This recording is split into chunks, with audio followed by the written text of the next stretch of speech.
The daily life of a secret agent in American TV series.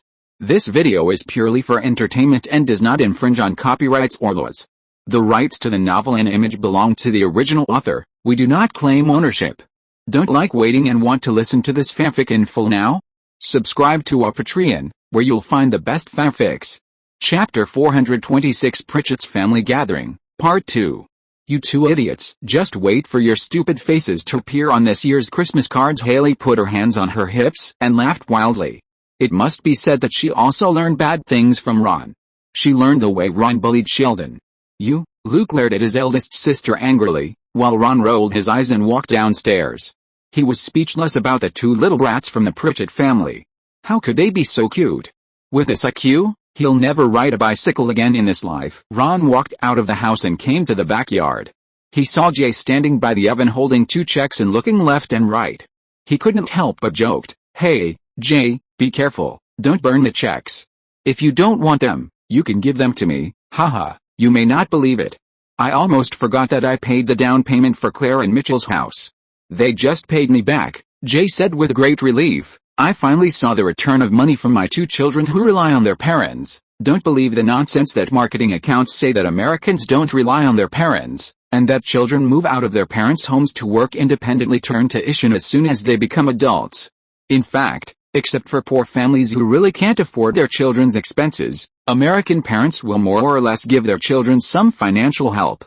As we all know, tuition in the United States is quite expensive. Most Americans spend their entire lives paying off their college loans, but most people don't know that most American families, such as middle-class families like Pritchett and Dunphy, will take the initiative to bear this part of the tuition expenses as long as they can afford it.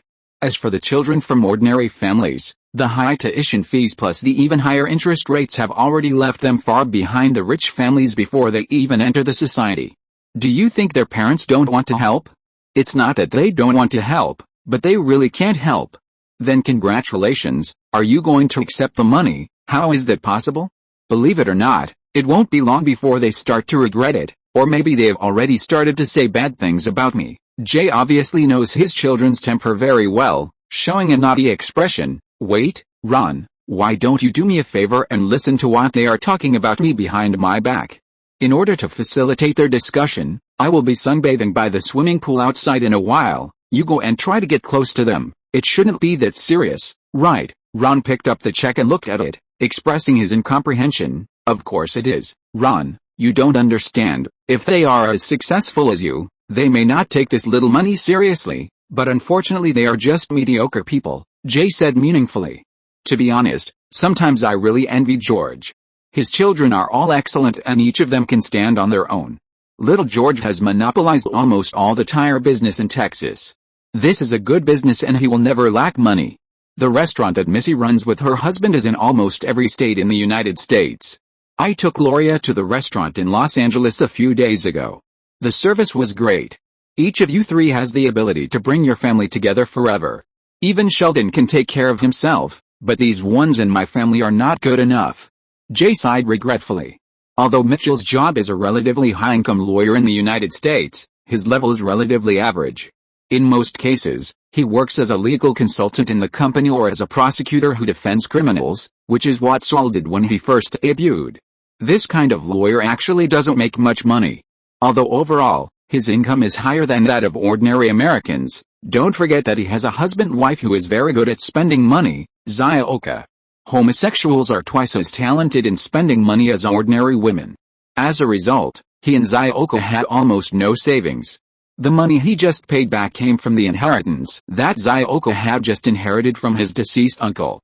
As for Claire, a newcomer who had just transformed from a housewife to a strong woman, if she had not worked in Pritchett's own company, Ron felt that no one would dare to use someone who had been out of touch with the workplace for a long time to take an important position in the company. In fact, even the down payment that Deng Fei just gave to Jay was a large part of the bonus that Jay gave to his daughter out of pity. So, in general, there is really no one in the second generation of the Pritchett family who can fight. Compared with the Cooper family, it is simply weak. Of course, Ron certainly couldn't say this, and he still had to be humble. It's not as good as you say. In fact, Claire and Mitchell are still good. I don't think they are the kind of people who will secretly talk about you behind your back, Jay suddenly said, "Do you want to bet? Just bet whether they will say bad things about me behind my back." "What do you want to bet?" Ron was a little confused by Jay's sudden gambling addiction. "Just bet on her." Ron followed Jay's gaze and saw Alex, who was held in Claire's arms, break free from her mother's arms unhappily and run to a corner to be depressed. "If you lose, how about helping me to comfort my dear granddaughter? After all, she was admitted to the same school as Sheldon. What if you lose? Then I'll give you my newly bought Thunderbird." Jay pointed to the red convertible sports car parked outside the garage. "This car is much more valuable than the plane." Ron gave Jay. "Anyway, the worst case scenario is just to comfort a little girl." Ron has always been the best at dealing with girls. Ron simply agreed to it without losing anything. "Deal." Jay found a sunny place, opened the recliner and laid down. He put on sunglasses and enjoyed the sunbath to his heart's content, while Ron walked towards the two groups of people who had gathered with champagne. "Isn't today the day Alex was admitted to Qualtech? Why does she look a little unhappy?" She said she hasn't decided to go to Qualtech. Now, if she really wants to go to the backup school, the tuition will be higher, old Father Phil complained worriedly. "Don't worry, she won't. She said that just to punish me. Besides, don't worry about the money. There's also my bonus," Claire said proudly. But Phil remained silent in return. After many years of marriage, Claire immediately realized that something was wrong. "Wait, what did you do? Did you pay my debt back?" Mitchell said excitedly. "Yes, but it didn't change anything. Jay still doesn't like me," Phil said disappointedly. "Okay, so you paid the money back to please Jay." Ron suddenly realized that Phil had been trying to get along well with his father-in-law since they got married. But Jay had always been lukewarm to him. "Please, don't do useless work, Phil. You will never get along well with Jay." "Why?" Phil was puzzled. "Imagine, if Haley's doctor boyfriend got her pregnant and was planning to marry her with a baby. What would you do?" "I would throw the bottle at his head." Phil suddenly became murderous when he mentioned his daughter. "Oh my God, please, Haley is pregnant. I'm going to kill that guy." "Calm down, Phil, calm down. I'm just making an analogy." Ron held down Phil's hand holding the bottle and preparing to fight, and glanced in Jay's direction with a sense of pride in his heart. "See, the solution is so simple. As long as I change the topic, they won't say bad things about you behind your back, so Thunderbird is." Who knew that as soon as Ron's idea came out, the situation would change dramatically? "Don't be mad at Phil, Claire. He's not the bad guy here, he is." Little Carl glared at Jay, who was basking in the sun indignantly. "Look at him, lying there as if he is the king of the world. What kind of father would take money from his children?" "Yeah, he doesn't need it. He lives in this palace." Mitchell pointed to the big villa behind him and joined in the denunciation. "And our whole family shares a bathroom that is the same size as his cloakroom." "I know, I even measured it with my feet." "Okay, what about me?" Little Carl echoed with deep sympathy. "I received the news of my uncle's death with tears in my eyes, and he stole my inheritance, and I became the sinner for buying 2 fur coats." Mitchell opened his mouth in shock. "What? You bought 2? Hey, I can wear that coat for 3 seasons." The quarrel here was getting louder and louder. Even if Jay really fell asleep in the sun, he would most likely be woken up, not to mention that he was still thinking about the bet with Ron, so he simply got up and came to everyone. "Hey, I just remembered something interesting. The money you returned to me is just enough for me to buy that Thunderbird. How about it? Isn't it funny?" Jay proudly raised his glass to everyone and winked at Ron secretly, as if saying, "How about it? Did I win?" "Ron, you haven't finished telling me the comprehensive parameters of the plane just now. Come on, continue to tell me about the plane. How high can it climb?" "Its maximum flight altitude can reach 12,000 meters, but due to legal restrictions, I suggest that it is best to fly only in open airspace within 1,000 meters. If you want to fly higher, you have to apply to the Aviation Bureau." Ron and Jay talked about the plane while walking to the side until they could no longer hear what they were saying. "Okay, I lost the bet. Where is Alex?" Jay pointed to the garage. "There, let's go together." In the garage, Alex was sitting in Jay's new car, opening a bottle of tequila and was about to pour it into his mouth. "Useless kid," Jay suddenly spoke up. Alex paused for a moment. "You're right. I can't numb my problems with alcohol." "You could have, but it's water," Jay said, nudging Ron with his arm, "meaning it's your turn." "Yes, that's right. Just now, Haley and I replaced all the tequila with water to punish Luke and Manny for stealing the wine. We also made up a story about worms in the wine. Now Luke and Manny are taking a nice bath. It would be interesting if you go up and take a look." Not interested, Alex put the wine to his nose and smelled it suspiciously, then put the cork back in. Ron hit a nail with neither soft nor hard tactics. He then remembered that the premise that he had a way with the girl seemed to be based on the premise that both parties could establish an ambiguous relationship. He didn't have any better way than Jay to deal with his smart niece. Jay glared at Ron. That's it. Ron could only bite the bullet and open the car door. Sitting next to Alex, "I just heard Claire say that you are going to give up Caltech. Please. Don't tell me how good that university is. I will graduate in 2 years. I will win a Nobel Prize or something. I'm not a genius like Sheldon." Alex looked like a kitten when he was mad. Correction, Sheldon only studied for 1 year in college, and in the second year he started to study graduate courses and conducted theoretical physics research with well-known doctors, but even so, he still hasn't won a Nobel Prize. In fact, according to Reason, some of Sheldon's research projects funded by Ron have already reached the level of winning the Nobel Prize in Ron's opinion, but these projects are all military projects. Considering that Aideen still has a lot of support in the scientific community, and the results of the Nobel Prize must be made public, Ron doesn't want Aideen to kill him one day with the weapons he spent money to research. So he can only wrong Sheldon for the time being. Anyway, he is so smart that he will sooner or later come up with results in non-military fields that are enough to win the Nobel Prize. Do you think it helps to tell me this? Alex rolled her eyes at her uncle. No, it makes you more stressed, right? Alex became excited. What if I'm the dumbest student there? Someone has to be the dumbest one. I can go there and be the dumbest one, and then have a mental breakdown. Ron gave Jay a rescuing look. I'm at my wit's end. Why don't you do it? You'll go. I know you. Jay patted her shoulder from behind. You've never backed down from a challenge in your life. Now I can lie to you and tell you that everything is easy. That might be better. Alex's expression eased a little. No, everything will be difficult, but you and I both know that this is what you have to do, because if I'm wrong, I will regret it for the rest of my life. Alex nodded. Yes, I know. Ron, let me drive. Jay and Ron switched seats. Let me take you for a ride. There are some things I want to show you. Hey, you're not going to take us to the slums to show her how lucky she is, are you? Ron rolled his eyes. Jay's methods were just that. My dad didn't play this trick on us when we were kids. Jay started the car and drove to the door of the villa. Claire and Mitchell's families were still arguing and regretting about paying Jay back, but they just moved the location from the swimming pool to here.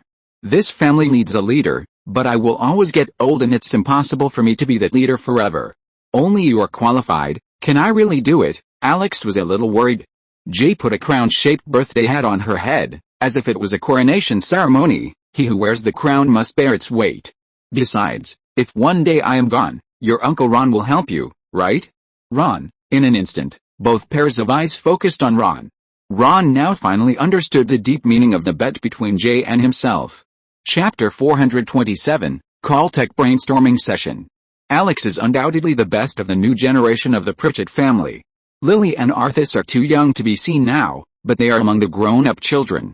Haley was expelled from college early and is now attending community college. Her status is basically no different from that of a correspondence degree in China. Anyway, not many places recognize it, so it can only be said that it is better than nothing. As for Luke, it is still unknown whether he can go to college. Manny is a little better, but at most he can go to an art college. If his family is not well off, he is no different from a beggar. The last art college graduate Ron knew was Stuart, who is now relying on Howard's mother's soft rice and has just reopened the comic book store. From this perspective, he is really not much better than a beggar. Therefore, Jay sighed with envy of old George.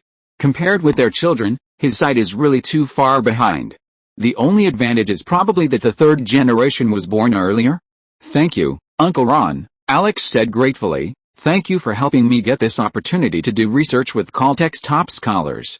My new classmates would be so jealous if they knew that I was doing research with the famous Sheldon before I even entered school. 5 days after the Pritchett family gathering, Ron received an invitation from Leonard and others to hold a brainstorming session. He just remembered Gigi's request for him to take better care of Alex, so he took Alex along. I hope you don't regret it. Although Sheldon has a high reputation in the academic world, he has a very bad reputation among students. I suggest that you better not mention your relationship with him to your seniors. Why? Alex was a little puzzled. Of course it's because of his sharp tongue. Believe me, if you stay alone with him for an hour, you will have a strong urge to commit a crime. Okay, Alex still didn't quite understand what Ron meant, but it didn't matter. She would soon understand. Can I know, besides Sheldon, are there any other physics professors?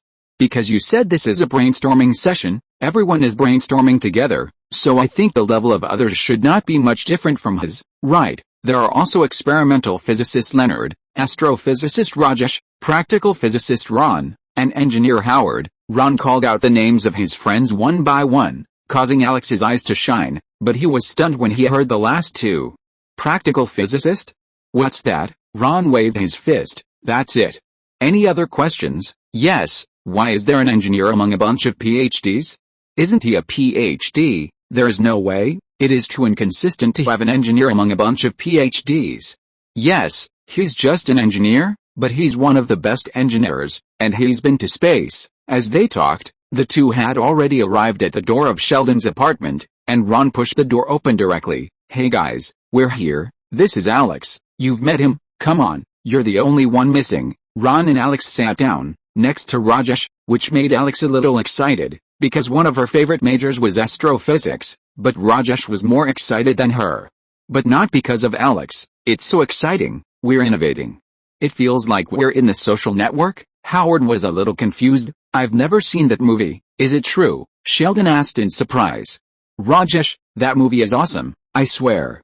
And I'm not saying that just because my idol Justin Timberlake is in it. Sheldon, I have a Blu-ray disc. Why don't we go watch it? Rajesh, okay, I'll make popcorn. Alex stared at Ron in confusion. I remember you told me that this is a brainstorming session. Is it your brainstorming tradition to watch a movie first? Ron could only stand up helplessly. Hey, guys, in just 30 seconds, we're going to go from changing the world together to watching a movie together. So, do you mean watching it or not? Sheldon asked confusedly. Holding the disc, of course not. Ron walked over, grabbed the CD and put it back on the bookshelf. I remember you used to have a notebook for recording inspirations, didn't you? Leonard, take it out. Let's see if there's anything that can turn it into reality, especially military priorities. Found it, it's here. Leonard took out a notebook and turned to the first page. I haven't turned it for many years. Let me see. The first inspiration, robot girlfriend. This is my idea. Howard raised his hand. Seeing that the brainstorming meeting finally returned to normal, Ron breathed a sigh of relief, nodded to Alex, and sat next to her again. Leonard turned to the second page, robot female support girl. This is also my idea. Howard raised his hand again. Wait a minute, I don't quite understand. Sheldon touched upon his blind spot in knowledge. Since you already have a robot girlfriend, why do you need a robot female assistant? Hey, Sheldon, there are some things you would never use to torture your girlfriend. Oh my god, the field of robotics really lost to talent after you had Bernadette. Alex nudged Ron with his arm, and when Ron turned around, he immediately gave him an unhappy look, as if to say, are all the people at Caltech like this? Ron clapped his hands. Guys, there are girls here. Pay attention. Leonard, go through all the inventions that Howard is going to use for fun, and tell me the next one. Leonard turned the pages, and then turned the pages again, and finally found a barely reliable idea when he almost reached the bottom of the notebook. I found one. Ergonomic heated seat cushion. This thing sounds good. Whose idea is this? As a result, this time, it was Howard who raised his hand again. Mine. Give up. That thing will vibrate. Keep flipping. Leonard shook the bottom of the notebook. It's gone. Alex cast an unhappy look at Ron again. Caltech studies this every day? Ron was a little embarrassed by his look. Forget it, Leonard. Throw away that notebook. Let's think of some other ideas. What do you think? Let me emphasize again. It's better to be related to the military, otherwise you can forget about getting funding from me. You know, many important innovations are inspired by science fiction novels, such as geosynchronous satellites, which come from an article by Arthur Clarke, and flip phones from Star Trek. Yes, it's like the future described in the movie Back to the Future, which is less than a year from now. Many things in the movie have not been discovered yet. Alex's eyes lit up, and he continued along with Sheldon's words. Maybe we can try to make the hoverboard in it. This thing is easy to carry and doesn't make much noise. If used in the military, it will definitely be much better than vehicles. Right, Uncle Ron. Ron was so moved that tears welled up in his eyes. This was the most useful speech he had heard tonight. And it came from Alex, who hadn't even gone to college yet. Looking at Sheldon and the others, some watched movies, some ate snacks, or they fought with their robot girlfriends. What good are they? Even if Ron didn't need it, at least he knew to replace the airless doll with an electric one, which was still not as fun as the real one. If he had the free time, couldn't he go out and pick up a woman? This is feasible at absolute zero, but we must find a way to eliminate the temperature limitation. Leonard followed Alex's idea and began to think about the practical application. However, the other three people's ideas went astray again. Rajesh, I have an idea. Sheldon, I guess mine is the same as yours. Howard, we have to watch Back to the Future again. Sheldon, I'll get the disc. Rajesh, I'll make popcorn. Alex's black question mark face. What? If it weren't for the reserve of a lady, which allowed her to better restrain herself, Alex couldn't help but swear. Stop. Ron had to stand up again and take the CD from Sheldon. No movies. No dirty jokes. No popcorn. Today we just focus our thoughts and inspiration to lay the direction for our next stage of weapons research and development. Come on, don't you like reading comics the most? Now put yourselves into those supervillains and think about it. If you want to destroy a city, what weapon would be the most convenient to use? That must be a nuclear bomb, Leonard interjected. Yes, that's right, nuclear weapons. This is a good idea, but nuclear weapons are okay for the military, but for agents, there are still some problems. Maybe you can find a way to overcome it. It is too large. If there is a small individual nuclear weapon, it will be much easier for us agents to use. Are you talking about the red mercury nuclear bomb? What? Ron turned his head, and Rajesh, who had just spoken, was also startled by him. I mean the red mercury nuclear bomb, which uses antimony oxide of mercury as the neutron source, so the volume and weight are greatly reduced. A small red mercury nuclear bomb is only the size of a baseball, but its explosive equivalent can reach tens of thousands of tons. During the Cold War, the United States and the Soviet Union both specialized in studying this type of weapon. Yes, I remember that there are corresponding related information in the Caltech document room. Leonard nodded in agreement. Ron was so happy that he almost cried. After hanging out for most of the night, he finally heard something useful. That's great. This is what I want. What kind of permissions do I need to view it? Whatever permissions it is, I'll apply for it now. Wait, Howard pulled Ron's clothes. It's useless to go and see. In fact, the nature of this information is set to be public at Caltech, because Caltech has conducted many studies and demonstrations and believes that this thing is only theoretical and has no possibility of being actually built, so it has been shelved. Well, forget it. Ron's enthusiasm was almost extinguished by Howard's basin of cold water, but he still continued to ask without giving up. Or, since the theory is established, is it possible that even if it can't be made into a weapon, it can be used to make a small nuclear power battery? It can just solve the energy supply problem of the power mecha. I don't ask to become an outstanding armor like Tony Stark's Mark series, but at least it doesn't break down for more than 10 minutes, okay? The four scientists looked at each other. What? Did I say something wrong? No, it's just that no one has ever thought of this possibility. During the Cold War, when the red mercury nuclear bomb was proposed, everyone's thoughts were focused on how to produce greater destructive power. No one thought of using it as energy. But after you reminded me of this, maybe we can give it a try, Leonard murmured to Ron. In his mind, he had already begun to calculate the feasibility of this proposal. The same was true for the other people. Each of them had a computer and began to calculate various formulas that Ron couldn't understand. Except for Alex. She is a genius, but she is only a genius who is stronger than ordinary people. The gap between her and Sheldon and other real geniuses is like the gap between humans and gorillas. At most, she can be regarded as a slightly smarter gorilla. Among these people, even Howard, who looks the worst, does not have a doctorate degree just because he is lazy and doesn't want to take the exam. His actual level is comparable to the others. So, not only Ron, but also Alex couldn't understand the formulas Sheldon wrote on the whiteboard, so she could only pretend to look up something on the computer out of boredom to cover up her embarrassing situation of not understanding. But soon, she accidentally found something interesting. Uncle Ron, Alex whispered. Alex, I know what you want to say. Ron made a hushing gesture and whispered, you don't need to feel inferior, let alone feel stressed. There are only a few geniuses like them in the world.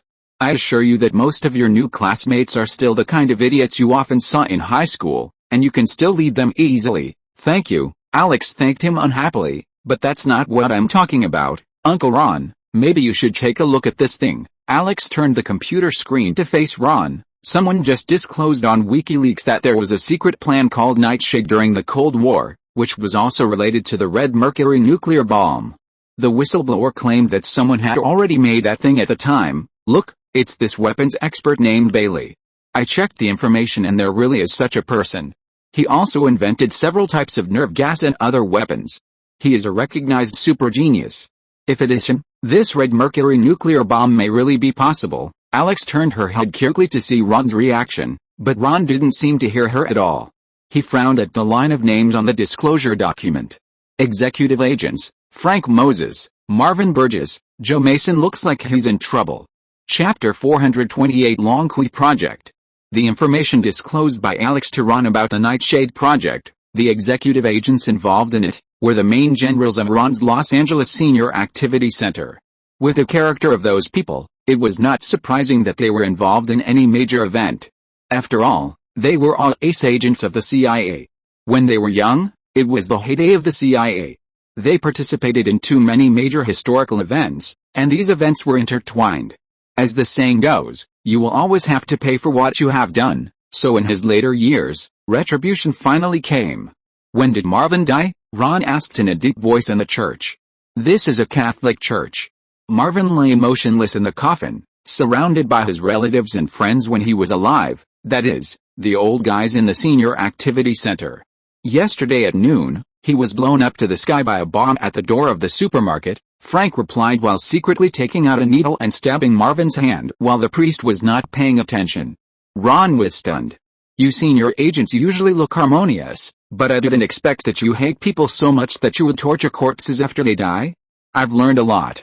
At this point, even Frank's girlfriend Sarah couldn't stand it anymore, and quickly grabbed Frank's evil hand. Frank, what are you doing? Give me the pin. I just thought he shouldn't be dead, and now it seems that he is really dead. Maybe I should kiss him. Really? You really want to kiss? Then kiss him. Sarah pushed, and Frank's emotions were not so excited, and he followed Sarah back to the viewing seat. Is this how you old people get along? Ron asked Guan Yuming with a smile. Who knows? Anyway, if there is a point where I'll lie there, I really hope you can prick me up with a needle. Guan Yuming smiled and said, look, he can still move. Well, Marvin's death at this age is indeed enough, but I still can't be happy. Ron shook his head. Marvin was murdered, and it was on my territory. I remember this hatred. No matter who it is, I must avenge it. The funeral ended with a prayer of the pastor. In the middle, Frank also went up as a representative of relatives and friends to make a memorial statement. Ron went out to make phone calls twice and investigated the cause of Marvin's death through his intelligence terminal. But no matter whether it was Finch or Peggy, there was no clue, which made Ron a little confused. You know, these two people are people who can use the world's highest level surveillance system. If one person is still occasional, but both of them have no information, this is weird. Unless Ron was holding his chin and lost in thought, a van stopped opposite Frank who was walking in front, and three people in black windbreakers got off. Ron narrowed his eyes dangerously, like a tiger who found prey. He was very familiar with this windbreaker. Wasn't it the standard style for CIA investigators? Go hide in the club and wait for me to find you, okay? Frank said, hiding Sarah behind him. The club at Ron's headquarters was the only place in the world that made him feel safe. There, Sarah would never be hurt. I don't want to leave you, don't worry, it'll be fine. Frank went to meet several investigators and asked, what do you want, Mr. Moses? We would like to invite you to a safe place to talk. The leading investigator showed his ID just as Frank was about to speak. Ron stopped him and said, is that your sniper over there? Ron pointed to a bright light reflected from the opposite building. The investigator nodded in acknowledgement. Yes, Mr. Moses is an extremely dangerous retired agent, so we made some necessary preparations. Then has anyone told you that his new boss is an active agent who is even more difficult to deal with? Let me guess, your sniper is pointing a gun at my head right now, right? The other party shook his head blankly, and Ron showed a disgusted expression. Really, is the CIA so perfunctory in missions nowadays? There's not even the most basic prior investigation? Or, Are you rookies who have just entered the industry and someone wants to deliberately mess with you? I don't know what you are talking about. Can you please move aside? No matter who you are, please cooperate with our work. Otherwise, the investigator did not realize the danger was coming, and continued to threaten Ron fearlessly. But unfortunately, Ron didn't buy his tricks and interrupted him rudely. What else? Let your sniper blow my head off. If you continue to hinder our work, I will definitely let him shoot. The investigator didn't give in at all and raised one hand. This was the signal they agreed on in advance. As long as his hand fell, the sniper would kill anyone who stood in his way without hesitation. Paw! Ron slapped the investigator in the face. The investigator was stunned and even forgot to put his hand down. After a long while, he reacted, "How dare you hit me? My father didn't hit me like this. I want you to die." As he said that, the investigator woke up from a dream and swung his hand down heavily, but he didn't get the expected scene of Ron's brain fogging when the gunshot sounded. Instead, Ron sneered and raised his hand again. Pa! There was another crisp sound. This time Ron used a heavy blow. The investigator was blown more than a meter away and fell to the ground. The other two men he brought with him were about to help him, but when they saw Ron's cold eyes, they immediately retracted their hands and stepped aside. Haha, another second-generation rich man if you ask me. The combat effectiveness of the CIA is ruined by you guys who are uneducated and unskilled.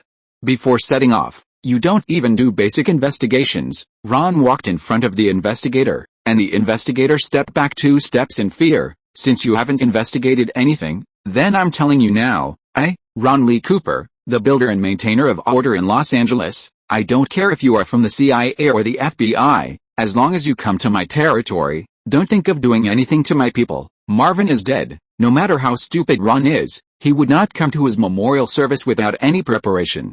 Joe Mason was carrying out a new undercover mission. Because he was hiding very deep, Ron believed that no one could find him. As the last name on the list, Frank naturally became Ron's key protection target. Ron didn't know when the gang would attack him, but the necessary security work had been arranged long ago. Before Ron arrived at the church, Chris and Arthur had been arranged. One was responsible for sniping and the other was responsible for on-site support. Unexpectedly, before the attackers arrived, the blind CIA came out first.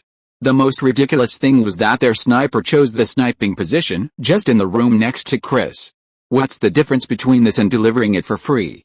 No one really thought that Chris, who looked almost exactly like Batman, could only use a sniper rifle? No way.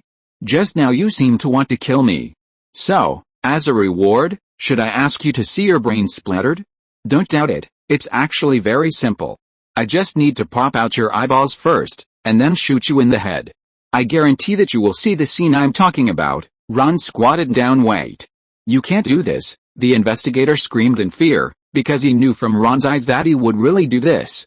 He never felt that he was so close to death. We are not CIA, we are NSA. Really? Ron looked at his windbreaker suspiciously. Really?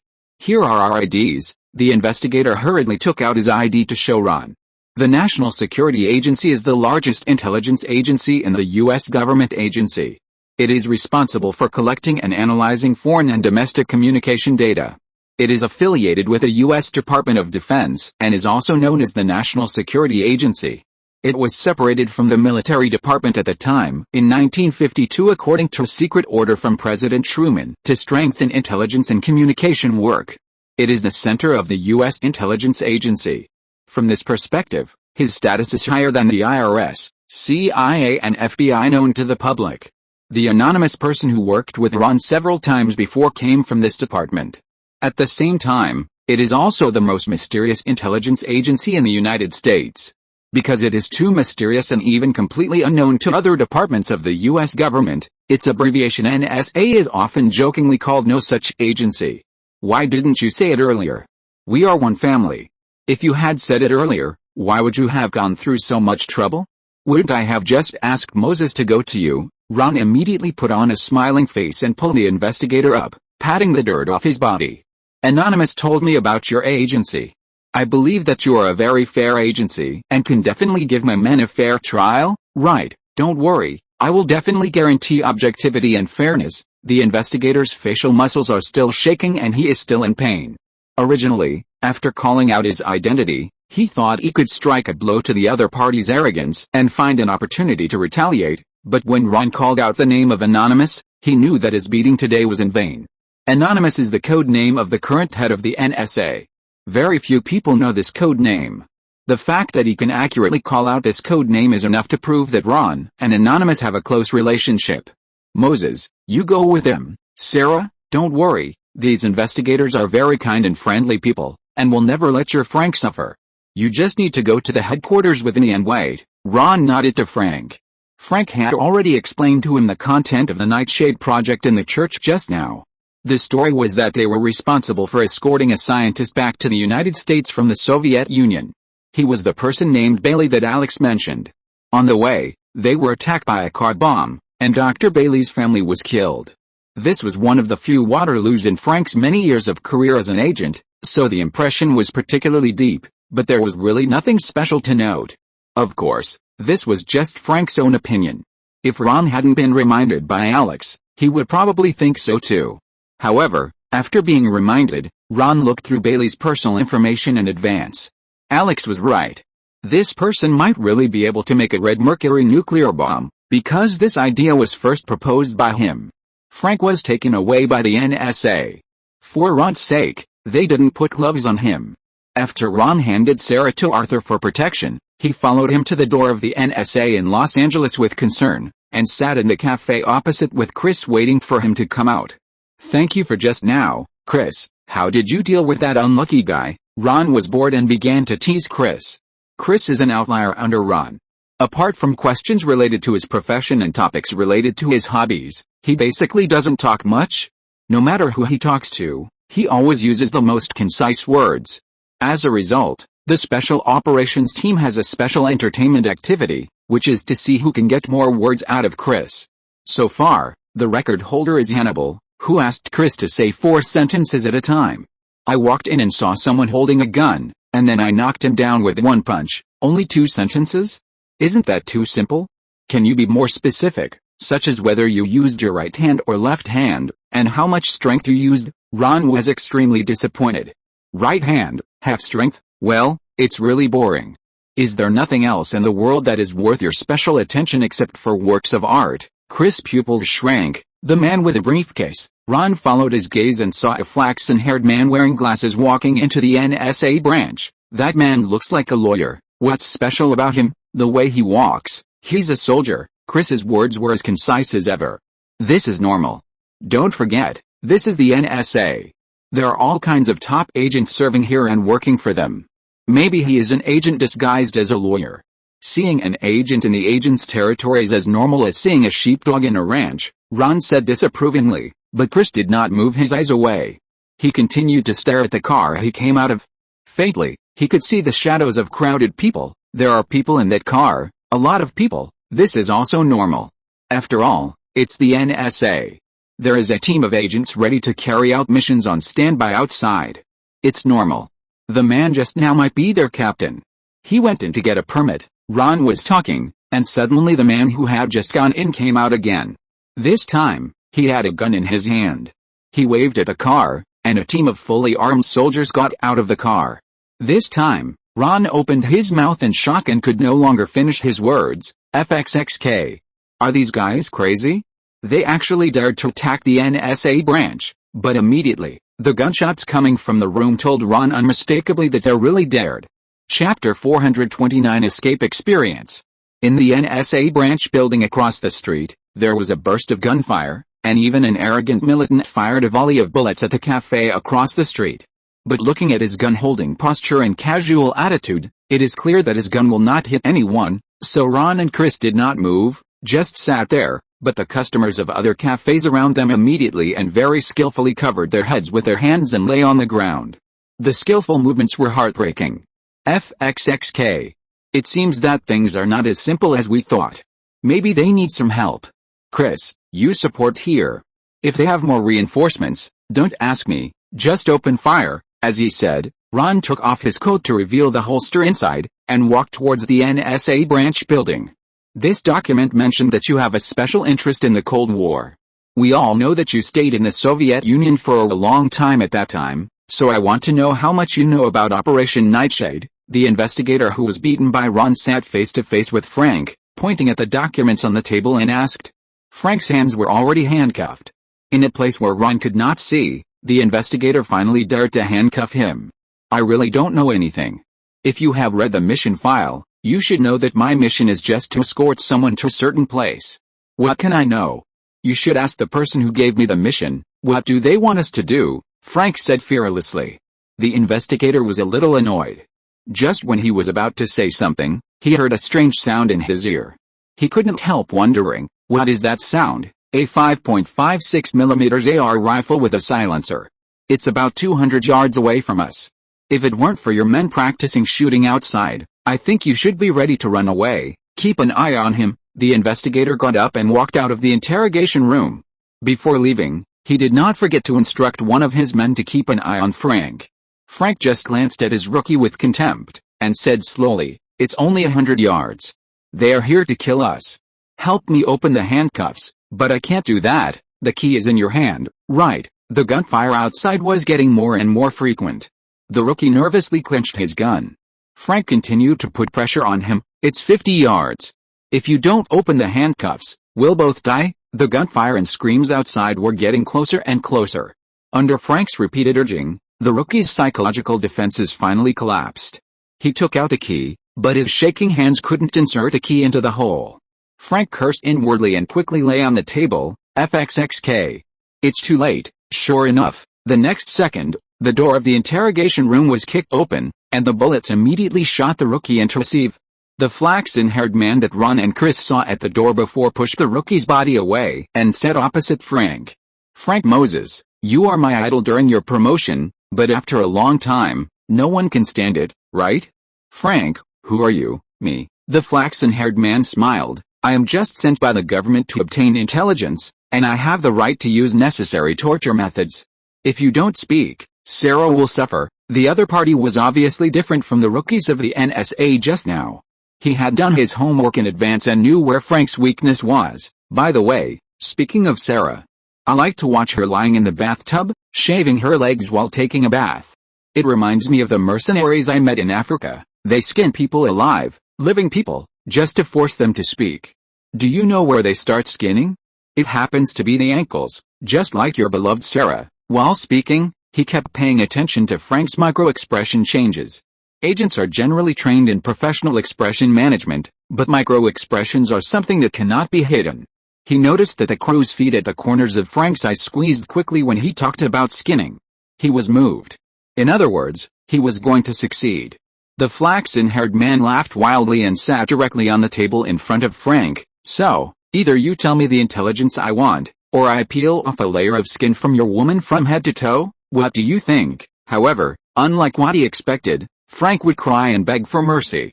Frank not only did not show any fear or worry, but spread his hands easily. If you want, you can try.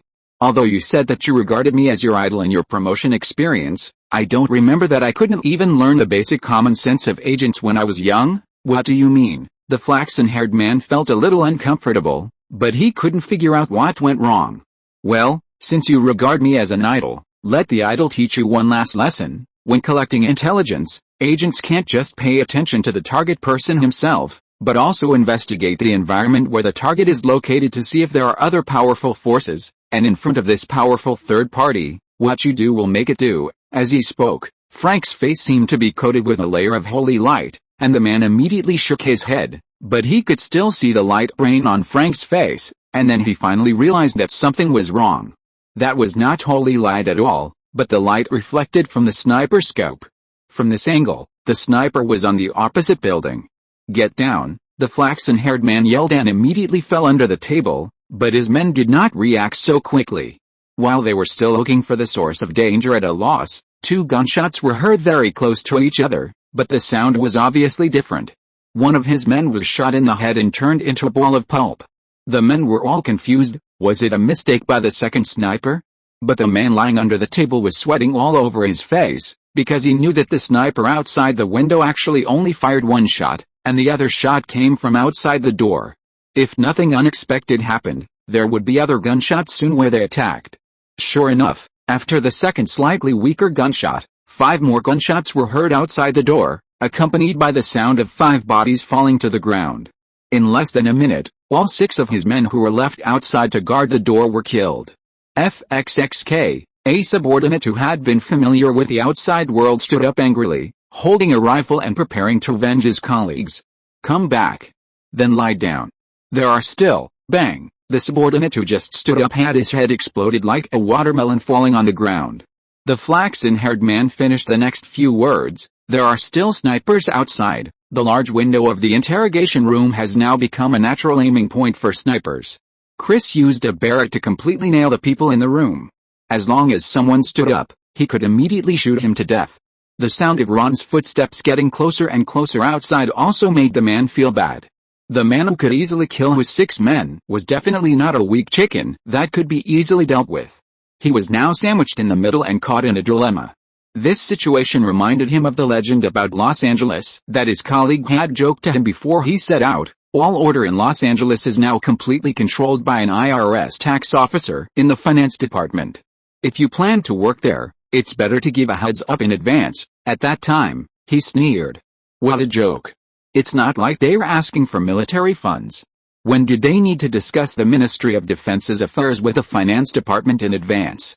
Besides, when did the finance department ever produce a top-notch agent? A top-notch accountant would be fine. Now it seems that all of this is true. Listen, everyone inside. You're surrounded. Ron walked to the door, but he didn't rush in. He shouted to the inside, "Put down your weapons and surrender now. I might be able to let you live." Surrender? Isn't that losing? The man looked around. The cowardice on his men's faces made him lose confidence. It wasn't until he saw Frank sitting in the middle that he rekindled a glimmer of hope. "I have a hostage. If you come in, I'll kill him immediately. Hurry up and get your sniper out." The flaxen-haired man immediately turned the tables, but before he could be proud of his cleverness, Ron shouted again outside, which made him feel disappointed. "What? You have hostages? Whose hostages? What does it have to do with me?" Ron asked. "You said you have hostages, so you have hostages. How do I know if your hostages are your own men pretending to be hostages? Anyway, my mission is just to kill the terrorists who invaded the NSA. As for the hostages, if you really have them, then treat them as normal losses during the mission." After Ron finished speaking, he laughed secretly in his heart. He had already figured out that even if all the other party members died in the battle, they would not hurt Frank. Although he didn't know the identity of this group of people, Ron was sure of one thing. This group of people dared to rush into the NSA branch to grab Frank, definitely not because of his old age or because he didn't take a bath. Their purpose was simple. They also came for Long Kui, so Frank must be alive before they got the information they wanted. But the problem is that these flaxen-haired men inside don't know. For a moment, he had the urge to meet the Russian anti-terrorist forces and give Frank a gun to resist together. But fortunately he endured it. Frank was old, but he was a legend of the CIA. He was not arrogant enough to think that he could survive if the other party had a gun, especially after he threatened Frank's lover. The scene suddenly became deadlocked, but it didn't last long. The flaxen-haired man looked up and said to Frank viciously, "Wait for me, I will definitely come to you again." After that, he took out 2 smoke bombs from his waist, pulled out the safety and threw them on the ground. Immediately, the interrogation room was filled with smoke. At the same time, several more smoke bombs were thrown out of the window. The smoke created by multiple smoke bombs just covered the window on the 2nd floor of the interrogation room. Ron felt that it was not good. Just as he was about to break into the door opened by itself and 2 round objects were thrown out. Although there was a certain probability that the objects were smoke bombs, Ron didn't want to gamble with his life, so he quickly hid behind a wall. Boom! Violent sparks filled the corridor of the building. It turned out that it was right not to gamble. Now, whether throwing grenades into the house or shooting inside, there is a certain probability of hurting Frank, so Ron can only wait quietly. When the smoke clears and Frank is the only one left inside, Ron goes in and shoots to break the handcuffs chain. "Oh, boss, you are here too. I thought I was the only one to save him this time." Before Ron could speak, a familiar figure jumped in from outside the door. "Marvin, you are not dead? I clearly saw your body." Ron frowned. This time, he himself was also confused. "I knew it. You're pretending to be dead again." Frank punched Marvin with an expression as if he knew it would happen. "You lied to me again, Frank. I was very moved by your tears at my funeral. Okay. Ron walked up to his two subordinates and said, "We'll talk about it later. The most urgent thing now is to leave this damn place immediately. I have a feeling that you are in big trouble. Even if the NSA comes, they won't let you leave easily." From the current situation, Ron no longer knows how many forces are involved in this big trouble, but according to the usual nature of the NSA, there will inevitably be a lot of wrangling after their arrival, and wrangling can't solve anything.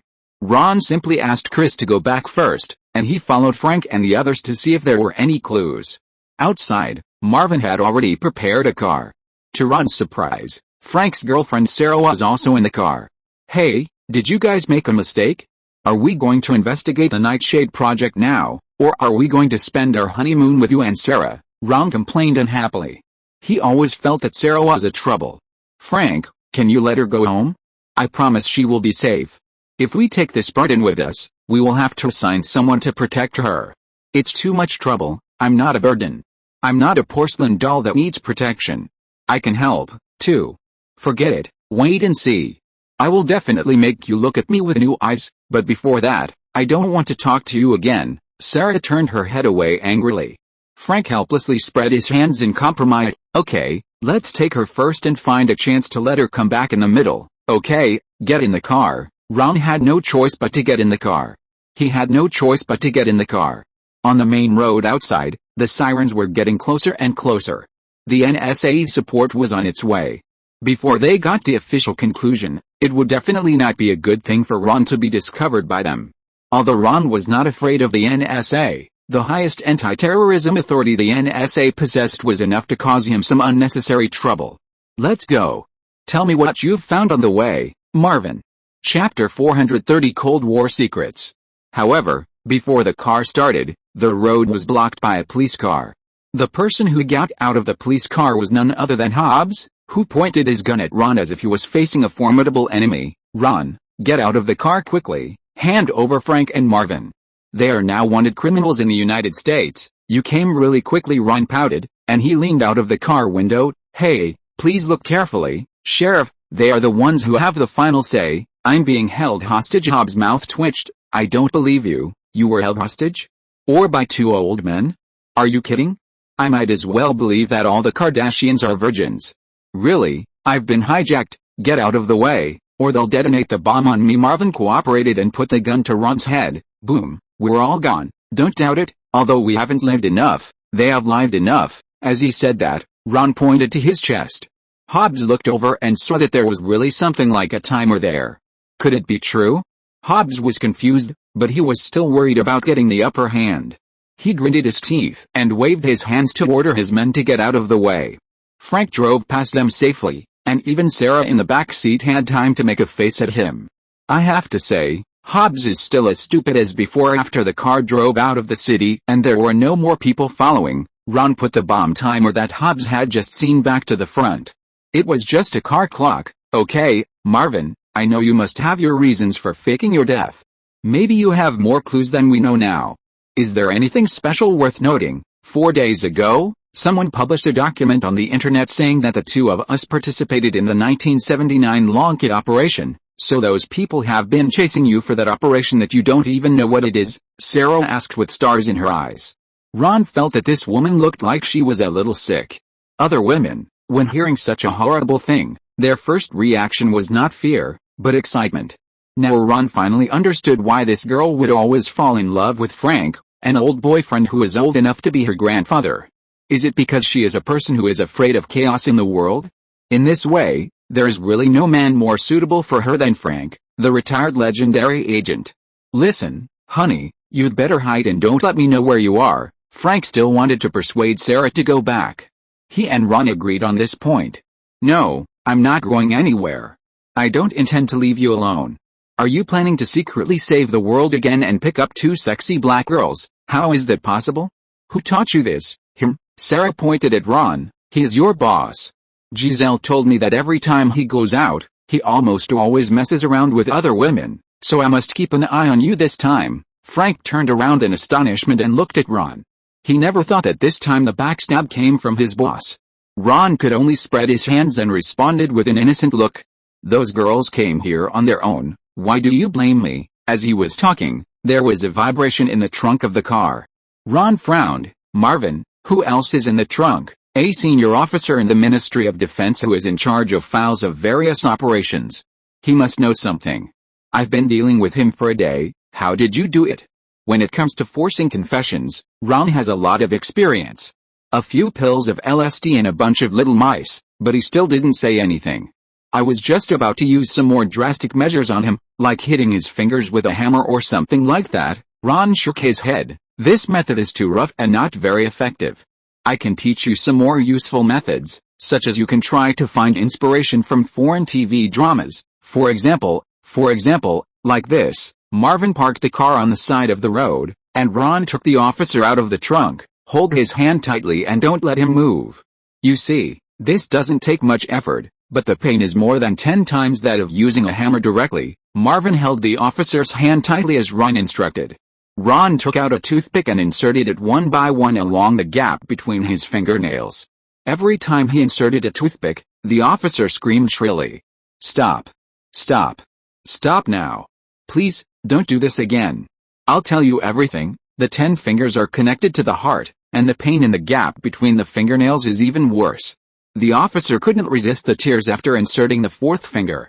Can you really guarantee that everything you say now is true? I don't have the patience to play any truth or lie games with you. Ron stared at the toothpick with a dangerous look. Look, you still have 6 fingers. If you haven't thought about it yet, we can use them up first, and then you tell me. How about it? If your fingers are used up, I guess your toes can be used for a while. Please don't, the officer shouted in horror. Ask now, I promise, no matter what you ask, I am telling the truth. It's so boring. I thought I could have some fun today. Ross stuffed the toothpick back into the box unhappily. Come and tell me about the Lonka project. What exactly is that? The officer was entangled again, and Ron immediately took out the toothpick again, scaring him to stop. No. I'll say. That was an action plan designed privately by an American general during the Cold War as a preemptive measure against the Soviet Union. Is that all? This answer obviously did not satisfy Ron, and he grabbed one of the officer's intact fingers again. I haven't finished yet. At the height of the Cold War, there was a heavy nuclear weapon that was smuggled into Moscow via diplomatic mail, then disassembled and reassembled, and then the nuclear weapon disappeared. That's all I know. This story is too anticlimactic. It can hardly be called a complete story. You mean, you lost a nuclear weapon in Moscow? That's it, and, the person who invented this nuclear weapon is called Edward Bailey. This time I'm really done. Okay, I roughly know what's going on. Ron added a knife to the back of the officer's head and stood up. I guess they came for that nuclear weapon. Nuclear weapons? But the United States has no shortage of nuclear weapons in its arsenal. That's not an ordinary nuclear weapon. Frank, you have protected Mr. Bailey, and you should know about his genius. I think this thing is extraordinary, but the details need to be investigated first. Ron thought of Bailey's personal information that Alex had introduced to him, and combined with what the officer had just said, a bold idea came to his mind. Bailey may have already made a red mercury nuclear bomb, and the target of all those who are chasing Frank may be this. Of course, he was not just guessing, he had a basis, which was what the officer had just said. During the Cold War, things shipped from the United States to the Soviet Union were always subject to the strictest inspection. In the words of the Soviet Union, capitalism has never given up its desire to destroy us. Routine radiation inspections are definitely necessary, but the things were still sent over. There are only 2 possibilities. Either this thing can avoid the radiation inspection and pass smoothly, or it is small enough to be easily brought into the Soviet Union. Either of the above 2. Either one is enough to attract the attention of various forces. Where should we go now? Russia, Sarah asked blankly. No, it's France. Ron looked at everyone. First of all, we need to know who sent the decrypted file, and why did he decrypt the file. As early as when Ron was on his way here, he had arranged for Finch to track the account that released the decrypted file, and the result showed that it was in France. Frank's heart moved. Speaking of France, I think of an old friend who likes to drink red wine, Frog. If there's anyone in France who knows the intelligence of the Cold War, it must be him, Frog. Interesting code name. Is it because he likes to eat frogs? No, it was because the United States got the poison of poison dart frogs for a mission and killed more than 1,000 KGB agents at one time, at the French airport. 4 people walked into the hotel booked with fake identities like ordinary tourists, but as soon as they entered the hotel, they were surrounded by an old woman with a charming appearance. Ron was about to draw his gun reflexively. But as soon as his hand moved, Marvin pressed it down. "Don't be nervous, boss. That's Frank's old acquaintance, Katya Petrovich, a former Soviet KGB agent, who is still working for Russia. The story between them is long. They were both very young at that time, you know. I understand. Hello, Frank, I miss you so much." Sure enough, the other party walked straight to Frank, completely ignored the others, and kissed him directly, and it was a long wet kiss. Sarah exclaimed. "Well, I thought she was our problem, but it turned out to be yours." Ron chuckled and teased, "Sarah, your worry is justified." Sarah was so angry that her hat almost turned green. This round was Frank's sure field, but Ron was not interested in participating. "You old guys, take your time to greet each other. I'm going to walk around nearby. Get out of the way, big guy." Ron walked up to the big garrison blocking his way and pushed through the gap between people without any courtesy. Now the situation is getting more and more interesting, and the people on the Russian side are also starting to leave. "Ron, I found something interesting. Maybe you can't stay in France for too long and have to leave again immediately." As soon as Ron went out, he received a call from Finch. According to the cooperation conditions agreed with Ron before, Ron would not interfere with Finch and Reese's chivalrous activities, and provide some help when appropriate. Correspondingly, Finch would bear all of Ron's online intelligence work. Ron once again handed the matter over to Finch and asked him to analyze the IP address of the decrypted file. Now he has made a new discovery. "Wait, I remember it was you who asked me to come to France, and now you tell me that what I'm looking for is not in France, Mr. Finch. I am now seriously beginning to doubt your sincerity in cooperating with me." "No, I didn't mean to fool you," Finch said with a hint of amazement in his tone. "I was deceived. This man is very cunning. He used his mobile phone to proxy to a French server, making people think that the information was sent from France. In fact, he was in London. It's incredible. He only used a mobile phone to achieve high-level information encryption that many hackers can't do. It looks like the real thing." "Okay, I also find it incredible that even you would be fooled. Where is he in London?" "I won't be wrong again this time." "Right, that's a mental hospital in London, but I found out from other channels that there is actually a place in this mental hospital where MI6 holds special prisoners. The person who sent the message is a security guard here. I have checked the information on his mobile phone, and I can't tell what his purpose is in sending it. What's even more puzzling is that this security guard does not belong to MI6.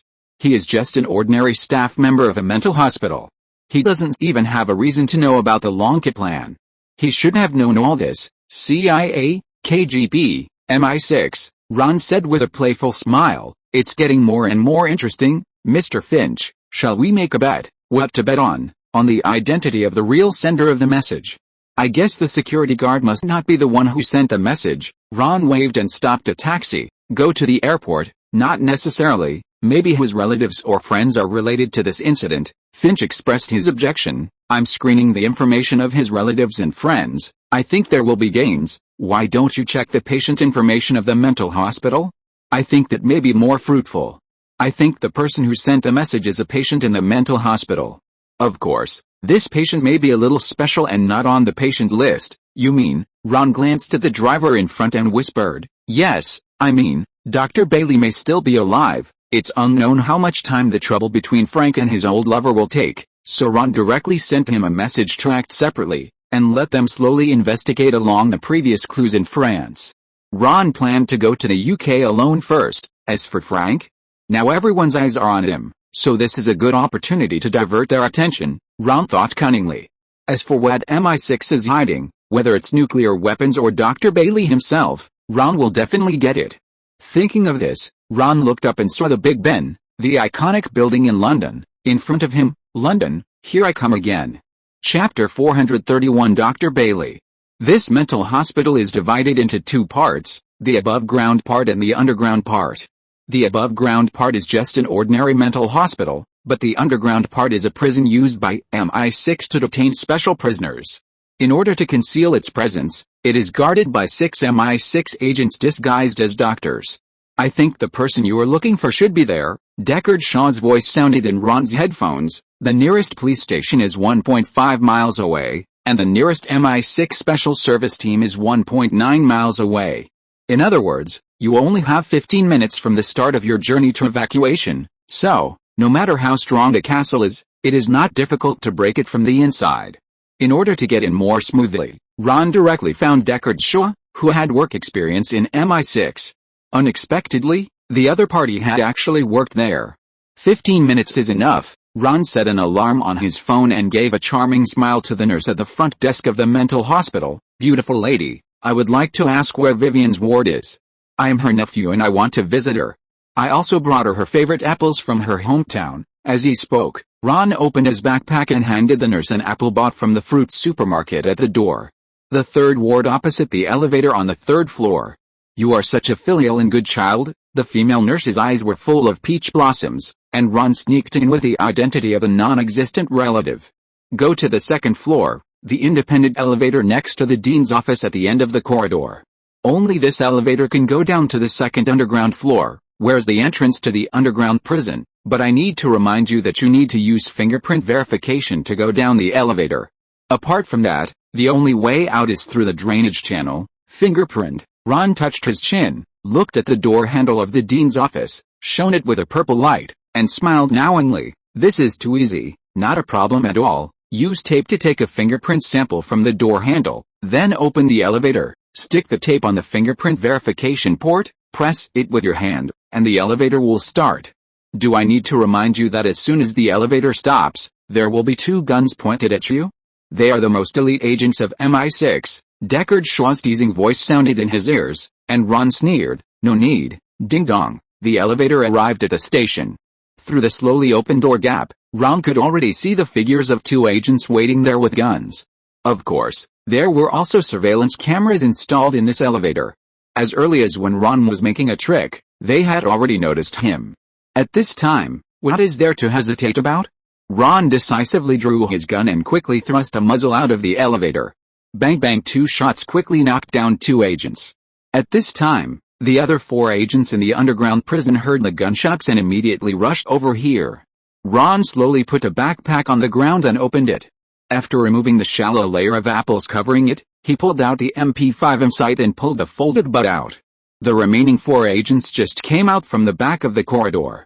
The bullet power of the MP5 not be as great as that of the rifle, but in terms of firing speed, there are few rivals except for machine guns. In an instant, the bullet swept across the chests of several agents like a steel whip, leaving a bunch of enchanting blood flowers on their chests. When Ron came up to him, there was only one who was still breathing. Ron pitied him and shot him again. After killing someone, he didn't even remember to whip the corpse. Can this be considered an elite? To be honest, the current MI6 is too weak, right? Shaw? They are not as good as the rookies on the training ground. Deckard Shaw. After cleaning up the 6 guarding agents, Ron finally had time to look around the underground prison. It was much more spacious here than above, and there were not many wards, but all kinds of crazy talk came from almost every one of them. There was even an old man who claimed to be King Arthur who pulled out the sword from the stone. As long as Ron rescued him, he would give whales to him. In this regard, Ron could only spread his hands apologetically. "Sorry, I am Gaius Julius Caesar. If you can give me 100 tons of gold, I can revive my Roman legion, and then I will give you Spain." "Okay, isn't it just paranoia? I am the old King Shahrawang." After passing King Arthur's ward, Ron came to the next one. This one had no glass windows, so Ron didn't know what was going on inside. He fired 2 shots at the door lock and kicked the door open. As soon as the door opened, Ron was stunned. The room, walls, doors, pillars, and even the floor were filled with formulas that Ron couldn't understand. It gave people a feeling that although they didn't understand what it was, they felt it was very powerful. An old man was writing and erasing on the blackboard, and he didn't even notice someone coming in. Having lived with Sheldon for a long time, he immediately realized that this was the person he was looking for. "Dr. Bailey?" Ron asked tentatively. "Yes, that's right, it's me. Who else could it be? Who are you?" "I don't know you." The old man turned his head, put on his glasses and recognized him carefully. "I'm Frank's friend, Frank Moses, remember? The one who protected you in Moscow." Frank had protected Bailey before, and he was the last person Dr. Bailey had seen in the outside world, so he should have some impression of him. Ron planned to use this as an opportunity to see if he could get the old man out first. If not, he would knock him out and take him away, which would at most be a little troublesome. "Frank, I remember him. My old friend." Dr. Bailey waved to the air behind him with a happy face. The scene looked particularly weird, right? "Goodbye, my guys, take me away quickly. Did he ask you to take me to the opera? We can find a place to drink after the show?" For example, as he said that, the doctor didn't need Ron to urge him. He took his clothes and kept talking and followed Ron. This saved him a lot of trouble, but it was a bit too smooth. "What do you think is going on?" Ron turned his head and consulted Deckard Shaw. Of course, only the people in MI6 knew the methods of MI6 best. I guess they may have given him some kind of drug. MI6 has a drug that can reduce memory, but if the drug is stopped, the memory will recover quickly. "How fast do you mean by fast?" Ron said helplessly. 2 to 3 days, okay, Dr. Bailey." Ron patted Dr. Bailey, who was looking for his coat everywhere. In fact, the coat had been put on by him, but he forgot it. "It seems that the effect of this drug is really strong. Come with me, I'll take you to the opera now." Because the drug was too effective, Dr. Bailey's memory was sometimes good and sometimes bad, and Ron could only get intermittent information from him. In short, this was the last counterattack of the United States, which was overwhelmed by the Soviet Union during the Cold War, against the Soviet Union, because after that, the Soviet Union disintegrated on its own. It was not defeated by the United States, but by itself. The content of the plan was to send a special nuclear bomb to Moscow, the capital of the Soviet Union, and completely wipe out the Soviet command center once and for all before they made the final irrational decision. Although Ron felt that the Ansa gang should be wiped out, without them, the world would be much more peaceful. But at the last minute before the plan started, the president at the time discovered this stupid plan in time and hurriedly stopped it, but in the end it was a group of MI6 people who took action against Dr. Bailey. Of course, they had their own little ideas and wanted to kidnap Dr. Bailey to Britain to continue to serve them. Dr. Bailey, do you remember where you hid the nuclear bomb? Ron asked Dr. Bailey on the streets of Moscow. This was the 3rd day since he rescued the doctor. He followed Bailey's instructions and came to Moscow. He had been walking on the streets for 3 days, but the doctor still couldn't remember the place. "Of course, I lived here for a long time before, but now it has changed so much that I can't remember it for a while. It would be great if Frank was here. Take me to his secret room and I might remember something. After all, I spent a long time there." "Frank's secret room? That's easy." Ron was about to call Frank, but Finch called him first. "Dr. Bailey, you go first. Don't stay too far away from me. I'll take a call." Ron followed Bailey a few steps behind and pressed the call button. "Hello, Finch. I guess you are in trouble again, right?" "No, you are in trouble. The person you rescued is not a victim detained by the British at all, but a terrorist, an old lunatic," Finch said solemnly. Bailey, who was walking in front, saw the soldiers patrolling in front of him, and imitated them in marching and waving at Ron in a funny way. Ron smiled and nodded at him without changing his expression. "What do you mean? I've been tracking your phone signal these days. Of course I know you can do it. Tell me what you found." Finch said, "This for sure, next to the signal source of your mobile phone, there will be another signal source making calls every night, and the party answering the call is the FBI. Do you know what this means? It means that the lovely doctor did not lose his memory as he said, and still retains his original memory." Ron smiled playfully. Things were getting more and more interesting. "Let me guess, the content of their conversation must involve his little invention, right?" "Yes, he sold a red mercury nuclear bomb to the FBI, and you were all fooled by him," Ron said lightly. "Okay, I get it." Finch thought Ron would be more or less surprised, but he didn't expect Ron's reaction to be so calm. He couldn't help but continue to ask unwillingly, "Impossible, I just found out about this. How did you know? Come on, there's nothing simpler in the world." After so many confrontations, Ron felt superior to Finch in terms of intelligence for the first time. He felt great when he thought that the other party's intelligence was not inferior to Sheldon's. The earliest revealing information was tracked by you from London. First of all, we know that the security guards did not know about this plan, and the agents of MI6 were even less likely to leak the information actively. Therefore, there is only one truth. Ron pulled his collar and said like a deaf elementary school student, "That is, the information was sent by Dr. Bailey himself." Ron had read Bailey's information before coming. This genius also has some research on biological toxins and has developed a poison gas himself. As we all know, the world's famous chemists have the bad habit of tasting their own achievements. The sugar substitute in sugar-free drinks was discovered to have a use for this inexplicable reason. Therefore, it was not surprising that Bailey injected himself with some immune drugs beforehand. Ron had suspected this old man from the beginning, but he was still considering how crazy this old man was and whether he had an antisocial personality. If the problem was not serious, perhaps he could be recruited. Ron now had no shortage of thugs who could fight, but there was a shortage of talents who could do research and development. As long as the problem was not serious, he would just keep a close eye on him. "Okay, you know everything, so why are you still acting with him?" Finch asked disappointedly.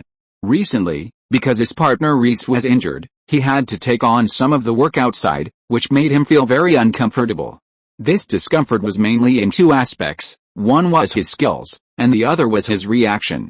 He had no way to make the most appropriate reaction in the fastest speed under extreme conditions. He was very curious about how real agents think.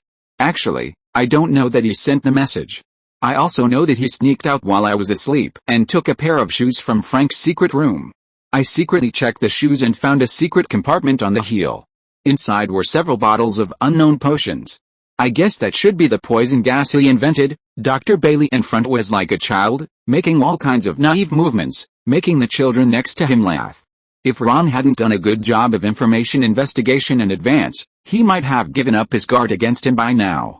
"Then why don't you expose him?" "Why should I expose him?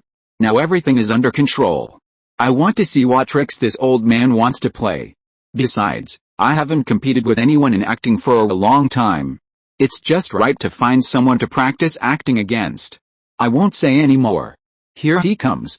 Dr. Bailey, who was playing with the child opposite, was suddenly stunned, and then left the child and ran to Ron in surprise. I remembered where I put the thing. It's there." Ron looked in the direction of his finger. The Kremlin stood opposite the square. "You really know how to find a place to hide." Ron felt a little headache. It was extremely difficult to get into this place. Moreover, as a Chinese in his previous life, he had an inexplicable liking for the Soviet Union and did not want to be an enemy. "Of course," Dr. Bailey said proudly, "I remember thinking that the more dangerous the place, the safer it is, so I put the thing there. How about it? Am I amazing? When will you help me take it out?" This needs to be considered carefully. If you're listening to this novel on a channel other than Fanfic World, it means they downloaded and uploaded it without effort. We cordially invite you to visit our channel, Mundo Fanfic Novelis. There you'll find the original version of this story and you can explore many other novels of various genres. We're waiting for you to immerse yourself in a world of incredible novels. Chapter 432 Conspiracy and Return. After Ron successfully escaped from one of the most powerful power institutions in the world through the long underground air raid shelter of the Kremlin, he did not alarm anyone. Dr. Bailey, who had been waiting in the car, was delighted. He had thought that it would take a lot of effort to enter this most solid fortress in the world, but he did not expect that Ron just asked him to draw a route map for him, and then changed his clothes and sneaked in. He had never seen such a useful tool man. When he worked with Frank before, he had to spend half his life to achieve his goal. "Okay, Dr. Bailey, we have got the things. Now we will fly back to the United States together. I will prepare the best laboratory for you. Are you willing to work for me?" At the private airport outside Moscow, Ron asked sincerely after taking Dr. Bailey on the plane. This is a private airport built by a Russian oligarch. It was originally intended to be used for escape when he was liquidated, but fate is often so interesting. The other oligarchs around him went to Siberia to dig potatoes one by one, but he was the only one left out. And because of the lack of competitors, his business grew bigger and bigger. The business even reached the United States.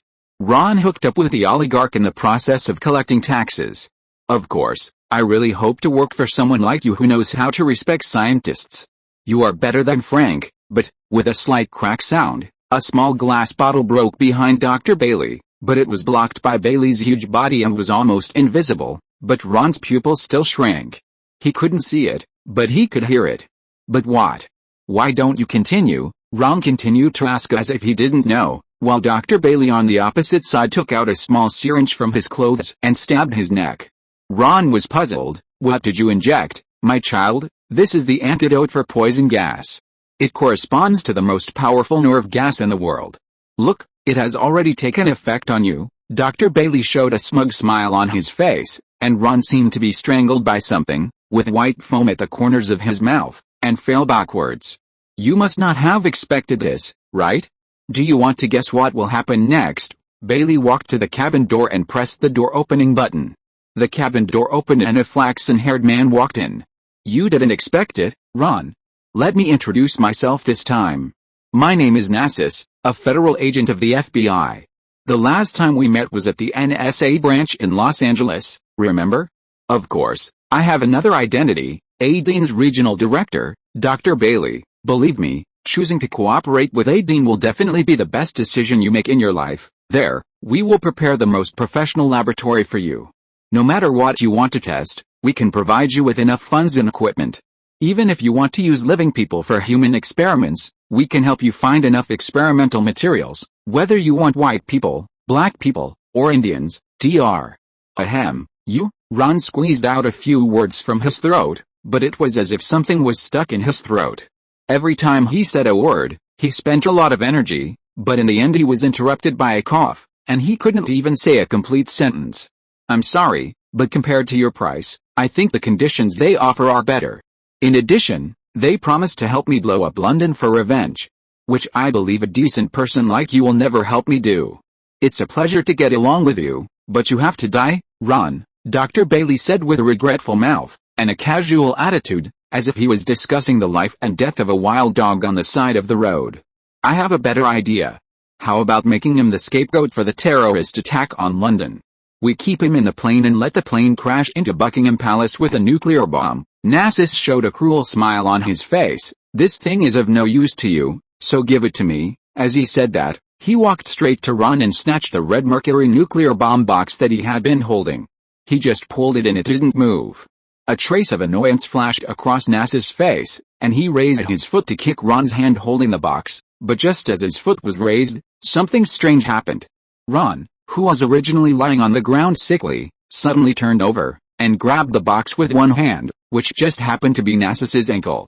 Then he pulled it hard, and Narcissus fell heavily to the ground. Ron had already stood up, and he had pulled out his pistol from his holster. "I'm sorry, your plan may be good, but I'm not interested in flying a plane into a building like a terrorist. But I can recommend a more interesting game to you, such as staying in Russia. I heard that their team planting potatoes in Siberia has been short of manpower recently." "Impossible. It must be impossible." Dr. Bailey stared at Ron in horror, shouting, "No one can escape my nerve gas. It is the most powerful gas in the world." "It's not anymore. It's at most second-rate. Although you are a genius, the thing you invented is an antique from more than 30 years ago. It's normal for it to be outdated." Ron stepped heavily on Narcissus' stomach, and the severe pain made his whole body bend like a shrimp. "Are you curious about why I'm fine?" Every time Ron took a step forward, Dr. Bailey took a step back, just stepping on the glass shards that had just broken the gas bottle, making a crackling sound.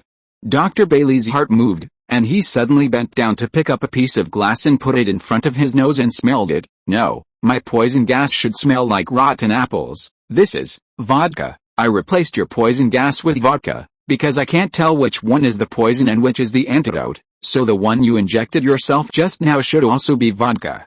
I always believe that whenever you go to a place, you should adapt to the local customs and taste the local wine. What do you think, Dr. Bailey?" Ron looked at him with a smile. The muzzle of the gun was already against Dr. Bailey's head. "Listen, don't be like this. I promise to work for you in the future. I don't even need a penny of salary. As long as you help me get revenge, my brain will be used by you in the future. Don't you like the red mercury nuclear bombs I made? I can make a few more for you, and I can even make you more powerful weapons." Bang! Before he could finish, Ron had already fired. "Goodbye, old bastard." Dr. Bailey is a genius, but his genius is different from the harmless genius like Sheldon. He is too ambitious and smart enough to do tricks behind Ron's back. If Ron hadn't been prepared, he was sure that the body lying on the ground now must be his. Ron didn't want to live in fear all day long. Who knows when this genius will invent something new and use it to kill him first. so he decisively took the initiative to kill the doctor. Next is you. Tell me how I should deal with you, Mr. Double Agent. After dealing with Dr. Bailey, Ron turned his attention back to the former FBI agent lying on the ground pretending to be dead. On the rooftop of Pasadena apartment in Los Angeles, Leonard and Penny walked hand in hand into this extremely romantic place decorated with neon lights.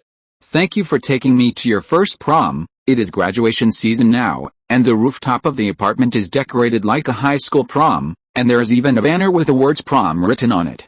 These are all the ideas of Amy and Bernadette. Because of the open atmosphere in the United States, the prom has always been the highlight of the collective carnival of high school students. On this day, even the strictest parents will relax their constraints on their children and let them revel to their heart's content, so it has become one of the most wonderful memories of most Americans.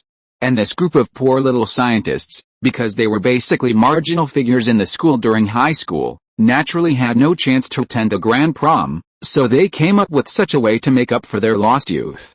Hey, why do you think I didn't attend a prom? Leonard felt that he was underestimated and immediately retorted. Penny expressed her doubt. Really?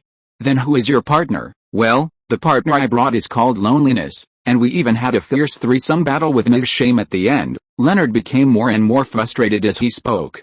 He did go to the prom, but he went alone, without a partner.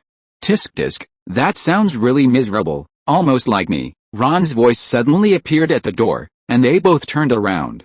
Ron, welcome back. I thought someone like you would definitely become the king of the prom. And you don't have a partner either? Leonard asked with some gloating. There was a little expectation in his heart. Although it was indeed miserable that his partner stood him up at the prom, if even Ron didn't have a partner, he didn't seem so pitiful. You see, even Ron didn't find a partner, so what did it matter if I didn't have a partner? No, there were too many dance partners, and they fought among themselves, so I spent the entire prom in the hospital with 6 girls lying in bed, so when I mention prom, my mind is full of the smell of disinfectant. Ron went straight to his apartment as soon as he returned to Los Angeles. He wanted to quickly gather his research team to study the red mercury nuclear weapons he brought back from Russia. However, when he pushed open the door of Sheldon's apartment, he found that the atmosphere between Sheldon and Amy in the room was surprisingly ambiguous. As we all know, generally speaking, the word ambiguous cannot be used for Sheldon, but at that moment, Ron really felt that Sheldon was a little different. He looked like a normal person. This is simply abnormal. Ron had a hunch that Sheldon might have something with Amy tonight, so for the sake of the Cooper family's continuation, he decisively asked Leonard's whereabouts and went to find Leonard. Okay, Leonard was full of frustration. If I was there at the time and saw you alone, I would definitely invite you to dance, Penny quickly comforted. No, you wouldn't. How do you know? Leonard shook his head. I hadn't grown yet at that time. Ron was shocked. What? You look like you have grown now, Ron. Sheldon is still in the apartment. Do you want to go downstairs to accompany him? Leonard began to send Ron away. No, I think the atmosphere between him and Amy is just right now.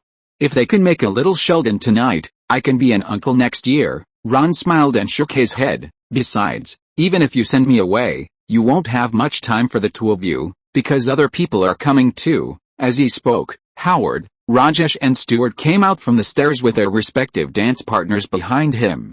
However, unlike the expected harmony, Howard and Stuart looked a little angry. What's wrong? Is it because of Howard's mother again? Penny pulled Rajesh, her eyes full of gossip. Stuart has been living in Howard's house since Howard's mother was injured, and he seems to be a little too close to his mother, so Howard has always been unhappy with Stuart. No, this time it's because of Stuart's dance partner. Rajesh glanced at the two people who were confronting each other and whispered.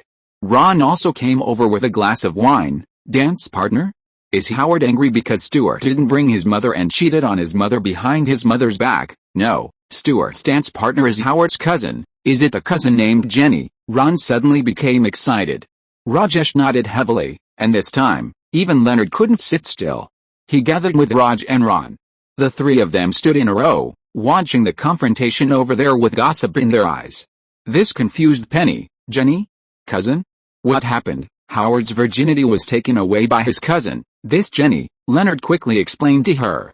Wow, Penny opened her mouth in surprise. Then Howard must be very depressed. What will he do? Fight? If this is Texas, Howard must kill Stuart with a gun to wash away the shame of their family. If the last time was out of necessity, this time it was just Stuart who went too far. No matter what, he can't just catch the female members of Howard's family to cause trouble. Ron commented seriously, "Wait and see, I bet $100 that Howard will definitely challenge Stuart to a duel in a while." "Stuart, does my mother have any objection to you bringing Jenny here?" Howard suddenly shouted over there. Before Stuart could speak, Howard's cousin took the initiative to defend him. "Why does your mother have an objection to Stuart and me? Because they have inappropriate and excessive behavior. Is it more excessive than what we did in my dad's car?" Chapter 433 Equipment Upgrade Plan. While Ron, Leonard, Penny and others exclaimed at the dinner table. They knew Howard was good at playing, but they didn't expect him to play so well. The first time was in the car. "This looks terrible," Raj whispered in his female companion's ear, but the strange thing was that although he said it was terrible, his eyes were full of gloating smiles, and his female companion was the same. "I know, but it's so fun to watch." Howard knew that he had become a joke to everyone, and asked angrily, "Why did you come today?" "Don't you know I will be there?" the cousin replied indifferently. "That happened a long time ago, Howard, and you two are second cousins. What's the relationship?" Stuart also chimed in. "Okay." Ron frowned and finally stood up. "So, Stuart, you knew about this and still had to bring her here. Theoretically speaking, Stuart certainly has the right to date anyone, including Howard's cousin. As long as they are in love, Howard certainly has no reason to stop them. But the problem is that Stuart was very unhappy with Howard not long ago because you stayed in Howard's house and refused to leave." Ron certainly would not be as excited as Howard to speculate whether his mother had an ambiguous relationship with her friend. Based on Ron's understanding of Mrs. Wolowitz, she should be too kind, seeing that Stuart was too pitiful, and grateful for his care during her injury, so she provided him with a place to stay. But all this seemed to Howard, who was a bit of a mama's boy, a sign that his mother was going to be taken away, so he spoke ill of Stuart. In this way, Stuart's behavior looked more like an act of revenge. "So Howard can have sex with her, but I can't," Stuart yelled in dissatisfaction. "Yes, that's right, go home and have an affair with your own mother and sister. This is his territory." Bernadette immediately chose to stand with her husband, but her words didn't sound like anything at first, but Howard thought about it carefully and felt something was wrong. "Wife, are you really on my side?" Ron rubbed his head, which was hurt by the noise, and blocked Bernadette behind him. "Bernadette, you'd better stop helping. Didn't you see that your husband's face turned green?" Stuart shuddered when Ron called his name. Ron stared at him seriously, imitating Toretto's way. He didn't have much experience in dealing with this kind of situation, but it didn't stop him from directly borrowing Toretto's method of dealing with the internal conflicts of the lumberjacks. "I hope you don't forget who extended a helping hand to you when you were in trouble. It was your friends. If Mrs. Wolowitz hadn't given money to help you, Howard would even have been willing to pay for you to open a store. Is this how you treat him now, Stuart?" "Look into Howard's eyes," Ron suddenly yelled, scaring both of them. They stared at each other's eyes in confusion, but found nothing except some eye boogers in the other's eyes. "Look at the man in front of you. He is your brother who will live and die with you. It's just a small misunderstanding that both of you know. Do you have to go this far? Now, apologize to the person opposite you." This paragraph, combined with Ron's experience of gratitude education and Toretto's words of chicken soup for the soul, although Ron himself didn't feel anything, Howard and Stuart looked at each other with a different look in their eyes. "I'm sorry," the two spoke almost at the same time. And then smiled at each other. "Okay, since the problem has been solved, you can have fun. Leonard, help me take care of my brother." Seeing that the atmosphere between the two was getting gayer and gayer, Ron shouted that he couldn't stand it, and hurriedly said something and ran away. It might be interesting to relive youth, but today was originally the day of these nerds. It's better for Ron not to get involved. Besides, everyone thought he wouldn't come back, and they didn't notify him in advance. He didn't even have a dance partner. Ron left the room of the apartment to Sheldon to mess around. Somehow, he drove to the Williamsburg restaurant. Looking at the two busy figures inside, Ron had to admit that he was greedy. Ron walked into the restaurant. "Good evening, girls." "Good evening, Ron." Caroline was waving happily at Ron, and suddenly a drone flew over, scaring her. "Be careful.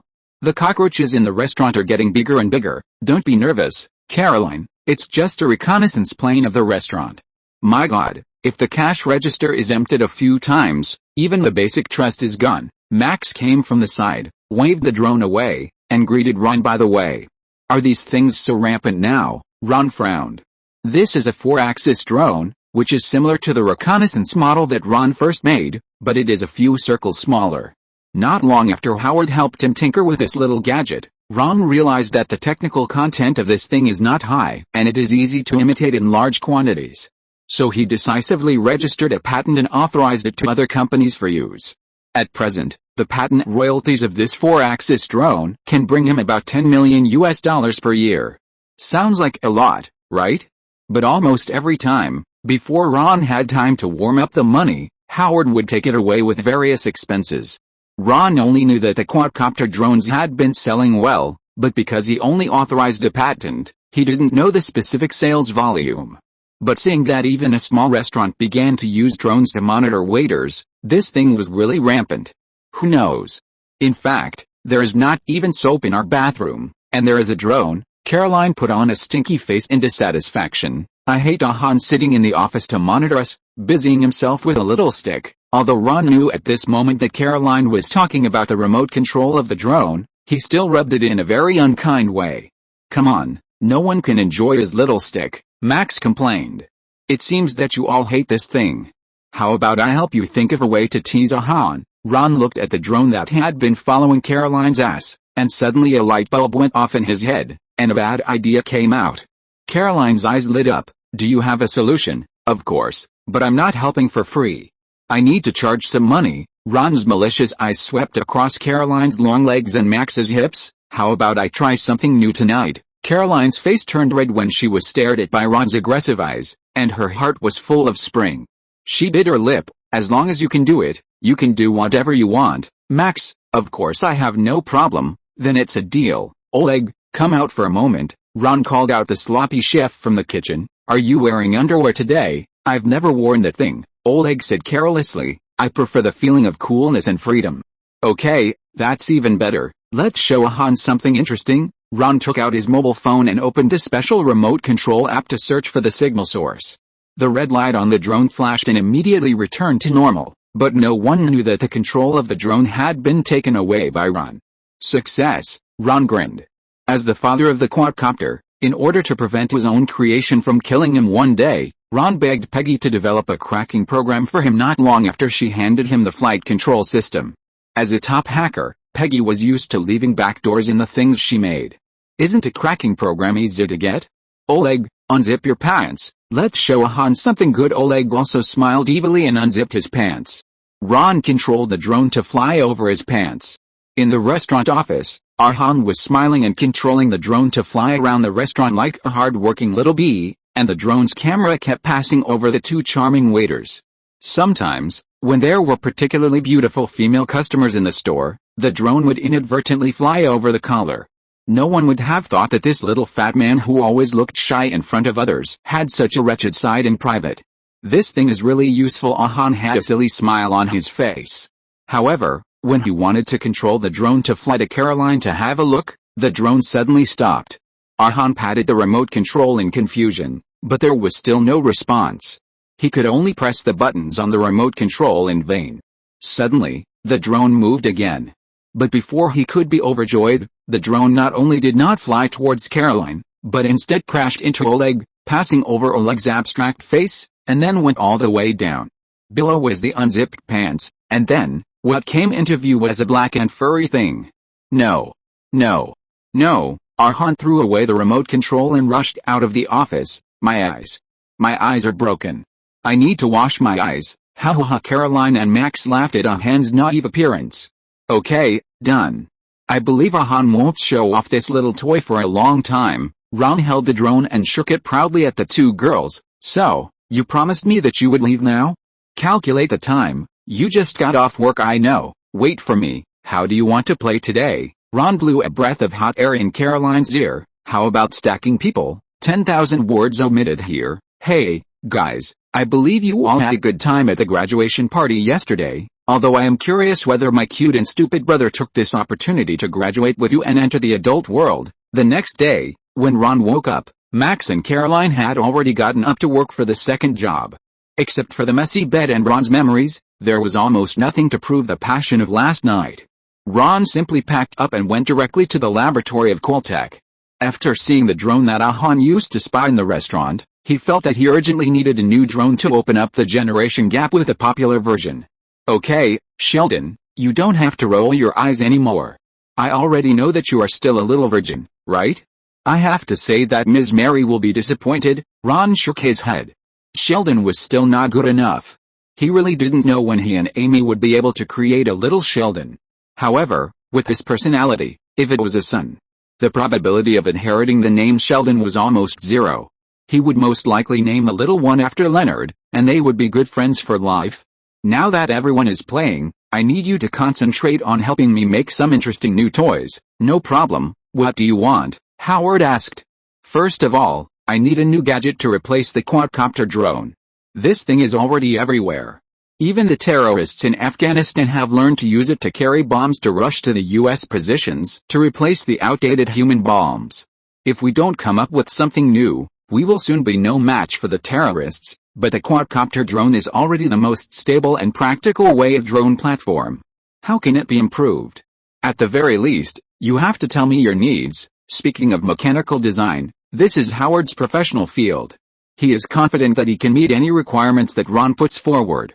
In this regard, even Sheldon has to admit defeat. Ron tapped the table with a pen and fell into deep thought. Okay, first of all, if this drone is used as a bug or camera, how small can it be? From the perspective of actual use, Ron immediately thought of an improvement method, which is to make the drone into a new type of bug and camera that can move by itself. Imagine if the installation of a bug no longer required a person to personally put the bug in someone's bag or clothes, or install it in a car, but let the bug fly over by itself. How much risk of exposure could be reduced? As long as the thing is small enough, it can fly anywhere without attracting anyone's attention. It's about this size, and the smallest one will not be smaller than a USB flash drive. This has nothing to do with the design level, but mainly the precision of the parts. If you need it, I can make it in a week. Okay, then, the first problem is solved. Then the second question is, what is the maximum load of this thing? If it is equipped with a nuclear power battery, can it achieve permanent endurance and allow it to fly in the sky uninterruptedly? Of course, but you have to make such a small nuclear battery first. This kind of miniaturized nuclear battery is now the focus of scientific research in all countries, but no one has succeeded. What do you think of this? Is there any possibility of learning from it? Ron took out a box from his backpack, which was Dr. Bailey's masterpiece. Chapter 434 IRS Annual Meeting. IRS, the Internal Revenue Service, is known as the most feared government department in the United States. It is affiliated with the U.S. Department of the Treasury and has its own independent office at the east end of Washington National Park. Usually, civilian staff work here, and it looks no different from other government agencies, but today is an exception. If someone walks into this agency at this moment, they will definitely be shocked by the notorious faces in this most feared agency. Because all the feared tax officials from all states in the United States gathered together today, and it is time for the annual tax officials' annual meeting. Generally speaking, the annual meeting of all institutions or companies will be held at the end of the year, that is, around Christmas, to summarize the gains and losses of the year, and to distribute benefits and have internal parties to build relationships. But the IRS is an exception, because the most relaxed time of the year for them is not Christmas, but the end of April. The deadline for tax filing in the United States is April 15th. Within a week after this, the actual tax revenue of each state can be almost calculated, and the rest is just to wait for the tax work of each state to proceed normally. The captains of the special operations teams from all over the country took the opportunity to report their work and gathered here. While bragging to each other, they also complained about their own difficulties. Among these people, although Ron was recognized as the best fighter, his tax performance was not the best among the group. He only ranked second. The first place was a man named Shawshank, who was surrounded by other colleagues and kept mocking Ron. "Oh my god, man, I thought you were assigned to a place like Los Angeles where there is a lot of gold, and your performance this year would be better, and there might be a slight possibility of surpassing me. But I didn't expect that your performance was only less than $10 million higher than Tom, who was assigned to Atlanta. Oh my god, I seriously doubt whether you will not be at this table next year. Oh my god, I really don't understand what you guys are doing every day. Big cities are full of big companies and rich people, but the taxes collected in the end are not as much as those in small places like us. Tax officials are accustomed to calling the amount of tax in the area under their jurisdiction performance, and then compete with each other like salesmen in a sales company, sitting at different tables according to their performance. One table can seat 4 people. Shaflin's words caused the tax officials around to burst into laughter, and the air was filled with a happy atmosphere, but Ron was not moved by his words. He spread his hands without any offense. There is nothing we can do about it. We all know that the more large companies gather in a place, the harder it is to collect taxes. If you were asked to change your jurisdiction from Des Moines to New York, I estimate that your performance would not even be among the top 50. The group of stingy people in New York who play with finance are notoriously stingy, and they are not as easy to deal with as the farmers in Iowa. Des Moines, the capital of Iowa, is the second largest agricultural state in the United States. The first is California, where Ron is located. However, unlike the large farmers in California, the agriculture in Iowa is mainly small and medium-sized farmers. Compared with the large farmers who have been corporatized and have various tax avoidance methods, these small and medium-sized farmers are much more lovely. As long as you show your IRS identity and intimidate them a few times, there are few who will not pay taxes obediently, so Shaflin's performance is always the best among this group of people. Is there still such a situation? Shaflin had obviously stayed in the countryside for too long and was already unfamiliar with the situation in the big city. Is there anyone who dares to resist taxes in the face of the guns of our IRS? Have you forgotten what the teacher taught you back then? If the rifle can collect taxes, use a rocket launcher. If the rocket launcher still can collect taxes, drive out the tank. That's how the teacher collected taxes from the Chicago gangs, and from then on, our IRS was completely famous. You must not let the reputation of the IRS be ruined in your hands. Shaflin's tone clearly carried a hint of complaint to other colleagues working in big cities, and this was the fact. A very interesting phenomenon is that the performance of these special operations teams that specialize in collecting bad taxes is inversely proportional to the GDP of all regions. The more economically developed the place, the lower the performance of the special operations teams. Only Ron is an exception. He is the only person who ranked second on the performance list as the captain of the special operations team in Los Angeles, the second largest city in the United States. Except for him, none of the captains of the top 10 cities in the United States made the list. But before Ron could speak, someone immediately took the initiative to explain his doubts. The situation is different now. Those financiers are much smarter than the gangsters in the past. Although they will not arm themselves to resist taxes, they will use more cunning and legal means to avoid taxes, such as charitable funds. Charitable funds? How can this thing avoid taxes? Shaflin asked like a layman. Forgive his ignorance, because the people he usually deals with are honest farmers. Apart from using dung forks and shotguns to arm themselves to resist taxes, they can't come up with any new tricks. For example, most rich people will set up a charitable fund for their own family, and then put all their stocks, real estate and other assets into this fund. In this way, they can legally and reasonably transfer all their assets to anyone in the simplest and most direct way. More importantly, they don't have to pay any taxes. What? You can also avoid all taxes? Including inheritance tax? You mean, all taxes? Shaflin opened his mouth in surprise.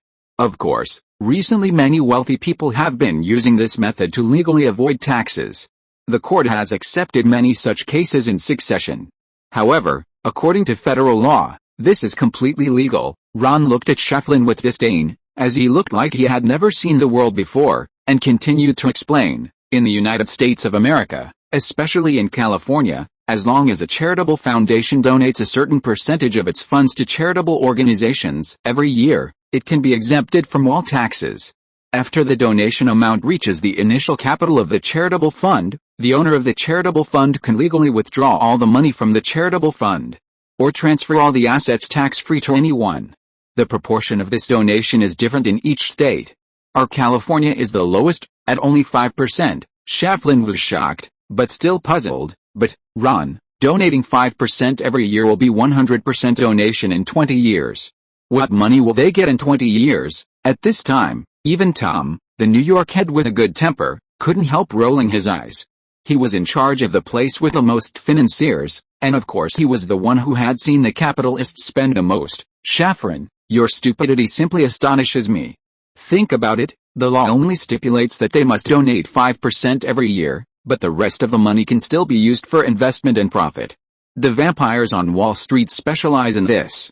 Besides, do you think that 5% of the money can be really donated? Isn't it? Of course not. Ron also joined in the popular science. There are too many things that can be done here. The law only stipulates the amount they must donate, but does not stipulate how to donate, let alone the price of the donated items. For example, if a place is hit by a hurricane, they need to donate a batch of tents, and then they will register another company and mark the price of the tents that were originally priced at $200 to $2,000 each. In this way, they can directly arbitrage 90%, and this is still the simplest of their countless methods. In fact, 90% arbitrage is already the most conscientious of these charitable foundations. The arbitrage ratio of most charitable funds I have seen is generally 99%. The ridiculous thing is that all the infamy are caused by us tax officials, and they have gained the reputation of being kind and generous. Really FXXK. Then can't we impose personal income tax on them? Just raise taxes from the source? Shaflin received a heavy blow from two friends and her voice was much weaker. Personal income tax? What, are you kidding? Ron sneered. The asset gains tax that cannot be collected from the company and stock income is not available. As long as you invest money in a new project, you can cycle endlessly. Even if you pay a salary, they will give themselves a ridiculous salary of $1 a year.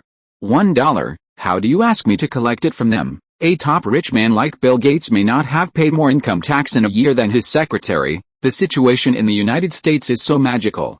The richer the person, the less tax he pays. Therefore, Ron often wonders when he can hang these people on streetlights.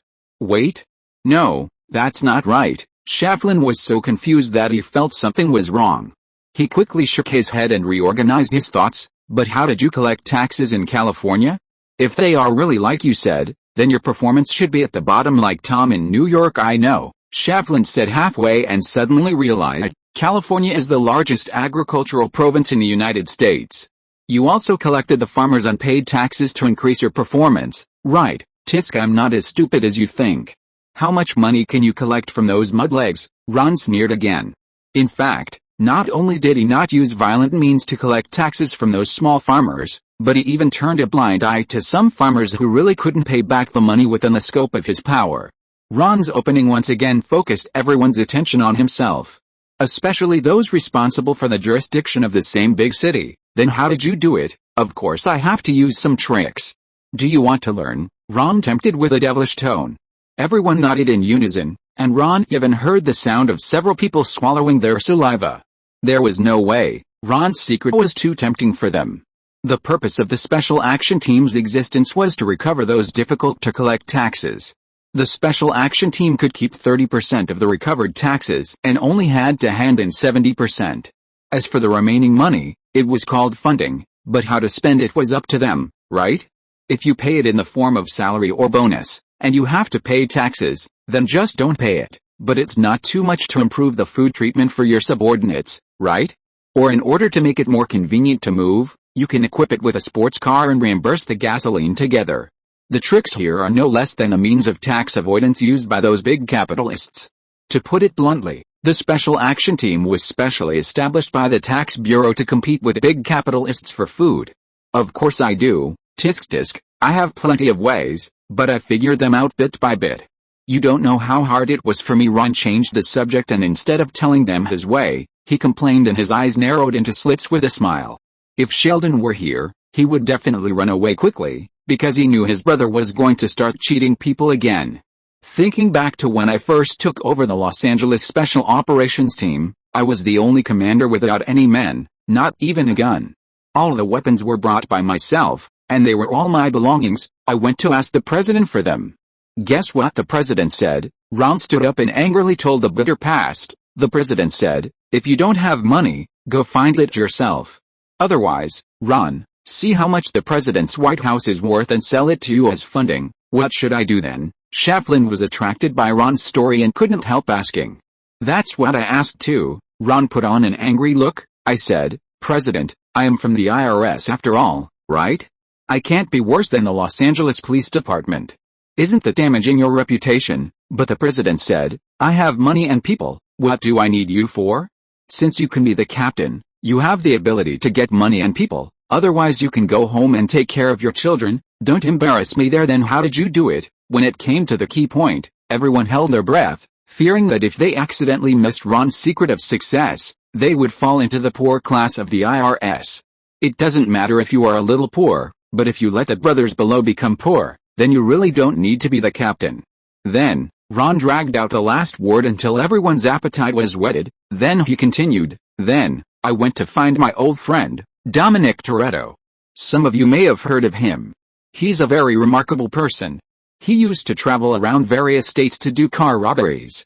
As long as he targeted the truck cargo, there was nothing he couldn't rob." Shafran was a little confused, but what does this have to do with collecting taxes on big capital? Ron narrowed his eyes calmly. Then do you want to guess whether the people he robbed had paid taxes or not? Chapter 435 Ron's Tips for Collecting Taxes. Isn't this too bad?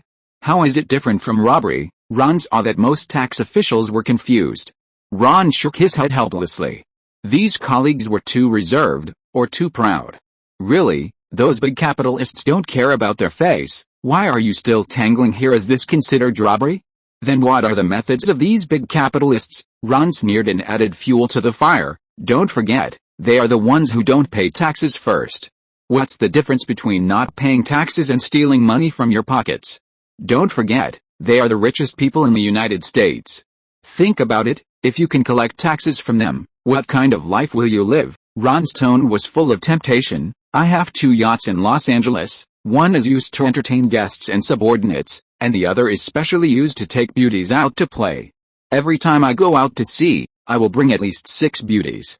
We will be in the cabin, in the cab, and sometimes even on the deck. Many of them are college students. Do you know?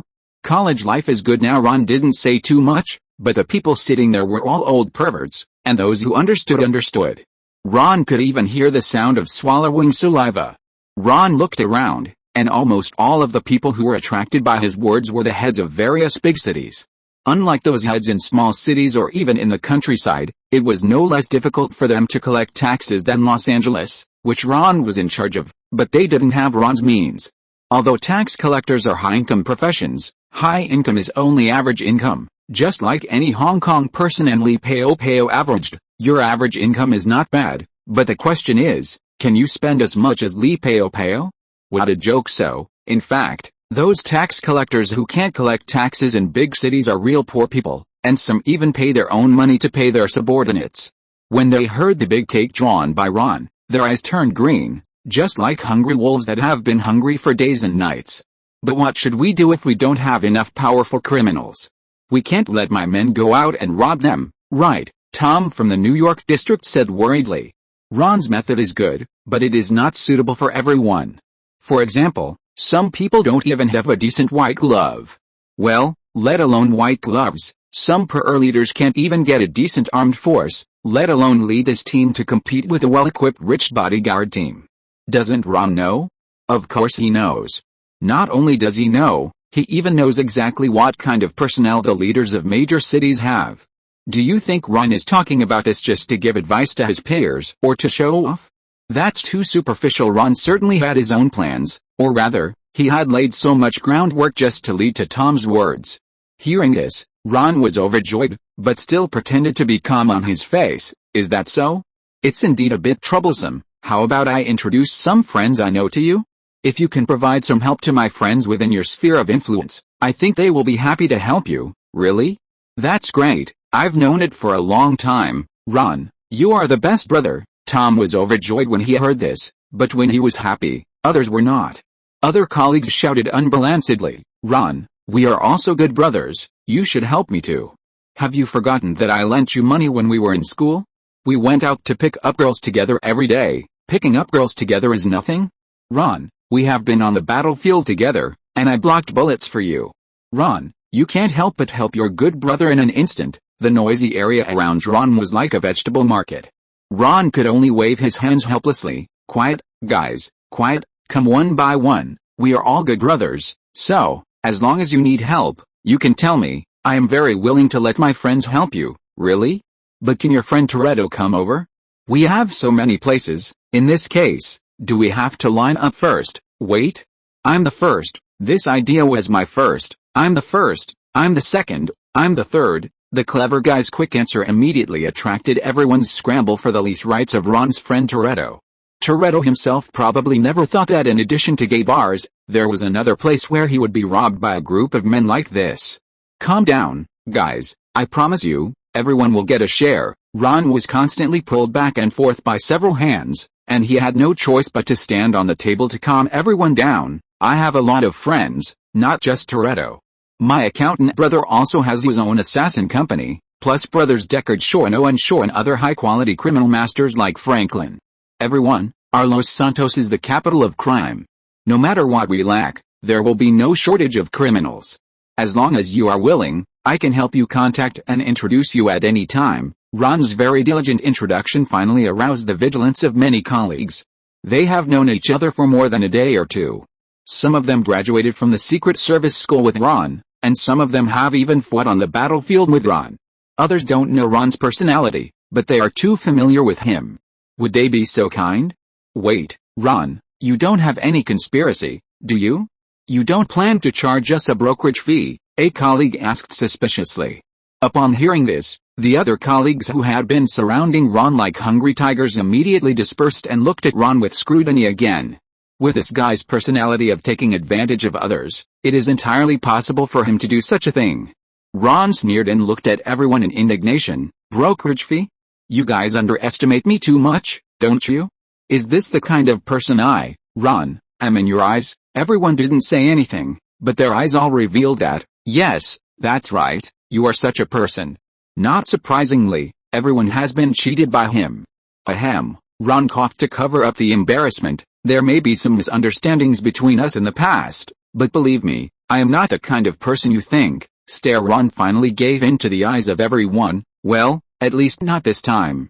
I promise that as long as you need it, I will not charge any fees for all the people I introduce to you.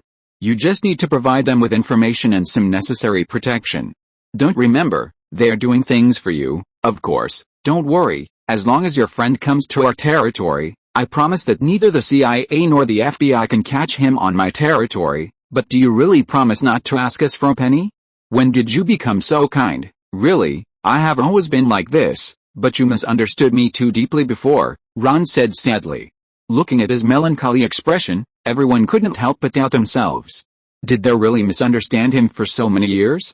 However, what they didn't know was that Ron was laughing in his heart at this time. What a joke. How much can you charge for the agency fee? If you charge less, you won't make any money. If you charge more, others are not stupid. Can't they find some white gloves to do this? At most, they don't have the expertise introduced by Ron. Anyway, there is no cost. At most, you can find more people a few times and there will always be success. However, if they use people introduced by Ron, it will be different. It seems that Ron generously lends his friends to them and doesn't charge a penny. But don't forget that Los Angeles is different from other places. This is a place where the underground world is completely controlled by Ron. There is also a tax that does not exist in other places, that is, the crime tax. According to the rules set by Ron, at least 30% of the tax must be paid. With other colleagues in the IRS as intelligence spies for Ron, the criminal team sent out by Ron must be incredibly efficient. Every time they go out, those hateful tax evaders will feel painful. Compared with this considerable income, that pitiful agency fee is nothing. The best part is that the IRS in each region will provide them with protection, which will attract criminals in Los Angeles. As long as Ron pays close attention to the taxation, he can make a lot of money without doing anything. Thinking of this, Ron couldn't help but put a smile on his face. Hey, guys, what are you talking about? Where's Sheldon? After returning from Washington, Ron went to Caltech as soon as possible to see what surprises his cute little inventors were going to give him. It was lunchtime, and 3 of the 4 scientists were sitting at the table, but Sheldon was missing. He's going to stay at home and think about some questions about dark matter, Howard said with a smirk at Rajesh. I invented a new game, do you want to play it? Sheldon had intermittent convulsions, which was normal. Ron didn't bother to care about him, and sat down with a plate of food. Okay, what game? The name of this game is Emily or Little Gizzy. I'll tell you what Rajesh once said, And you guess whether these words are said to Emily or little Gizzy. Emily is Rajesh's new girlfriend, a dermatologist, who likes to watch horror movies, so much so that it's a bit abnormal. Ron and other friends even think that it wouldn't be strange if she dismembered Raj one day. So far, they can't figure out what this woman likes about Raj, and little Gizzy is Raj's dog, a Yorkie. Okay, you can laugh if you want to, I won't feel embarrassed. I have a beautiful girlfriend and a dog who loves me so much that he is willing to drink my bathwater, Raj said stubbornly. I believe that if you died suddenly at home, she would love you so much that she would feed on your corpse. Ron laughed. God knows if I'm talking about Emily or little Gizzy. Okay, guess who you're talking to? Howard started the game with a sly smile. You know, when you're not around, the empty bed feels so lonely. This question is too easy. Little Gizzy. We all know that Raj can't sleep without holding little Gizzy now. Ron answered before Leonard could speak. Okay, I'm starting to dislike this game now. Ron was still having fun. Next question. Okay, Emily or little Gizzy. Look, I bought us couple sweaters. Leonard raised his hand. It's still little Gizzy. We've all received his Christmas cards. He and his dog are wearing couple outfits. A man can love his woman and his dog at the same time, okay? This is not surprising. Rajesh couldn't help but defend himself. When Ron heard this, he quickly seized the opportunity to answer. I know this question, Emily. I heard him say this to Emily. Ding ding ding. Ron scored another point. Now the score is 2-1, and Leonard is 1 point behind. Howard was both a question setter and the referee, having a lot of fun. Please listen to the next question. You are so lucky, you have the most shiny hair in the world. Disc. This question is a bit difficult. Leonard, do you have any ideas? Ron was confused. It is indeed difficult to choose. Raj combs his girlfriend's hair and his dog's hair. Although I don't know if he uses the same comb. Okay, I choose Emily, then I choose Gizzy. The correct answer is. Howard was about to announce the correct answer, but Sheldon suddenly ran into the restaurant. After seeing them, or to be more precise, after seeing Ron, he immediately rushed over. Ron, give me money. I need research funds. Sheldon stretched out his hand in front of Ron. Due to the need for weapons and equipment, Ron is one of the important donors of Coltech. He funded many weapons-related research of Howard and others, including Sheldon's. Ron frowned. May I know what you plan to do with this money? I finally thought of a way to solve the black hole information paradox once and for all. My God, this method may win me a Nobel Prize. Can you fund my research, Ron? Sheldon stretched out his hand in front of Ron again and shook it. Winning the Nobel Prize is Sheldon's lifelong dream.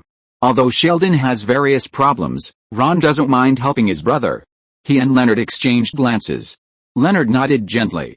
Ron knew that this might be Sheldon's closest chance to the Nobel Prize. He immediately took out his checkbook. Of course, no problem, my dear brother. How much money do you plan to ask for? $560 million. Wait, what did you say? Ron scratched his ear in disbelief. $560 million. Sheldon repeated the number just now. That's not what I meant. The previous sentence. Sheldon tilted his head and thought for a while. I finally thought of a way to solve the black hole information paradox. Can you fund me? You said this sentence. Yes, that's right, this sentence. My answer is no. Roth closed the checkbook. Chapter 436. The difficult Sheldon. Ron, please, I only need $560 million. I can make a micro black hole and verify my conjecture. Do you know how important this is? 2 days have passed. Whenever there is a chance, Sheldon will immediately follow Ron's ass and keep begging for Ron's investment, and even follow Ron to Ron's office. To this, Ron's answer is always as firm as always. No way, Sheldon. Why? You are so rich. Sheldon pouted and sat opposite Ron. Wall Street is richer. Why don't you go there to ask for research funds? Or go to Musk, he is much richer than me. If it doesn't work, you can also go to the Jewish masters at the Federal Reserve to ask. Howard is Jewish, he may be able to introduce you. Ron took a document and said without raising his head. This document was sent by Tom in the New York area, and the main content was the information of several residences of Soros. Seeing this, Ron couldn't help but feel a little overwhelmed. Although Soros, as a world-famous financial capital tycoon, has many ways to avoid taxes and has not paid a penny of tax for more than 10 years, he should be properly controlled. However, this goal is too big. Ron doesn't believe that the security force that Soros has spent a lot of money to build will be indifferent to this. Although with the strength of Toretto and others, it is definitely easy to succeed, but the price must be high.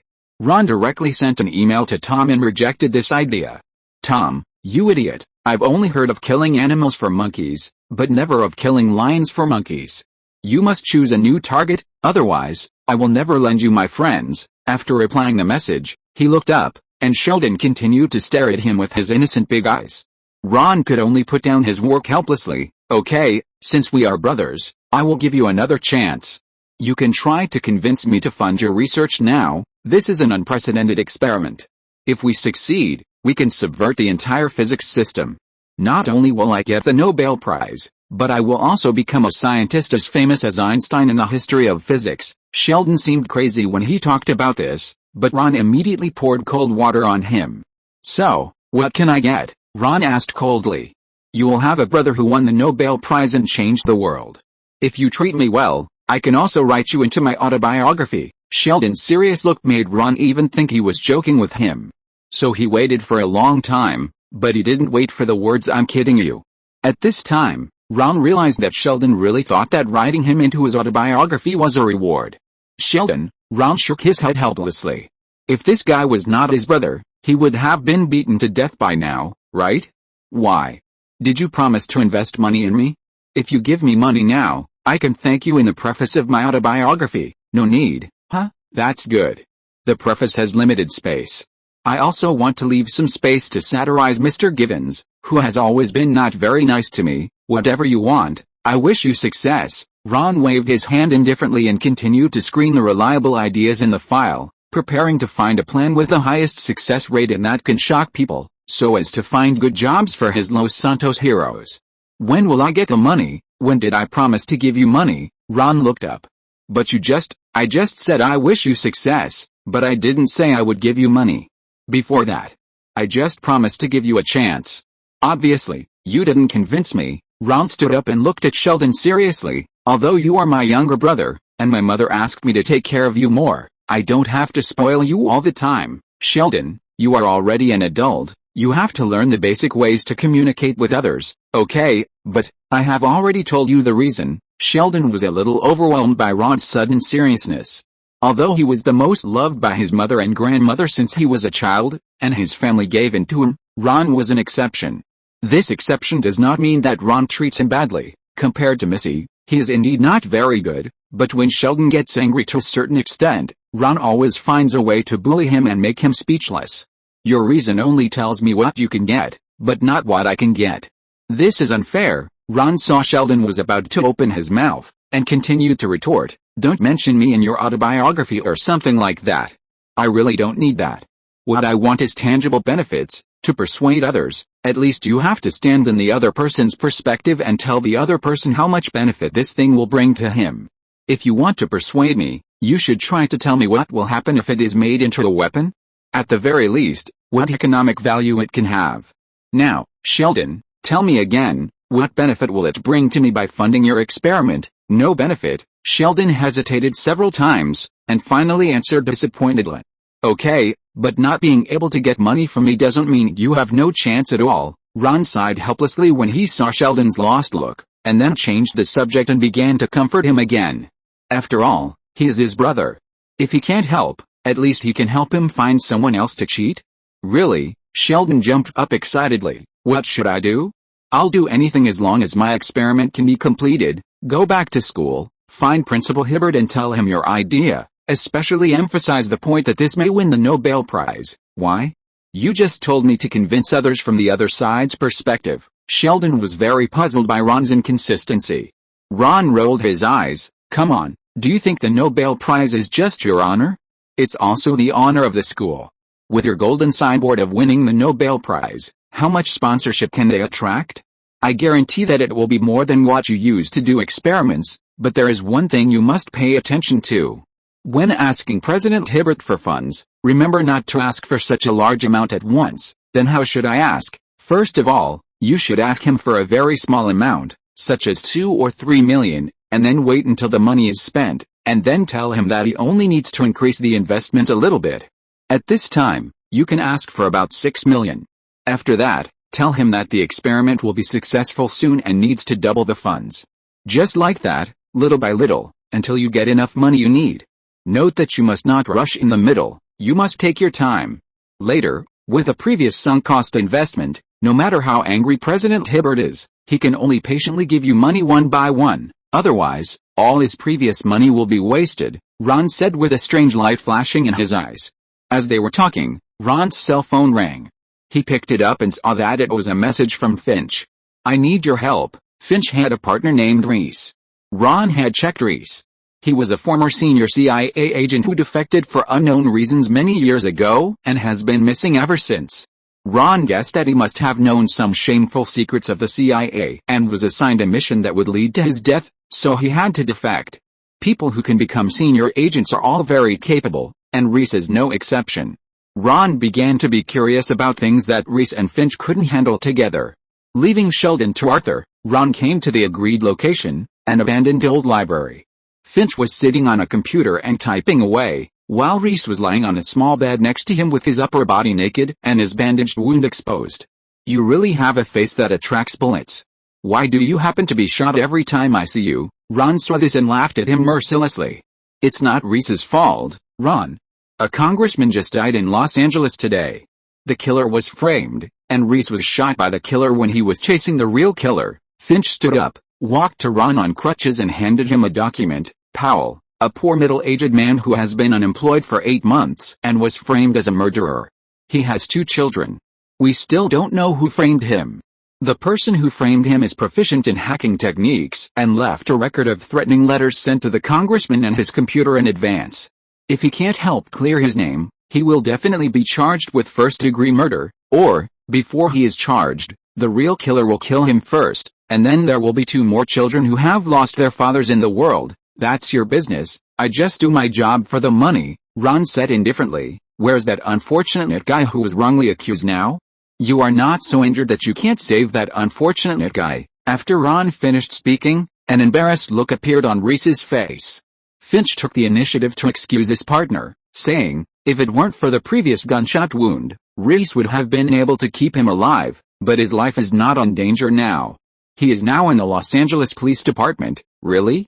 But I don't think it's that simple, Reese. What do you think? I think the same as you. Reese struggled to sit up straight. In a job like framing, the framed person usually doesn't survive. If they don't solve it on the spot, they have to remedy it immediately afterwards, making Powell look like suicide or an accident. But the murderer can't break into the police station to kill him, right? There are police officers there. Finch still didn't quite believe it. If necessary, it's not difficult to kill someone in the police station, not to mention that he will be transferred to the court by the FBI soon and await tomorrow's summons. Ron handed the message on the phone to Finch and Reese to check, and they were shocked. These FBI. They don't know that this is sending Powell into the murderer's gun. We have to do something. Don't move if you are injured. It will only make your injury worse. Reese struggled to get up, but Ron pushed him back onto the bed. You have done well enough, leave the rest to me. What are you going to do? Just watch. What you need to do now is to find out the person hiding behind the scenes. Only when we find out who framed him, all this will be over. Ron turned around and smiled. Then disappeared down the stairs. On the deserted street late at night, an abrupt and bizarre-shaped car stopped by the roadside. Of course, this bizarre shape is only relative to ordinary people. For Otakus who often read comics, they will be able to call out the name of this car at first sight, Batmobile. That's right, Ron is driving a Batmobile now. Ron, I am against the use of violence to save Powell. Those FBI are just doing routine work and have done nothing wrong. They are all good people. We can't kill several other innocent people in order to save one person. Through the hacked camera, Finch clearly saw the gun in Ron's hand and kept shouting in Ron's headphones. Don't worry, I promise no one will be killed. Ron took the magazine off the grenade launcher in his hand and stuffed in a grenade with a blue bullet. Hank's brother-in-law, Mr. Walter White, finally recovered after a long period of treatment. In order to repay the medical expenses paid by Ron, he officially joined Ron's special operations team, but he was a non-combatant like Andy. But the difference is that Andy is responsible for Ron's financial work, while Walter is in charge of the research and development of chemical weapons, which is a piece of cake for a chemist who almost won the Nobel Prize. Ron built a laboratory for him in the basement of the Special Operations Team headquarters, and the blue grenade in his hand was the work of this laboratory. Watch out, the car is coming. You are still more than 200 meters away. You can see him when you turn the intersection. Finch reminded in the headset. Ron saw the lights faintly lit at the intersection ahead. As the vehicles approached, the lights became brighter and brighter. Ron stuck the barrel of the gun out of the car window. The car turned left at the intersection and entered the street where Ron was, just in front of Ron's sight. Through the magnifying scope, Ron saw that there were 4 people in the car, 3 FBI agents, 1 driving, and 2 surrounding Powell in the middle of the back seat, 1 on the left and 1 on the right. Ron lowered the muzzle of the gun, moved it from the driver to the hood, licked his lips, and decisively pulled the trigger. Bang! The grenade was fired from the gun barrel and instantly penetrated the car's engine cover. The FBI agent inside hurriedly steered and drove the car into an S shape to avoid a possible secondary attack. But the expected secondary attack did not come for a long time. I don't know why, but the FBI agent felt his eyelids getting heavier and his consciousness gradually blurred. Boom! The car crashed into a roadside electric pole and stopped, but no one got out of the car. Ron walked to the front of the car. Everyone in the car closed their eyes strangely, even the driver was sleeping soundly on the steering wheel. Ron smiled under the gas mask. The quick anesthetic made by Old White is really useful. Chapter 437 Ron's second-hand business. The whole car, including Powell, the target Ron wanted to rescue, was fast asleep. Ron slapped him on the face several times but he didn't wake up. Seeing Powell's face swollen like a pig's head, Ron could only carry him down and throw him into his car. On the other side, in the old library where Finch was stationed. Have you found the hacker who planted the accusation on Powell's computer? Reese was shot again this time and couldn't go out. He could only stand behind Finch in boredom, watching him enter line after line of code on the computer, but he couldn't understand any of it. I haven't been able to crack the hacker's IP address, but he succeeded in finding a loophole in his firewall. After Finch entered the last line of code and hit the enter key, his mouth slightly curved upwards with a smile. Okay, we're in. Now, let's see who's behind it. I knew you could do it. However, the smile on Finch's face didn't last long and froze on his face immediately. As his code instructions began to execute, several codes that were not entered by him were also executed. These codes have only one function, which is wait. We didn't hack in, we were put in. It's a bait. Reese was puzzled. What do you mean? This is a very complicated program. They infected all the devices connected to our private network with a worm virus, including our mobile phones. Destroy the phones. Finch grabbed the microphone and shouted, Ron, can you hear me? Destroy the phone. We will meet at the place where you trade. After that, Finch immediately unplugged the computer power and network cable, threw the phone on the ground, and smashed it hard with his walking stick, smashing it into pieces. Before the phone broke, 3 words flashed on the screen. Who are you? And your phone? Reese. We must move quickly. He has located us. Finch snatched Reese's phone and threw it on the ground. Just a few minutes ago, Reese's phone was connected to the Wi-Fi network to play games, so as expected, his phone was also hacked. Less than 200 meters away from the branch of Ron's Special Operations Team, the antique shop owner Guan Yuming is a frequent visitor to Ron's senior club. This shop is more of a hobby than a business. Most of the things sold in Guan Yuming's antique shop are strange little gadgets that he bought from everywhere. According to him, most of them are related to black magic. Ron doesn't know what they are, but they look very powerful. But in Guan Yuming's shop, there is a separate cabinet, and the antiques inside are all broken things that Ron bought back at $1 a box. These things are generally not valued by anyone, not to mention that each one is expensive. Even a broken thermos cup with a broken mouth is marked with a sky-high price of hundreds of thousands of dollars. Such a thermos cup, at most $20 a piece in Walmart supermarket, but dare to charge hundreds of thousands here? And it's broken. How stupid would someone be to buy this broken thing? Of course, the buyers are not stupid, or rather, they are very smart. These things are certainly not prepared for ordinary customers, but for Ron's special customers, such as Finch, who need Ron's paid help. In the dark, Reese was about to use his superb lock-picking skills to open the door.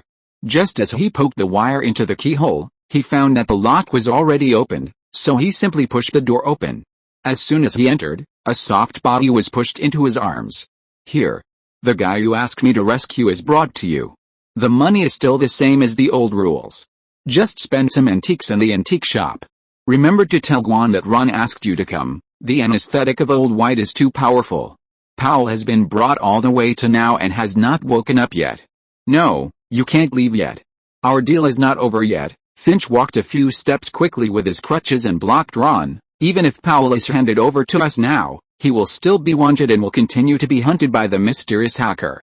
You have to help us solve the problem thoroughly. It's really troublesome. Well, how do you want me to help you? Ron stopped. First, we need to track down the real murderer who killed Congressman Delancey. Maybe we need an expert who is familiar with the political circle to help, Finch said absent-mindedly. The political circle is full of complicated forces, and Finch has no idea about it. However, he remembered another client he and Reese had saved before, a woman, a political broker, and maybe he could ask her for help. But Ron interrupted his thoughts. There is no need to be so troublesome. I am sure that the person who killed Delancey was definitely not for any political reasons. His election was the result of the common acquiescence of all forces. Anyone who attempts to overturn this result is equivalent to declaring war on all forces. Do you know him? Reese said in surprise. Of course, speaking of it, he and I are comrades in the same camp. We are both supporters of the current president. Ron shrugged. He actually knew Congressman Delancey. He had met him at a campaign fundraising reception before, so it must be because of economic reasons. I remember that he seemed to have an engineering contracting company, and the local prosecutor has been secretly investigating this company for several months. What's the problem with this company? The prosecutor suspected that he cut corners on the project. In fact, this is something that everyone knows. Even if he is really caught, what can he do? At most, he can go to Shawshank prison for a vacation. You may not know how luxurious the VIP area of that prison is. There are regular physical examinations, gyms and heated swimming pools. Even if you want women, the prison guards will help you order takeout and deliver them to your door. Besides, you don't have to take the blame yourself. At most, you can throw it to. Ron was halfway through his speech and suddenly got stuck. A harmless smiling face that always followed Congressman Delancey flashed through his mind. Throw it to what? Finch keenly felt that this was the key. Throw it to his partner and campaign assistant. I think we know who wants him dead. Right, that's right. As long as Delancey dies, there will be no evidence to prove these things. Of course, he can say that Delancey asked him to do it, but even if these are true, we have no evidence to prove that his assistant killed Delancey. Then go find some evidence. Ron's voice had just fallen, his ears moved, he heard some strange noises coming from outside the door. It seemed to be footsteps. He gestured to Finch and the other man to keep quiet, pulled out his pistol and slowly moved towards the door. Through the crack in the door, they saw a half-bald man with a gun approaching them outside. Bang bang, Ron suddenly opened the door, and fired 2 shots in an instant before the other party could react. The first shot hit the man's right hand holding the gun, knocking the pistol and 2 fingers away, and the second shot hit the man's knee directly, knocking him to one knee. Chapter 438, Interesting New Rival. Ron was about to step forward and interrogate him about who was behind this, but he saw the man take out something and put it in his mouth. When Ron rushed to him, the man had already fallen down with white foam. FXXK. He committed suicide by taking poison. Our clues are broken again, Ron said in annoyance. If he had known, he should have injured both of his hands just now. I am beginning to be curious now. Who have you provoked these times? Have you two cleared all the communication tools such as mobile phones? Ron turned his head and asked. The mobile phone that Ron used to talk to Finch had been thrown out of the window as early as Finch found something wrong. The mobile phone that Peggy gave him was used to communicate with Peggy alone. He had never called anyone, not even logged into the internet, and there was no possibility of being hacked.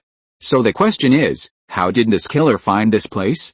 All the mobile phones and computers are new now, and they haven't called anyone yet. Finch took out the communication equipment on his body and showed it to Ron in confusion. There was nothing wrong with Finch and Reese's stuff, and Ron himself was even less likely to have any problems. To borrow Sherlock's words, eliminate the impossible, and whatever remains, no matter how unbelievable, must be the truth. If Ron and Finch were all right, then the only problem was that the three of them all cast their eyes on Powell, who was no longer asleep, and even everyone had a ridiculous idea in their minds. Could this man who looked like a victim be playing the pig to eat the tiger? Ron thought so, and slapped Powell's head, which was already swollen like a pig's head, twice, but there was still no reaction. Not even the conditioned reflexive muscle tension. This should not be faked. Ron shook his head at the two people, and this clue was broken again. Wait, is it possible that the FBI, or the people who wanted to kill him, installed a tracker on him when he was at the police station? You all know that the Los Angeles Police Department has been infiltrated like a sieve. Reese proposed another possibility, and Ron touched the sleeping old man again. The pockets of his clothes were all empty, which meant that all his belongings had been taken away when he was caught. The belt buckle was made of a whole piece of metal. Judging from its shape, there was no place to hide the tracker. If there were no trackers in these places, there were only two places left to put the tracker. Ron and Reese's faces turned dark at the same time. Ron spoke before Reese could speak. I'll check his shoes now. If you still can't find the tracker, you can check his intestines. There are rubber gloves and lubricants in the drawer over there. Reese had no choice but to nod with a dark face, but fortunately, Ron found a small, glowing tracker on the sole of the first shoe he checked. You're lucky. Now you don't have to do an anorectal examination for him. What are you going to do now? First, I'll take this out for a stroll and pretend that I didn't find it. Then I'll find a place to lure the killer here, but this time I'll be careful and take off his chin before he commits suicide. What about us? Finch asked hurriedly. You just need to wait for him to wake up and send him back to the police station. Ron pointed at Powell.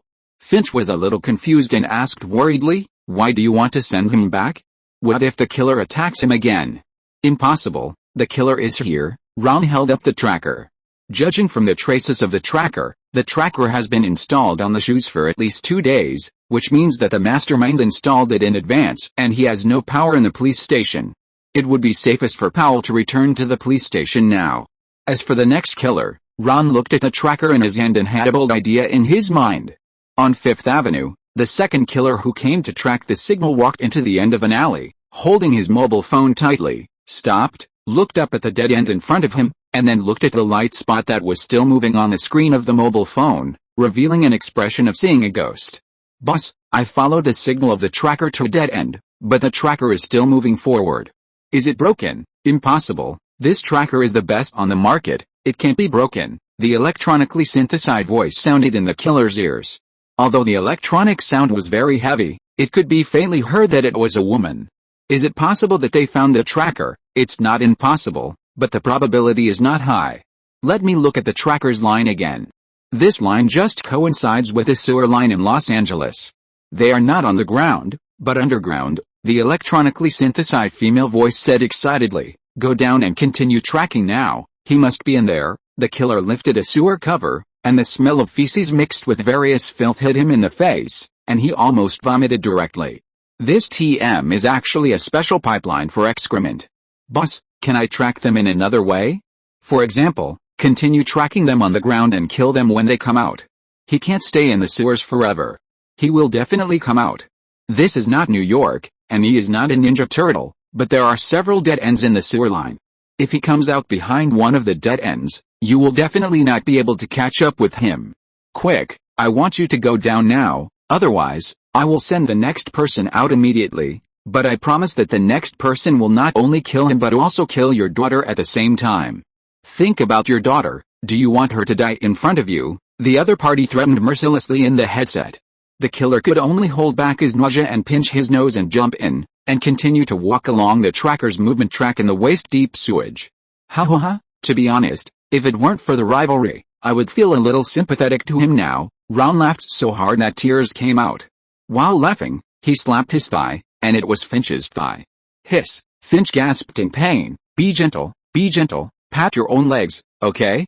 When are you going to make your move? Don't worry, play a little longer. Ron continued to operate the remote control, directing the remote control boat in the sewer to sail. Do you know where the end of this sewer is? Finch shook his head. I don't know, it's a septic tank, Mr. Finch. Ron smiled and said, what do you think about letting this lovely killer take a bath in the septic tank? As he said that, the remote control boat turned at the fork and headed towards the septic tank. Ron moved to the co-pilot's seat with a remote control. You drive, we will meet the killer at the septic tank. If you're listening to this novel on a channel other than Fanfic World, it means they downloaded and uploaded it without effort. We cordially invite you to visit our channel, Mundo Fanfic Novelis. There you'll find the original version of this story and you can explore many other novels of various genres. We're waiting for you to immerse yourself in a world of incredible novels. Chapter 439 Ron failed. The killer followed the signal of the tracker and tracked it all the way to a big pool with a pungent stench. He couldn't help but swear, FXXK. There must be something wrong. I don't believe anyone would hide in a place like this. That's why he chose to hide in a place like this. I guarantee that the signal is here. See where the person is. The electronic voice in the headset also had a suspicious tone. Although she didn't feel how pungent the smell was at the scene, she intuitively felt that something was wrong from the tracker's running trajectory, but she couldn't be completely sure. Everything was just a woman's intuition. Let me take a look. The killer looked around and immediately locked onto a strange floating thing in the pool. From a distance, the thing looked like a garbage bag full of garbage, but a closer look revealed that the garbage bag had limbs. No. That's a person. That's a floating corpse.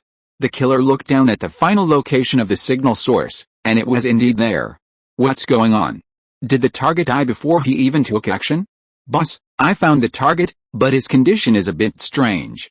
He seems to be dead. What do you mean by seems? Dead is dead, alive is alive, there is no seems, go and confirm it. But the killer just said a word in a barely detectable voice, and suddenly stopped and changed his words. Okay, I'll go and confirm it now. The killer walked down the ladder one more level, squinting his eyes, not to show off to anyone, but because he couldn't open his eyes because of the stench. He reconfirmed the target's position. After getting closer, he could vaguely see the target's facial features. It was indeed a person. The distance from where the killer stood to the pool was about 10 meters. He resisted the nausea and took a deep breath. This breath of methane almost killed him on the spot, but he still endured it, closed his eyes and jumped. On the ground above the septic tank, in an RV, watching the surveillance footage of the killer entering the septic tank, Ron, Finch, Reese, Arthur and Hank raised their scorecards at the same time. Subtract the highest score of 6 points and the lowest score of 0.5 points, and the final score of this player is 4.5 points. Arthur, you are really harsh in giving scores. Can you tell me your reasons? Ron played the role of referee. Although he suppressed the splash very well, it is not ruled out that there are too many debris in the pool, so the splash can't be raised. The biggest problem lies in his movements. He goes straight up and down, without even an aerial turn or flip. I can't jump there. I mean, if I jump in a regular diving pool, I will definitely perform better than him. Arthur curled his lips. He and Hank were pulled here by Ron in the middle of the night. He asked him to drive a motorhome and bring a mannequin from a clothing store. The target person the killer saw in the septic tank just now was this thing. But Ron doubted his words. Really? Of course it's true. I was on the school diving team when I was in school. If I hadn't chosen to join MI6, I would probably become a diving athlete to participate in the Olympics, or be an actor. Arthur said dissatisfiedly. So your hair was washed off when you were practicing diving? Ha ha ha, Hank laughed mercilessly. Arthur glared at him. You are also a bald head. You still have the nerve to laugh at me. At least, my diving must be of the gold medal level. Ron secretly curled his lips. You won a far gold medal. At most, you can be covered with gold powder and twist around in other music videos. Okay, we can talk about bickering later. Now I want you to get that guy out for me. While talking and laughing, the killer in the surveillance video was already next to the game target. He found that it was a dummy. Just as he was about to curse, Ron had already pressed the start button. The anesthetic bottle hanging under the dummy opened silently, and the colorless and odorless anesthetic gas was released around the dummy. The killer was about to say something to the headset, but his eyelids became heavier and his consciousness became more and more numb. You go. Hank and Arthur pointed at each other in unison, and then moved their targets to Reese and Finch. They began to consider letting these two people do the work, but after seeing the crutches beside them, they gave up the plan. The two of them each had a crutches, and they looked more miserable than each other. It was okay to fight with a person opposite, but it was too bad to order the disabled people around. Holding back the nausea, the two worked together to pull the killer out of the pool. The killer's headset immediately caught Ron's attention. Number 8, how is the target? I see that the signal source has stopped moving for a long time. What happened to you? The killer's headset still kept coming out. In a hotel 20 kilometers away, a woman was calling non-stop. Since just now, the signal of the tracker has stopped in the same place for more than 10 minutes. This is a very abnormal phenomenon. She just contacted her 5 minutes ago. Logically, there should be news by now. However, the fact is that except for the sound of falling into the water at the beginning and the strange collision sounds later, there was no other sound. "Lend me your clothes." Ron couldn't help but pull off Reese's suit jacket, wrapped it around the headphones and picked it up. Reese's eyes twitched. If he hadn't been unable to beat you, he would have killed you long ago. "Sorry, I've also dealt with your second killer. Do you have a substitute? If not, then I have to declare the game over." "No, it's not over yet. I haven't caught you yet, right?" Ron rubbed the headphones on Reese's suit several times before answering in an elegant tone. At the same time, he secretly regretted it in his heart. He originally wanted to make a prank, but he didn't expect that he would be tricked in the end. He would not have played it this way if he had known. As for the killer sleeping like a dead pig on the ground, Ron had given up. This guy, from the moment Ron heard the electronic synthesized sound in the headphones, he knew that he was just a pawn. He had never even heard the real voice of the person who gave him orders. If he could know anything else, it would be a miracle. Ron dared to guarantee 100% that he was just a puppet controlled by the mastermind through the network cable. Ron knew there were many people like this. Most of them are veterans who have participated in the war. Some of them re-entered military service companies after retirement and worked as mercenaries, while others registered as killers on the dark web. This idiot is obviously one of them. "How did you tell?" Finch was surprised. "There is a scratch on his neck near the aorta. Only shrapnel can cause this shape without being fatal. The calluses on his palms are caused by long-term handling of guns, and there are calluses on both hands. Obviously he uses a rifle. Those who often use rifles as weapons are definitely not ordinary thugs, but veterans on the battlefield. The way he walks has some common tactical movements in it." Several guys who have been to the battlefield gave their own guesses, which opened the eyes of Finch, an outsider. "Hey, are you still here? Don't you want to play with me anymore? How about this? Let's make another bet. This time, we'll bet on whether Powell will be convicted first or your employer's criminal evidence will be found first." Ron continued to provoke the other party with words, and as soon as the killer was fished out, Finch had already connected the killer's mobile phone and began to reversely track the IP address of the mysterious man who had been in contact with the killer. "How long will it take?" Ron asked with his mouth.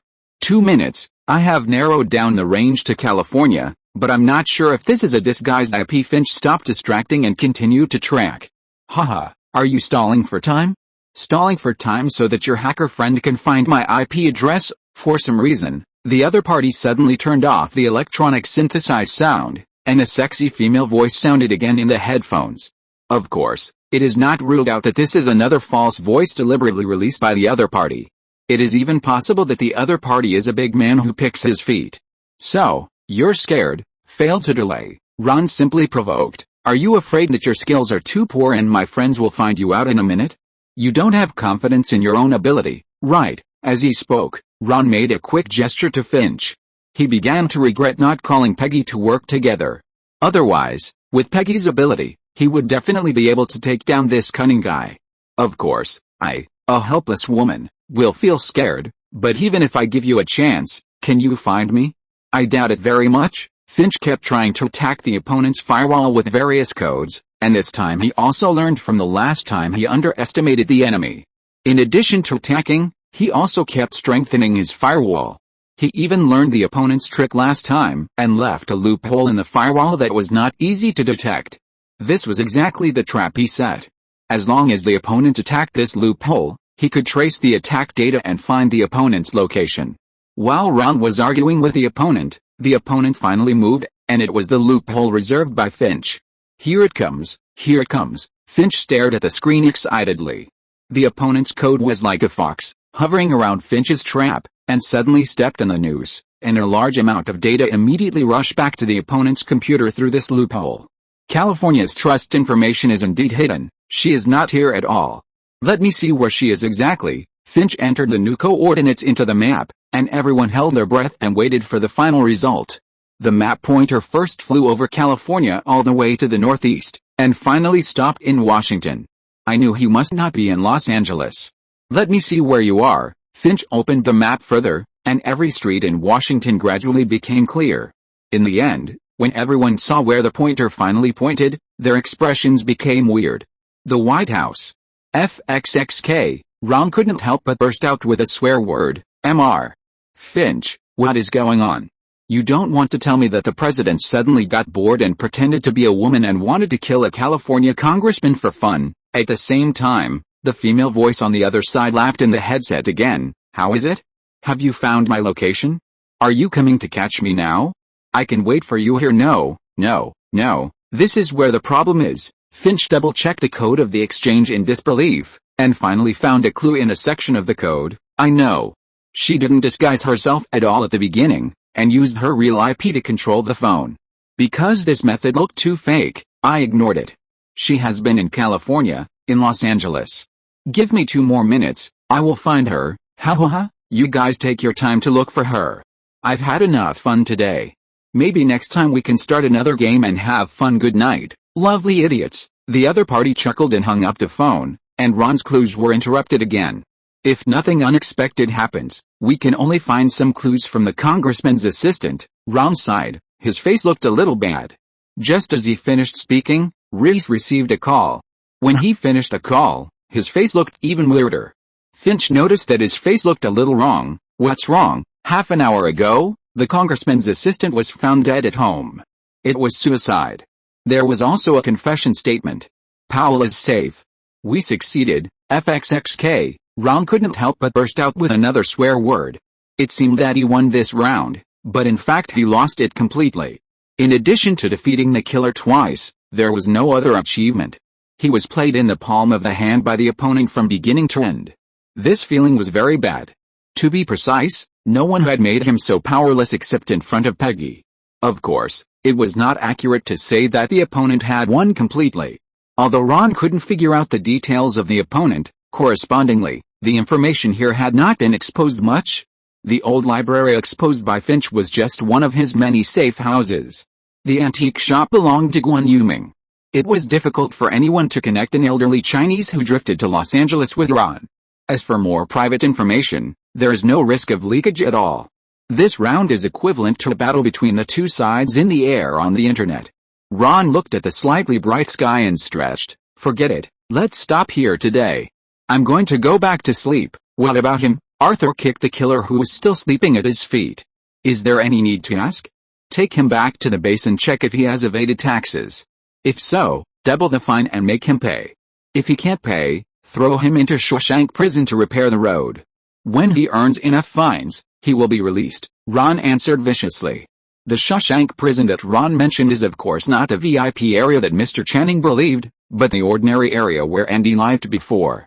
All prisoners have to go out to work to make up for the sins they have committed before. The current warden happens to be on Ron's side. Chapter 440 Ron's Educational Method. As Ron expected, the unlucky killer knew nothing.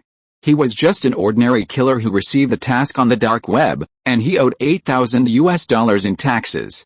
Ron simply threw him into Shawshank prison to create value for society again. The congressman's assistant died of suicide. He confessed his crime and his suicide note and shot himself in the head. This incident came to an end. The only regret was that Ron never caught a real mastermind. Bang bang bang IRS Special Operations Team Base, shooting range, 2 little boys kept firing bullets at a 10-meter fixed target. Except for the target they were targeting, there were no bullets on the other targets. Another little boy with a mohawk next to him crossed his arms and sneered. Manny, look, I hit it. I hit the target. Luke suddenly shot the target and shouted happily to pull Manny next to him. The two who fired the gun were Ron's cousin Manny and nephew Luke, the children of his uncle Pritchard and cousin Claire respectively, and the other cool kid was naturally Carl, the only non-staff child laborer in the base.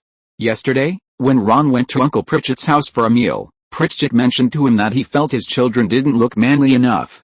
Of course, it could also be because his wife Gloria painted nail polish on his youngest son's feet without his permission, which irritated him.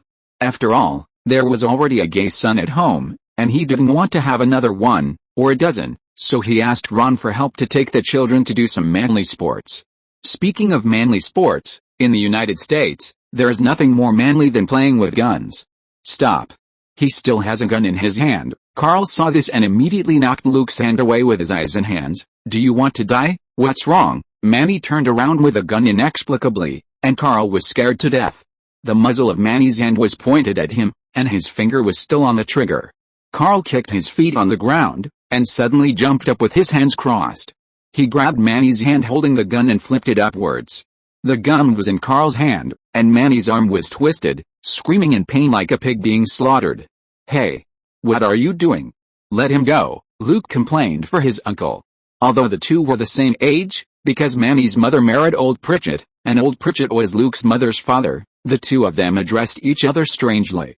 In addition, theoretically speaking, Ron and Sheldon were only Manny's brothers in terms of seniority. Let him go?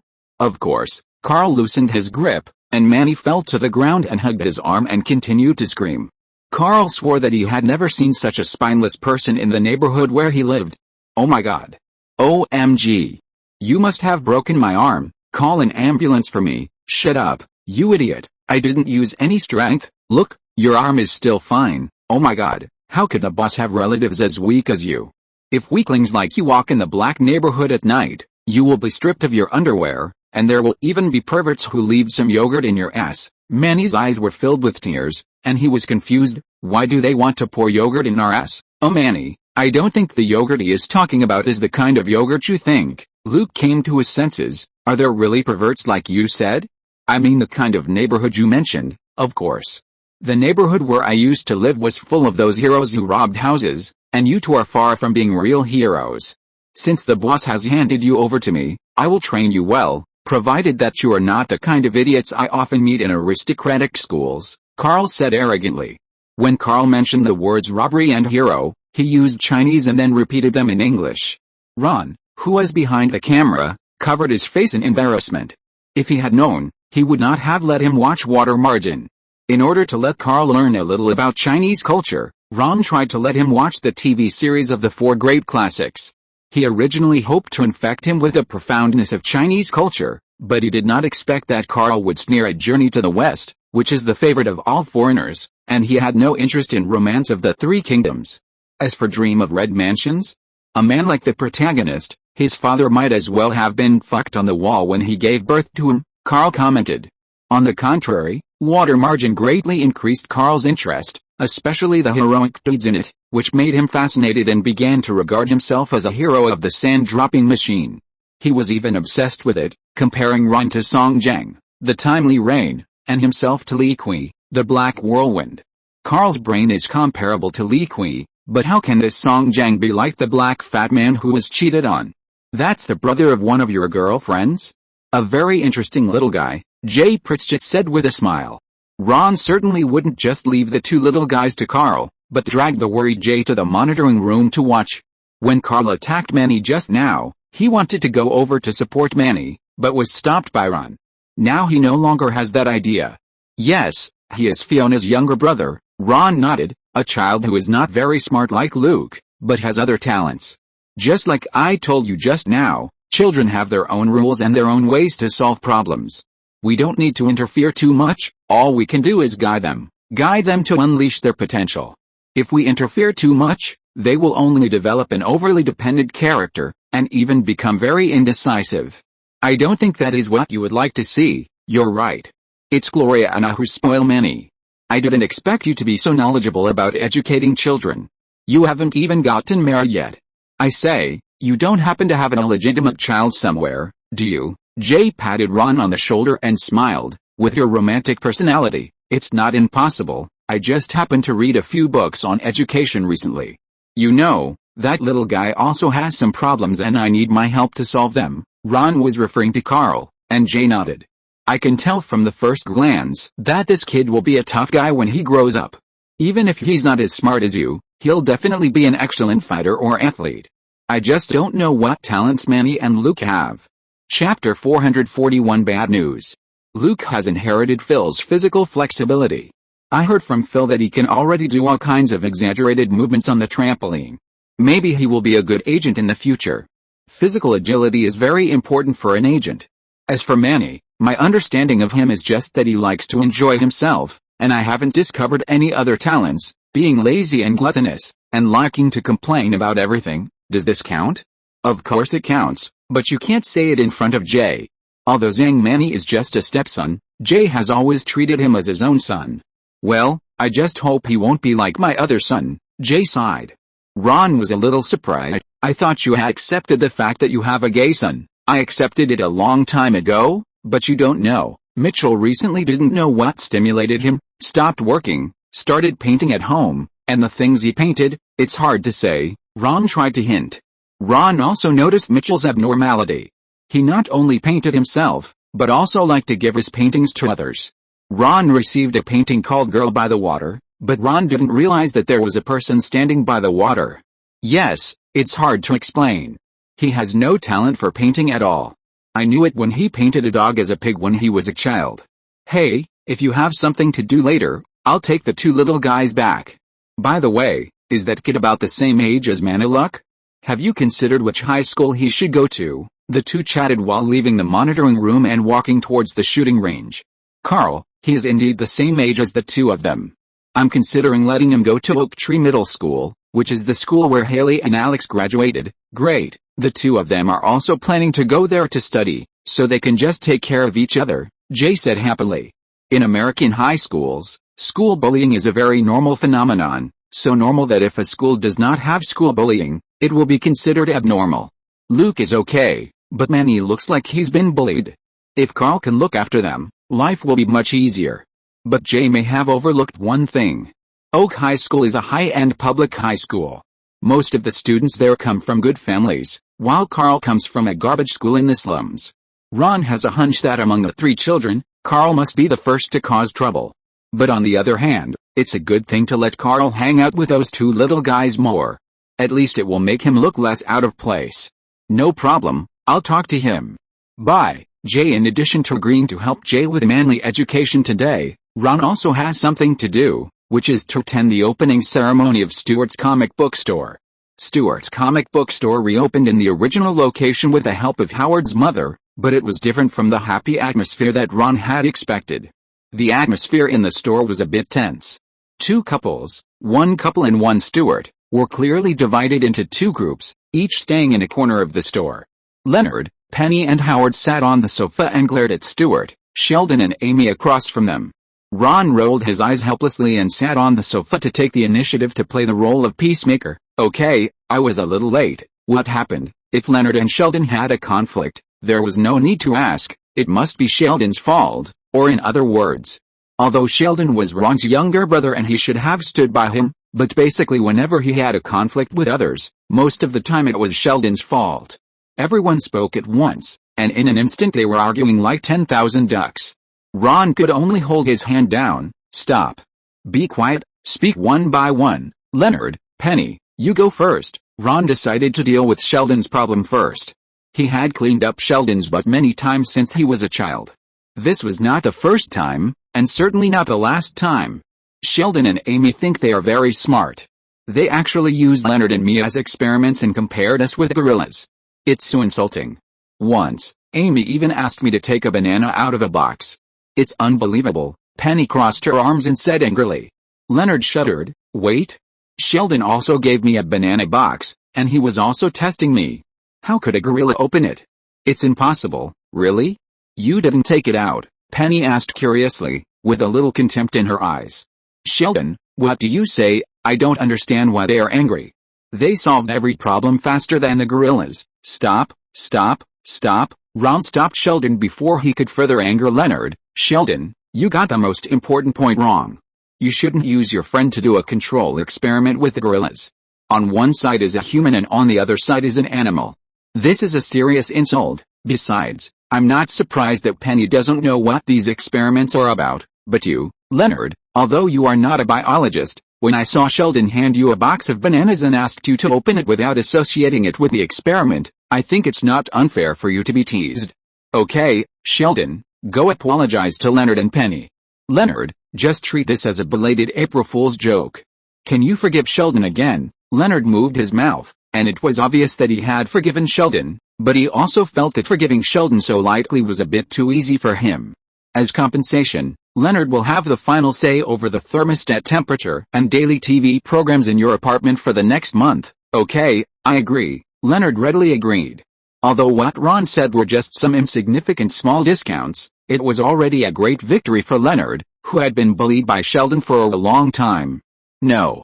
Absolutely not, Sheldon was about to refute, but Ron's fierce eyes held back his next words. If you don't agree, I will call Mom and say that you blasphemed God and used humans as experiments. No matter when, Mary is always Sheldon's weak spot, especially when Sheldon's mistakes are related to the God she believes in. Sheldon's punishment is often doubled. Okay, your problem is solved. Where's Howard? Ron turned around, but found that Howard was gone. He went to answer a phone call and is back now. Howard, are you okay? Bernadette saw Howard coming back, but her face was a little wrong, and asked worriedly. No, I'm in trouble. My mother passed away. Chapter 442 Memorial Service and Undercover. My aunt called just now. My mother said she was going to take a nap, but she never woke up. Howard said so. In the last few words, his voice was already sobbing. After saying this, he fell on the sofa as if he had lost his strength. This sofa was moved from Stuart's mother's house. It accompanied him throughout his childhood. Howard finally felt a little comforted. Poor Howard, Bernadette hugged her husband immediately. Howard, Ron patted his shoulder. I know it's a very sad thing to lose a loved one, but don't forget that you still have friends like us to accompany you. Howard booked the nearest flight to pick up his mother, and Sheldon's apartment became a place for everyone to commemorate together. Because of this sudden incident, Sheldon and Leonard finally stopped arguing, or Leonard was in no mood to keep nagging Sheldon about using him for experiments. Anyway, this was not the first time, nor the last time. Okay, I just called Howard. They're already at the airport. He's still holding on. Ron finished a call and returned to the living room. Are you okay, Stuart? If there is anyone who has the closest relationship with Mrs. Vagowitz besides Howard, it is only Stuart. I still can't believe it. She's gone. It was this woman who took me in. If it weren't for her, I might have to sleep on the street. There must be someone among us who'll take you in. Amy comforted, but Stuart rolled his eyes in return, and the others were a little embarrassed. Really? Why didn't I remember anyone else saying that besides Ron? Stuart complained. In fact, it was true. Except for Ron, who mentioned to him that if there was really no place to go, he could come to his base, just be responsible for cleaning, and eat with Mr. Hannibal. No one else expressed the same idea. But Stuart refused, because the food cooked by Mr. Hannibal was not bad, it just tasted a little strange. Rajesh was surprised and asked, Ron, you also took in Stuart? I thought you only took in those good-looking girls. Ron shrugged. You can't really watch him sleep on the street? Sorry, the environment I can provide you is really limited, but it's good this way. I'm glad that she took me in the end. I got to know a kind person because of her, Stuart said. Yes, Mrs. Wallowitz is very special. When I first moved to the United States, Howard was my only friend. She made me feel at home. Rajesh also fell into reminiscence, but there was a reason for that, because she always thought I was the gardener for those years. Every time she saw me, she said I was too thin and asked me to eat more. Penny raised her glass and clinked it with him. She treated me the same way, Amy agreed. Penny said with a little dissatisfaction, Hey, don't take away my exclusive memory, okay? I never minded her yelling at me. It was Sheldon who spoke this time, but now I can't hear it anymore. So sad. If you like, I can yell at you in the future. Leonard patted his back to comfort him, but Sheldon rolled his eyes in disgust. No, you can't yell as domineeringly as her, but I believe that you will hear such yelling often in the future. I promise. Ron thought of Howard's little wife, Bernadette, who inherited Howard's mother's roar very well. Ding ding ding. Ron knocked on the glass and stood up. Raise your glass, friends, to Mrs. Wallowitz, the dear mother of all of us. Ron thought for a long time, and finally felt that the word mother was the most appropriate. Not only Sheldon and the others, but even Ron, sometimes received care from Mrs. Wallowitz. Cheers. The sad mood did not stay in Ron's heart for too long, and soon he found a new job to find him. This time, it was Finch again. Let me guess, the mastermind behind the incident has been found, right? Ron asked happily, his hands on the steering wheel. Because Ren Xiang failed so badly last time, Ron wanted to get back at him, so he entrusted Finch to continue investigating. Finch just happened to have the same intention, and the two sides hit it off. I'm afraid I'll disappoint you. This time it's another matter. The machine spit out another social security number. I've given Risa leave to recover from a fake injury. I need your help. If I remember correctly, you haven't paid me the money from last time. Ron pouted. But you said yourself that you would use the information about the mastermind in exchange for the last salary. Yes, that's right, but you haven't given me the information about the mastermind yet, have you? Yes, but the investigation over there has encountered some difficulties, and there is no clue yet. But sooner or later I will investigate the information about her and give it to you, but now, the new number can't wait. We had a chance to save an innocent life, Mr. Cooper. Finch couldn't help but increase his tone. Ron stared at him for a long time, and finally nodded. Come in the car, tell me the information about this person in the car, and tell me where you are going now. El Monte. Michael Cahill, or Daniel Tully's home. Who is he? Daniel Tully. Cahill is just his alias, in order to facilitate blending into the gangsters in Los Angeles. In fact, he is a policeman who graduated from the police academy in 2003, but all his work records have evaporated since then. It seems that the Los Angeles Police Department has spent a lot of effort to hide his identity and gave him a fake social security number. But the machine gave him his social security number, which means someone has discovered that he is a policeman. We should warn him. Wow, this story sounds much more interesting than the last one.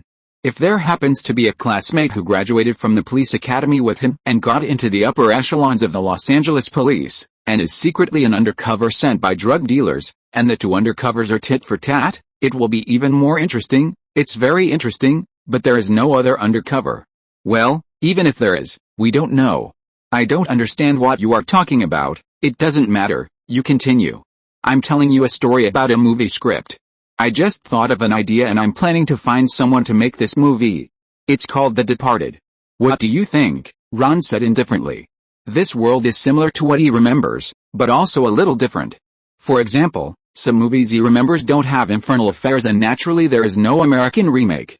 That name sounds good, but now is not the time to talk about it. We must save him and never let such a happy family be ruined.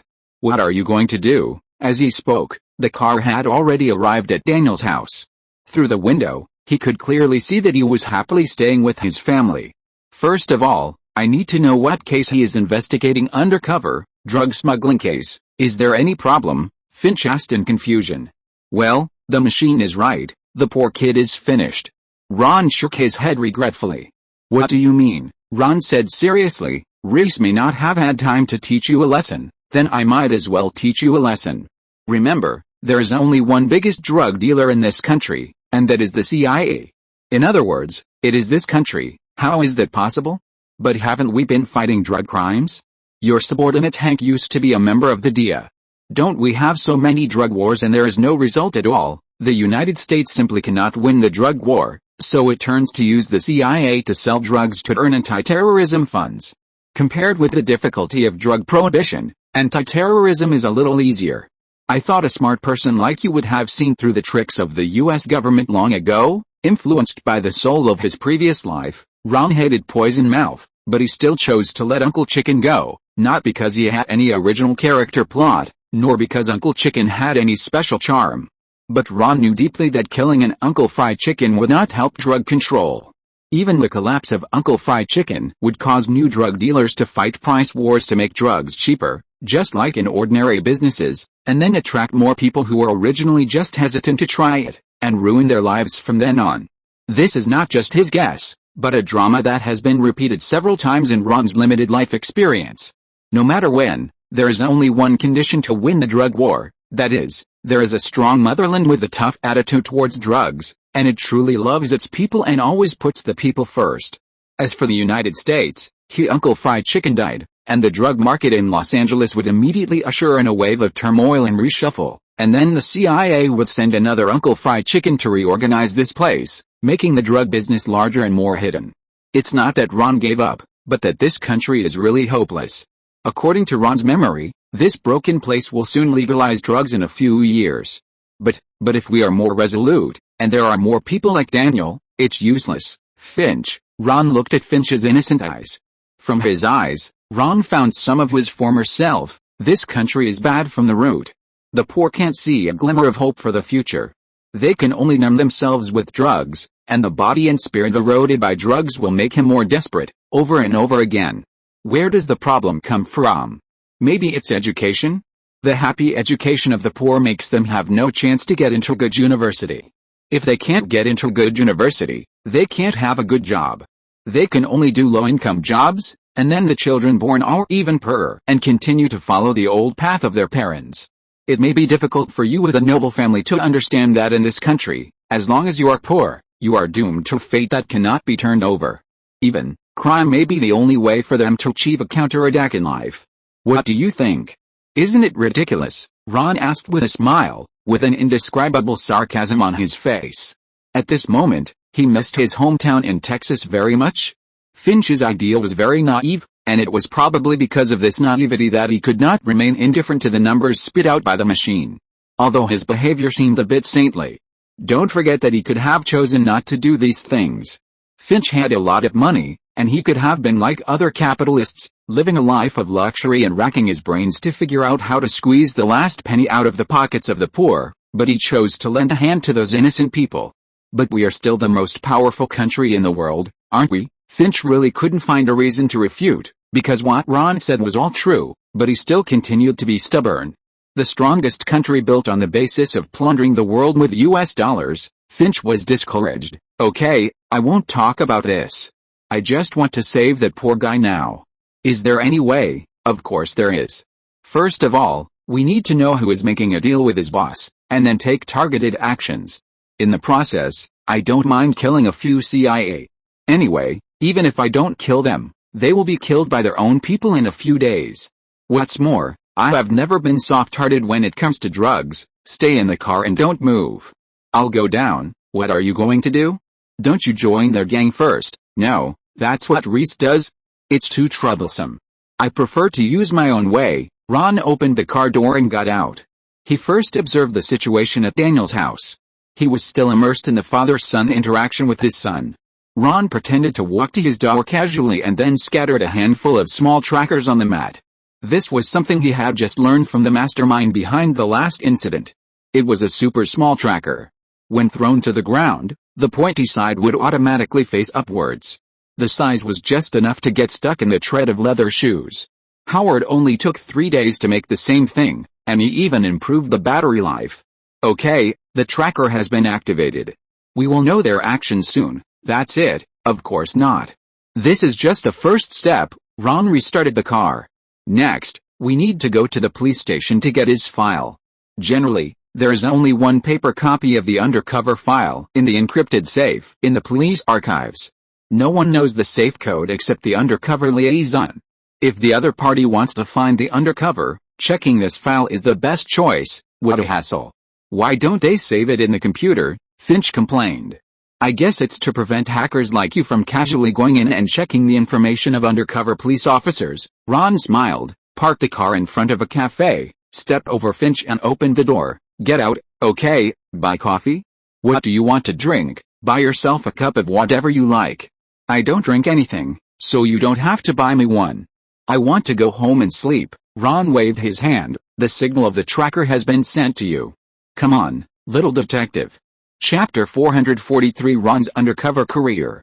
Compton may be the worst area in Los Angeles, no doubt about it, even though the police are almost stationed here. Gangs are rampant, drugs are rampant, violent crimes are high, and there is a murder case almost every week. This is the number of people who have been reported to the police. As for those who have not been reported to the police and have been killed and their bodies are directly thrown into the wilderness, there are even more. If this still doesn't give you an intuitive feeling, then put it another way, 2 blocks north from here is Max's house, and 1 street west is where the Gallagher family used to live.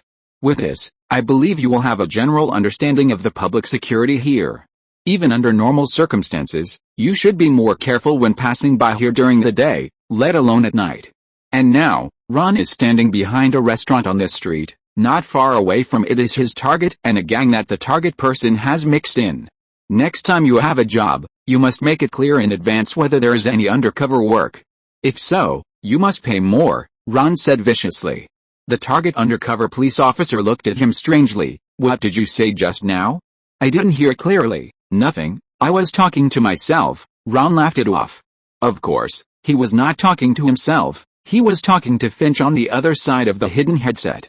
Reese was shot and couldn't do any strenuous exercise, but now someone was needed to go undercover in the gang, and this job naturally fell on Ron.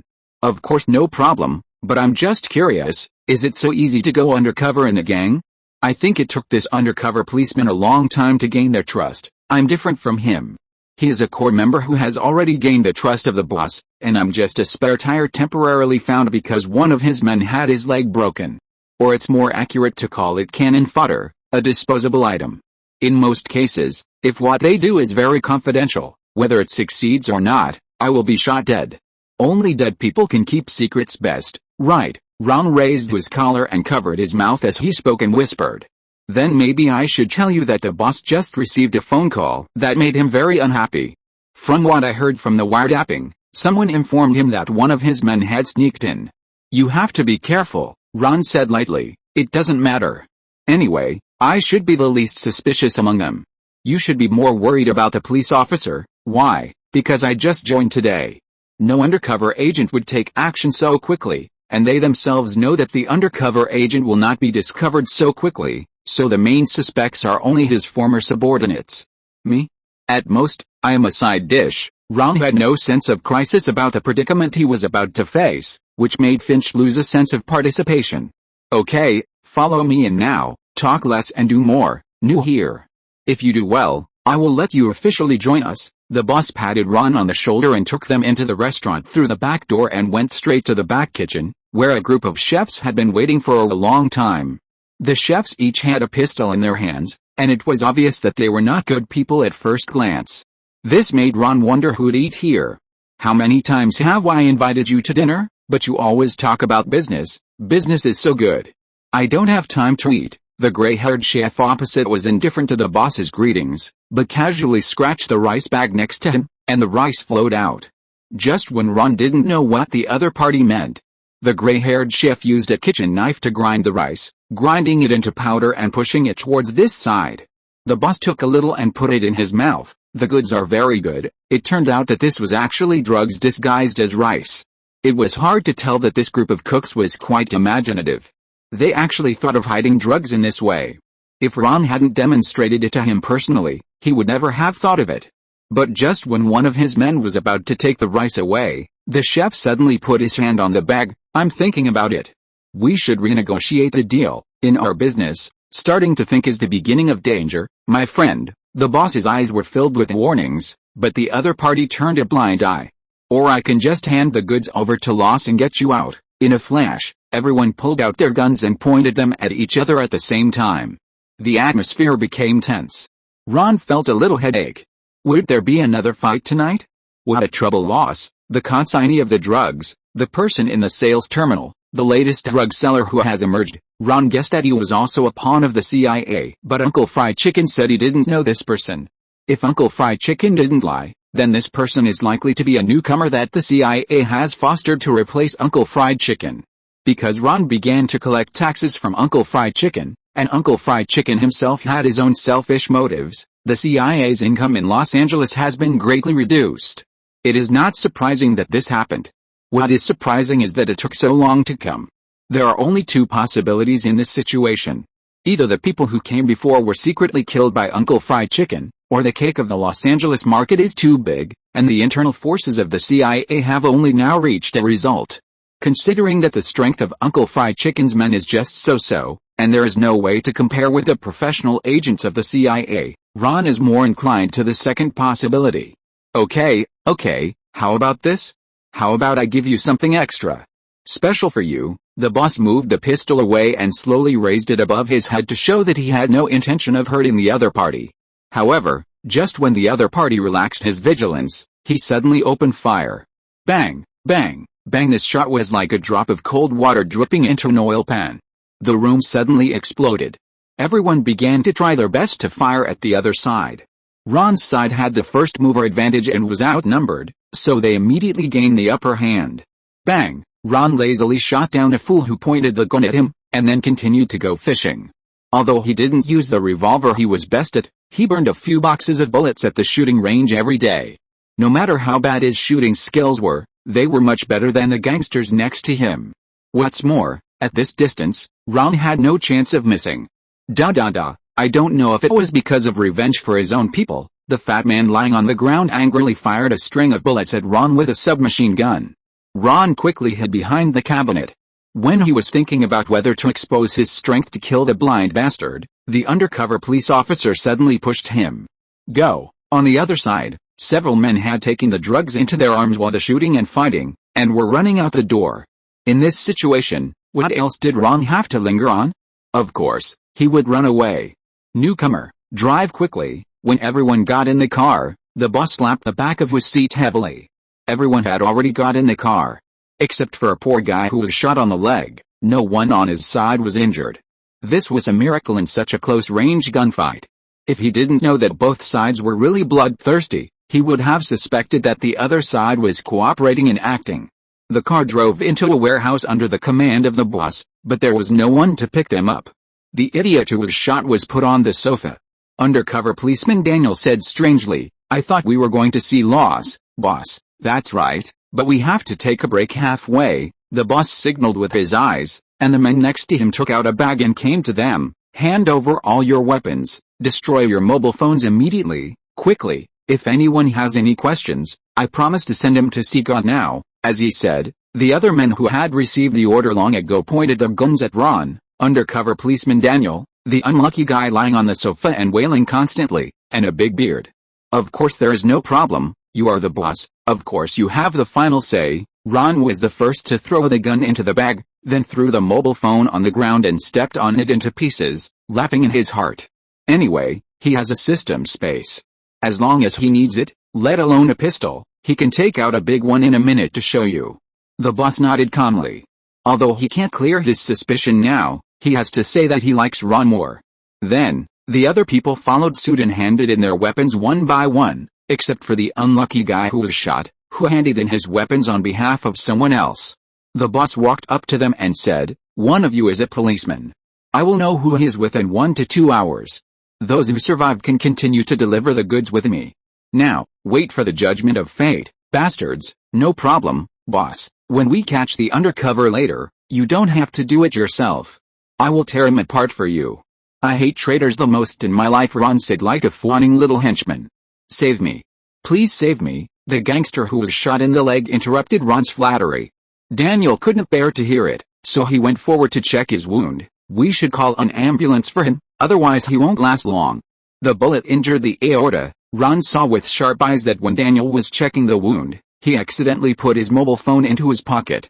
He was the only one who missed him when he destroyed the mobile phone just now. Because everyone's attention was on the injured, no one except Ron noticed it. Ron couldn't help but smile. No one can go out before I find the undercover. Everything will be decided after I find the undercover. The boss left a word and walked to the side. At least we can make him quieter. One of his men poured the drugs into the water and handed it to him. Drink it. After drinking it, he really became quieter, and the scene returned to silence. Ron, how's the situation over there? Finch didn't hear a response for a long time, so he called out in the headset. I heard him say that he could find the undercover in an hour or two. How did he find him? Ron's headset was hidden, and the microphone was disguised as the shape of the first button of his collar. Ron tapped on the button rhythmically and answered in Morse code. How else can we find him? Of course, it's the same as what we thought. Go to the archives and steal the files, or just take them out directly. Anyway, the Los Angeles police are rotten to the core, and I don't think they won't have anyone in the police station. He learned this trick from the movie Infernal Affairs. Anyway, Ron was confident that he could kill them all, so he naturally didn't worry about being discovered, but this sneaky feeling was still very exciting. To use an inappropriate metaphor, it was like playing with someone else's wife in front of her husband. The funny thing was that no one noticed that he was chatting with someone in Morse code, including Daniel, who should know Morse code. However, Ron saw it at a glance. Daniel had his hands in his pockets. Considering his previous actions, he should be using his cell phone to send messages to his contact in his clothes. Finch was anxious. What should we do? If we find the file, he will find Daniel immediately. No, not really. I took the file out from the police station this morning. Don't worry, they won't be able to find it. Ron certainly didn't do nothing after leaving Finch behind. He had already made preparations. Time passed by minute. The boss never received the phone call that revealed his undercover identity. He began to get anxious and paced back and forth in the warehouse like a trapped beast. His eyes kept looking back and forth at Ron and the others. Suddenly, He found something unusual. The number of cell phones on the ground is not right. Who of you took that guy's cell phone? The boss pointed to the cold body of the injured person. Just an hour ago, he died of excessive blood loss under the anesthesia of drugs. The men looked at each other in bewilderment. Seeing this, the boss went to search his phone himself, but of course he found nothing. Where is his phone? The boss asked. Ron spread his hands and said easily, who knows, maybe it would be easier for me to just kill you guys. The boss looked unfriendly, but fortunately, bastards, his phone should not be difficult to find. The boss took out his own phone and called him. Ron clearly saw Daniel's muscles collapse. He had already made the worst plan, just waiting for the phone to ring, and then he would make a last stand. The battle was about to start. The boss found the unlucky guy's phone number, took a last look at them, and pressed the dial button.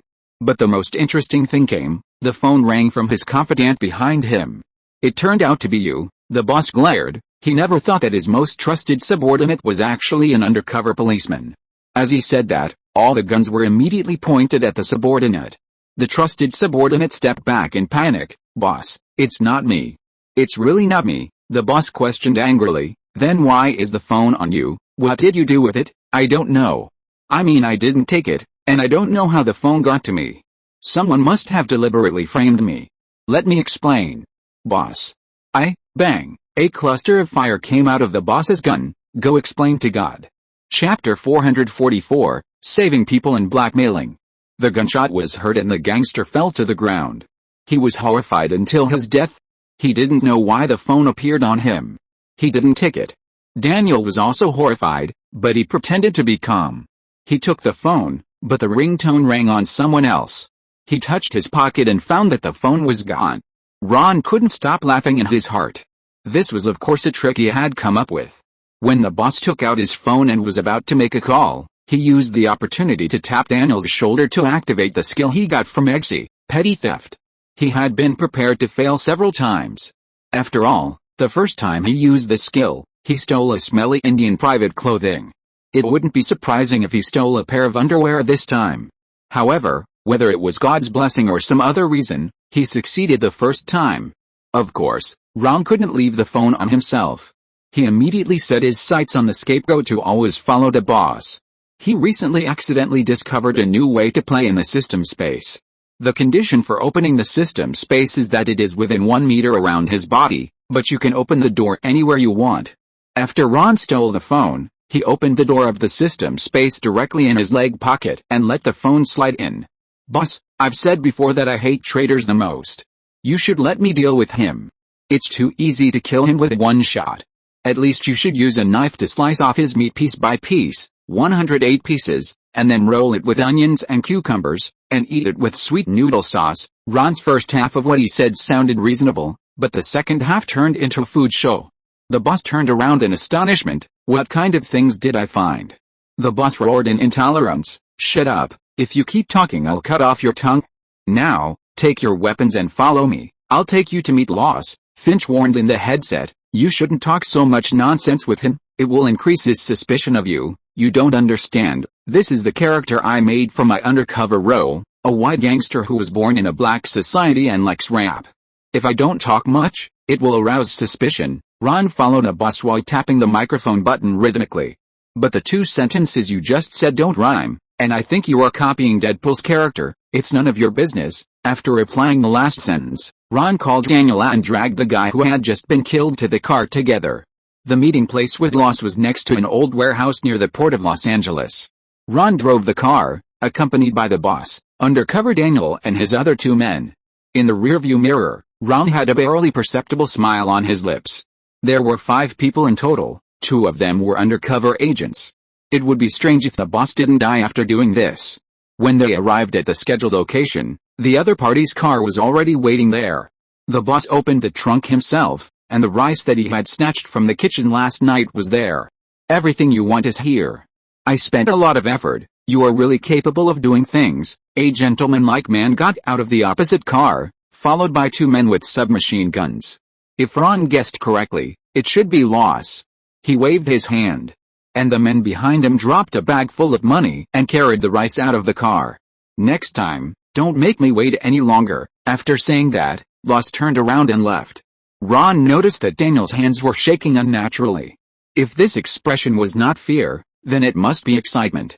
Sure enough, the next second, Daniel suddenly rushed forward, pointed his gun at Loss's head and yelled to his men, "Back off. Then back off. Otherwise I will make your boss's brain smear on the ground." However, the kidnapped Loss was not panicked at all. "Do you know who you are threatening?" While speaking, the boss had already pointed the gun at the back of Daniel's head. "Let him go, kid." It turned out that even the boss was just Loss's subordinate. "Where is your support, kid?" Loss mocked. "Let me go now. Maybe I can leave you a whole body, so that you can die faster. Then you can only shoot." Daniel closed his eyes tightly, not giving in, and swore in his heart that even if he died today, he must find a way to delay until the police support arrived. When he was in the warehouse, he stole the mobile phone just to send a message to the contact to tell him the meeting place. Although he didn't know why the mobile phone that was originally on him ran to someone else, maybe even God was helping him, but now, he was really in a dead end and could only hope that his colleagues in the police station would come quickly. Or, God appeared again. Bang! There were 3 gunshots, but because the time was too close, it sounded like one. Daniel closed his eyes in pain, but the expected physical pain did not come. Looking back, the boss and his other 2 men fell in a pool of blood. "The support is here. Now it's the good guy's turn, right?" Ron said as he walked. He suddenly opened fire and killed 3 people in an instant when the other party was caught off guard. He walked behind Daniel and patted his shoulder. "FBI, my name is Hobbs, we are in the same group." Loss's eyes were full of fear. He never thought that there would be 2 undercovers under his command, even though the police file clearly stated that there was only one. "No matter who you are, I advise you to let me go. You don't know who you are arresting. Believe me, your support will not come again. Let me go. I can give you a lot of money and let you leave safely." "There are 5 of us and only 2 of you." Loss struggled violently in Daniel's arms. His men were afraid that their boss was captured, so they could only point their guns at them helplessly but dared not shoot. There was no way out. "Really? Numbers are really a problem," Ron said, looking back and forth at Loss's men with a dangerous look, and suddenly raised his hand and fired again. Before Loss's men could fight back, they were all killed. "Now, it's 2-1. You don't still think you have the advantage, do you? Are you really some great person?" Ron's eyes flickered and he began to talk nonsense. "Of course, you'd better let me go immediately. I can decide to give you all the money that originally belonged to your boss in the car. Then, you can take the money and leave. There is no need for us to fight to the death, little policeman." Loss looked at the bodies of his men as if they were garbage. He didn't care about the lives of his men. These were just low-level thugs trained by their CIA. They were real cannon fodder. No one would feel sorry for them no matter how many of them died. "No matter who you are, I will send you to prison and let you spend the rest of your life in there," Daniel said firmly, and at the same time he glanced at Ron with dissatisfaction. He was quite dissatisfied with Ron's sudden shooting. Ron took his little action into his eyes, but didn't say anything. It can be seen that this is still a white flower who doesn't know the dangers of society. It's just the right opportunity to help him face the reality. "No, I can be out in 14 hours at most, and then I will settle accounts with you." Loss didn't feel a sense of urgency. "Really? Intimidating the police? Congratulations, you have one more charge. Wait until you die building roads in Shawshank." Maybe he is right. There won't be any charges. At least, there won't be drug trafficking. "My friend, now that all your men are dead, do you want to have a good talk with us? I'm very interested in the suggestion you just made about money. I can let you go, but I want more money." "Impossible," Daniel interrupted. "I will never compromise with evil." "Then go to hell." Daniel froze. Ron actually pointed a gun at Daniel's head. Ha ha ha! Loss laughed so hard that tears came out of his eyes when he saw this.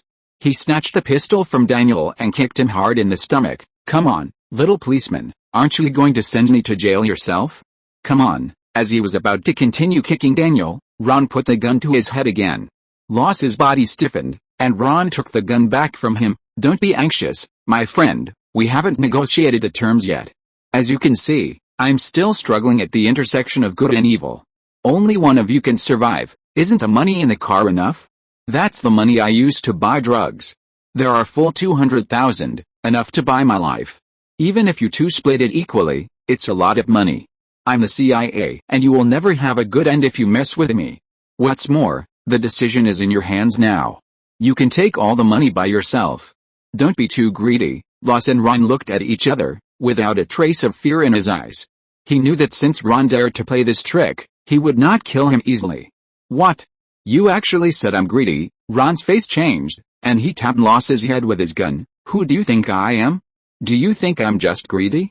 I'm an FBI agent. Do you think you're buying your own life? What you're buying is clearly my conscience," Ron shouted in anger. Loss was a little confused. "Then what do you want?" "You have to pay more," Ron said 3 words word by word. Loss was so angry that he almost died. If his life was not in the hands of the other party, he would definitely make him pay, but now, he could only force himself to calm down. "How much do you want?" "At least twice this, that is, 400,000, Ron showed a greedy look. "Okay, I promise you, I'll give it to you as long as you let me go," Loss promised, but what he was thinking in his heart was that if he had the chance, he must kill this bastard. No, killing him is too easy for him. He must torture him severely and then kill him bit by bit. "Please, do you think I'm stupid?" Ron said with a mocking face. "If I let you go, I won't have any evidence against you.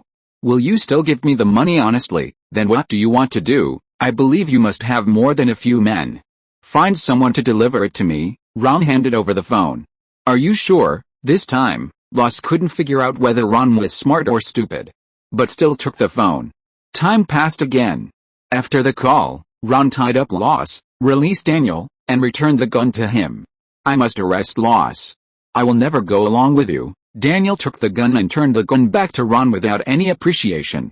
However, Ron didn't react to the gun in his hand at all, just smiled and looked at him. "What are you laughing at? Do you want to see a show?" Ron didn't answer him directly. Daniel remained alert and tightened the gun in his hand. "What show?" "The thief cries thief." Ron suddenly kicked Daniel in the abdomen as soon as he finished speaking. Daniel quickly fired, but Ron leaned back as if he had known it would happen, and the bullet missed. But in addition to the bullet hole on the car behind Ron, there was also a bullet hole on the wall next to Daniel just standing. Judging from the angle, the target of this shot was his head. Daniel was also scared when he saw the bullet hole on the wall. If it weren't for Ron's kick just now, he would have been dead. "Who is it?" Daniel asked loudly while hiding behind the car. "CIA case, Daniel, you are surrounded. Hand over Agent Loss immediately. We can cancel 1 charge. Otherwise, you will face 15 charges including coercion of police officers and drug trafficking," the loudspeaker outside shouted. Daniel was confused, but before he could say anything, another gunshot rang out. This time, Loss, who was left outside and no one cared about, was shot on the head. Daniel was shocked. The other party didn't even give him a chance to explain, but killed his own people first. However, something even more shocking happened immediately. Officer Daniel is under arrest. He also killed Loss. Prepare for a forced attack immediately. How is it? Do you understand now? Little rookie, you still have a lot to learn before you can become a real policeman. Ron laughed and observed the situation outside with a mirror. He saw a familiar figure again. "Mark, long time no see. I heard that you played wildly in the black community some time ago and had close contact with several black friends. Is your anus better?" The person directing outside was none other than Mark, who was beaten badly by Ron last time. The next morning, when others found him, his whole body had been beaten beyond recognition, not to mention the other injuries. In a word, he would never be constipated again in his life. Ron, the CIA commander outside shuddered, but immediately stood still and picked up the loudspeaker again. "Attention all departments. In addition to Daniel, there is another terrorist in there. Don't believe what he says. No one will be left alive in this operation. Everyone will be killed. Begin the action." Ron knocked on the microphone on his chest, and then shouted to the outside, "I am an IRS agent, so shooting me will be regarded as a declaration of war on the IRS. Who dares to shoot?" Chapter 445, A Good Friend with a Bad Temper. Hearing the name of IRS, Mark's men were shocked, and their hands holding the guns couldn't help shaking. Even CIA agents have to eat, and they have to deal with taxes in life. If they can't pay taxes, the IRS will certainly come to their door with a rocket launcher to remind them kindly. It can be said that the fear of IRS is an instinctive DNA engraved in the bones of Americans, just like the Chinese people think of the Spring Festival Gala when the New Year comes, and want to play mahjong when they watch the Spring Festival Gala. When Mark saw that the morale of the army was shaken, he shouted, "Don't believe him. He is fake, he is not the IRS, but a terrorist. We are now in an anti-terrorism operation, Commando. Where is the commando? Come on. Kill him." While shouting at his men to attack, Mark crouched even lower, even though the distance from where he stood to the small warehouse where Ron was hiding was more than 100 meters. According to the shooting accuracy of the pistol, there is no accuracy at this distance. Ron couldn't help but laugh in his heart. This idiot, it seems that he has really done his homework and knows that he is a good shot. But what's the use of knowing this? Ron has long been fighting alone. Ron took out his cell phone and dialed the number he had prepared. "Your cell phone?" Daniel looked at Ron's hand in surprise. "Didn't they just search all of it? Where did you get it from? It's a secret. As an IRS, isn't it normal to be able to do some magic?" "Normal? It couldn't be more normal," Daniel agreed, but secretly curled his lips in his heart. "I don't believe you. You were the FBI just now, and now you are the IRS. Who the hell do you know? I now seriously suspect that the name Hobbs is fake." Ron didn't care what Daniel thought. He casually took off the rearview mirror of the car and used the reflection of the mirror to observe the outside. He saw the crowds of people behind the surrounding obstructions, and a sneer appeared at the corner of his mouth. "I thought Mark would finally learn a lesson after what happened last time, but he was still so stupid." Ron put his phone to his mouth. "Still don't know how to live or die, Hank? Give them a taste of their own medicine." As soon as he finished speaking, the two leading agents of the commandos who were flanking Ron from the left and right sides were suddenly blown away by a huge force. When his companions went to check, they had a purple bruise on their bodies. "There's a sniper. Be careful." Los Angeles is Ron's home court. As early as when Ron dealt with Los, he had already sent a signal for Hank to bring people over. Mark's CIA team just happened to be ambushed by Ron. "Hide nearby." "Get down," Mark yelled, but it was too late. Gunshots rang out from the tops of the warehouses on both sides at the same time. Bullets were fired from both sides. The CIA agents fell to the ground and wailed like lambs to be slaughtered. Hank and his men did not use real bullets, but rubber bullets commonly used by prison guards. When they hit people, they will automatically deform and will not enter the human body, thus greatly reducing the possibility of death. After all, this is just a dispute between the IRS and the CIA for regional dominance. Except for Washington, D.C., the actual control of the three major agencies in each place is different. The default unspoken rule is that if one party has an absolute advantage in a region, then the other two should more or less respect his opinions when doing things. If such a fight causes large-scale casualties, no one can bear it, not even Ron. Mark sent his men to attack, just to shift the blame to the drug dealers. But it does not mean that Ron cannot teach the other party a small lesson. After all, even rubber bullets are bullets. Under the large amount of kinetic energy brought by gunpowder, it is no different from being hit by a hammer, which can cause a purple bruise at the least and several broken bones at the worst. The gunshot started in an instant, and then disappeared in an instant, as if everything just now did not exist, except for the CIA agents lying on the ground, who used their injuries to confirm the abuse they had just suffered. "I've said it before, Los Angeles is my territory. You've crossed the line again, Mark. And this time you're trying to kill me. How should I punish you?" Ron walked out directly from behind the bunker. At this moment, all the CIA agents had been knocked to the ground, including Mark. He was lying on the ground in a mess, with a large purple patch on his bald head, which was caused by Hank's sniper rifle. When he saw Ron, he suddenly became extremely jealous. "What do you want? I tell you, I won't be afraid even if you throw me into the black community to be fucked again." The last painful experience left Mark with a serious psychological shadow on Ron, and he couldn't help but tremble when he spoke. Ron shook his head. "I haven't said anything yet, and you took the initiative to ask to go to the black community to be fucked. Sometimes I can't figure out whether you came to Los Angeles to grab territory or to sell your ass. However, since you made a request, it seems a bit inappropriate not to satisfy you, Hank." Hank, a slightly plump bald man, stood up on the top of the warehouse. "What's the matter, boss? I leave it to you here, just do as he says. Also, don't forget to send his colleagues to accompany him. For the precious time of our black compatriots, remember to strip their clothes in advance. In addition, considering the local prices and their looks, don't forget to hang a small tube around their necks with 50 cents per time written on it." "No problem, boss," Hank agreed with a grin. It must be said that after hanging out with Ron for so long, he had already learned bad things. "You devil. Kill me if you dare." Mark's curses continued to be heard, and Ron had already walked away, leaving only Daniel and Hank who were looking at his back.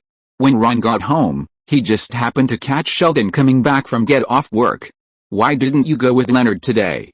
You finally drove yourself?" Luo Cheng asked curiously. Sheldon has a driver's license, but due to his strange brain circuits and poor driving skills, he never drives himself.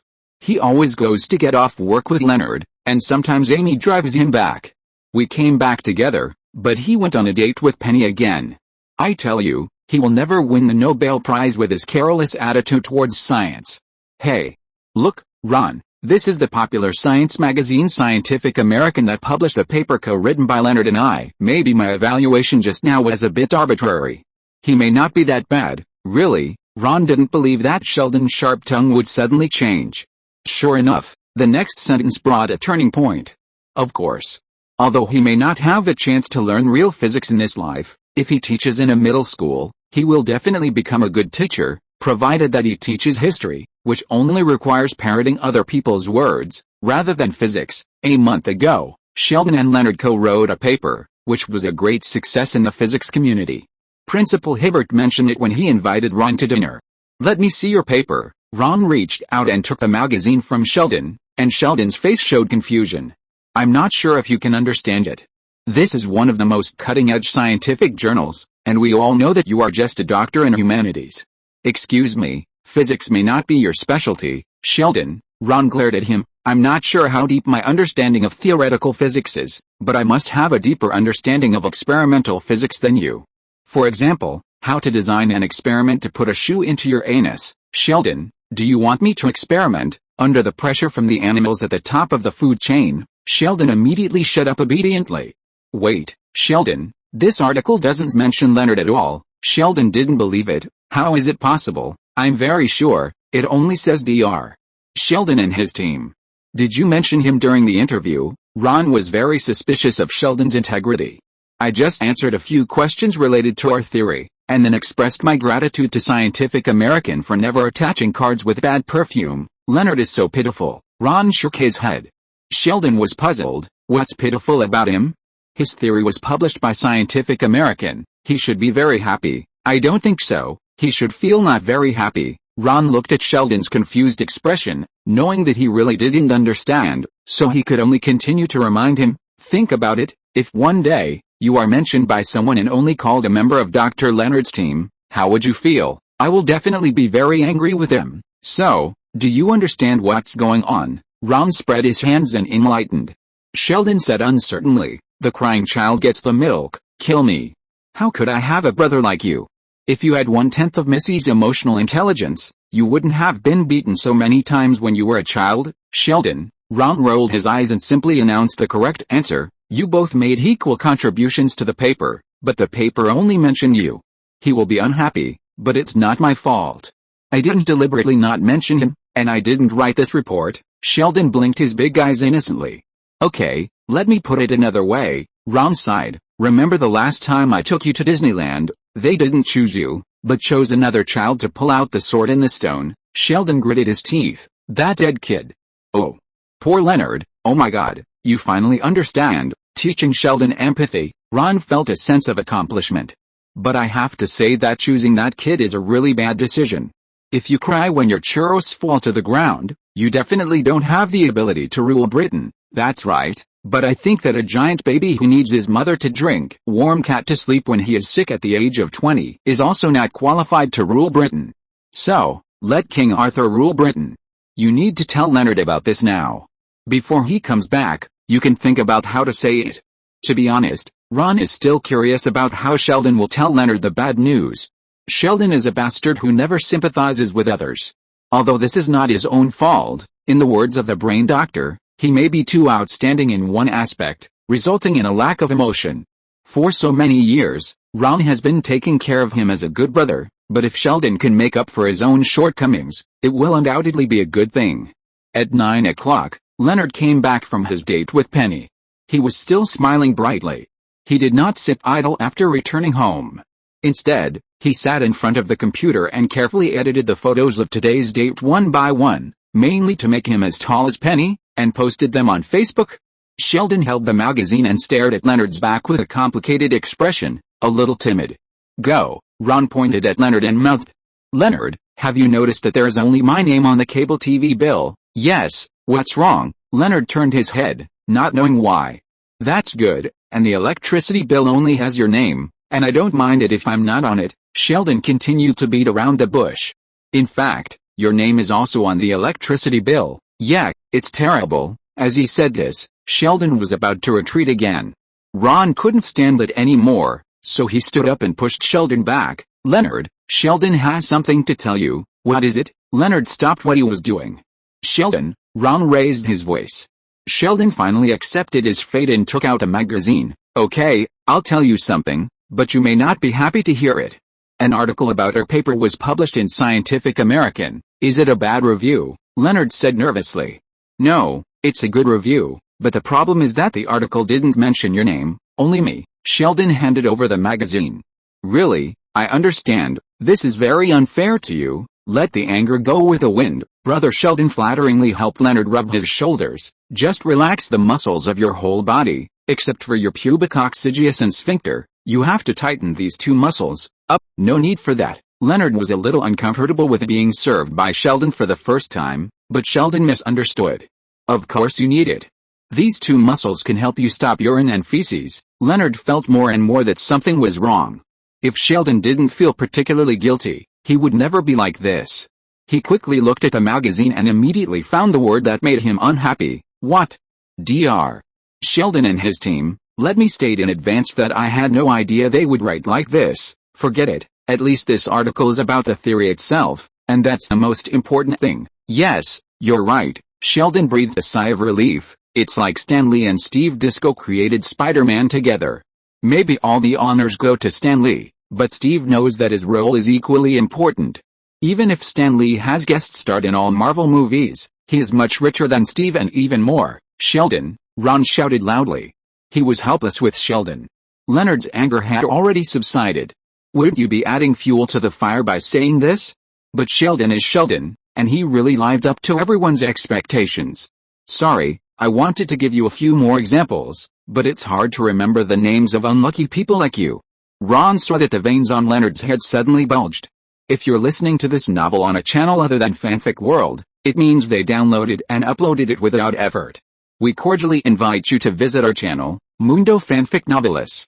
There you'll find the original version of this story and you can explore many other novels of various genres. We're waiting for you to immerse yourself in a world of incredible novels. Chapter 446, Bernadette's Dominance. The result is self-evident. Sheldon's words have once again successfully ignited Leonard's anger. "I don't think there's any possibility for them to reconcile in the short term." "That's a pity, Ron. I haven't thanked you for coming to pick us up and for bringing Mom back." Howard touched the jar in his arms with emotion. "You're welcome. It just happened that the main battlefield at home was left for Sheldon and Leonard to fight. Besides, I didn't help much. I think it was all thanks to Bernadette's domineering attitude that I was able to get your mother's ashes back. The flight attendant was scared silly by her." Haha. Ron was definitely not flattering when he said this. The cause of the incident was that Mrs. Wolowitz's ashes were taken into the wrong luggage during the luggage check-in. Howard was given a milk powder can and was trying to fool him with free flight time. At this time, Bernadette stood up. "You'd better help my husband find his mother quickly, because when we leave the airport, we have to take a dead woman with us no matter what. This woman really has the upper hand over his domineering side steward." "We're back," Howard shouted as he entered the door. Ron was a little surprised. "You're so nice. You let him live in your mother's house. So now Stuart is also part of your inheritance." "Yeah, I tried to throw him on the roadside in the front yard to give him away, but no one was willing to take him away. I'm telling you, there's a power outage now. I called and asked, and it said that the transformer burned out. The whole block has no power. It should be fixed tomorrow." Stuart came out of the inner room. "Wait, when did the power go out?" "Midnight yesterday." "What happened?" Stuart answered in confusion. "OMG." Howard rushed into the kitchen like crazy and opened the refrigerator door. "Oh my God. Everything is thawed." "It's okay, it's just food," Bernadette comforted. What do you mean it's just food? This is the last food that Mom made before she died. This is her last love for me.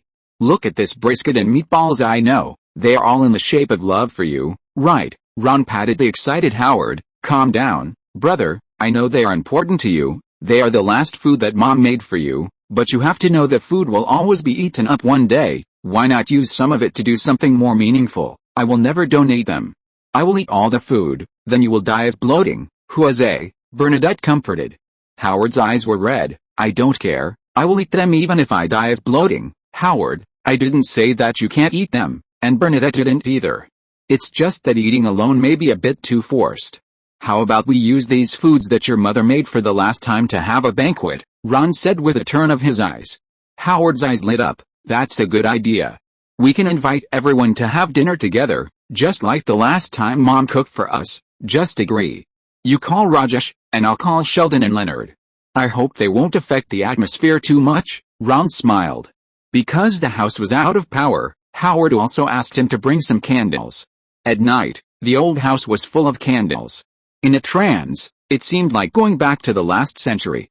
Howard's family and Rajesh were responsible for handling the food. Of course, the things in the refrigerator could not be taken out and eaten directly. Stuart and Ron were responsible for receiving guests.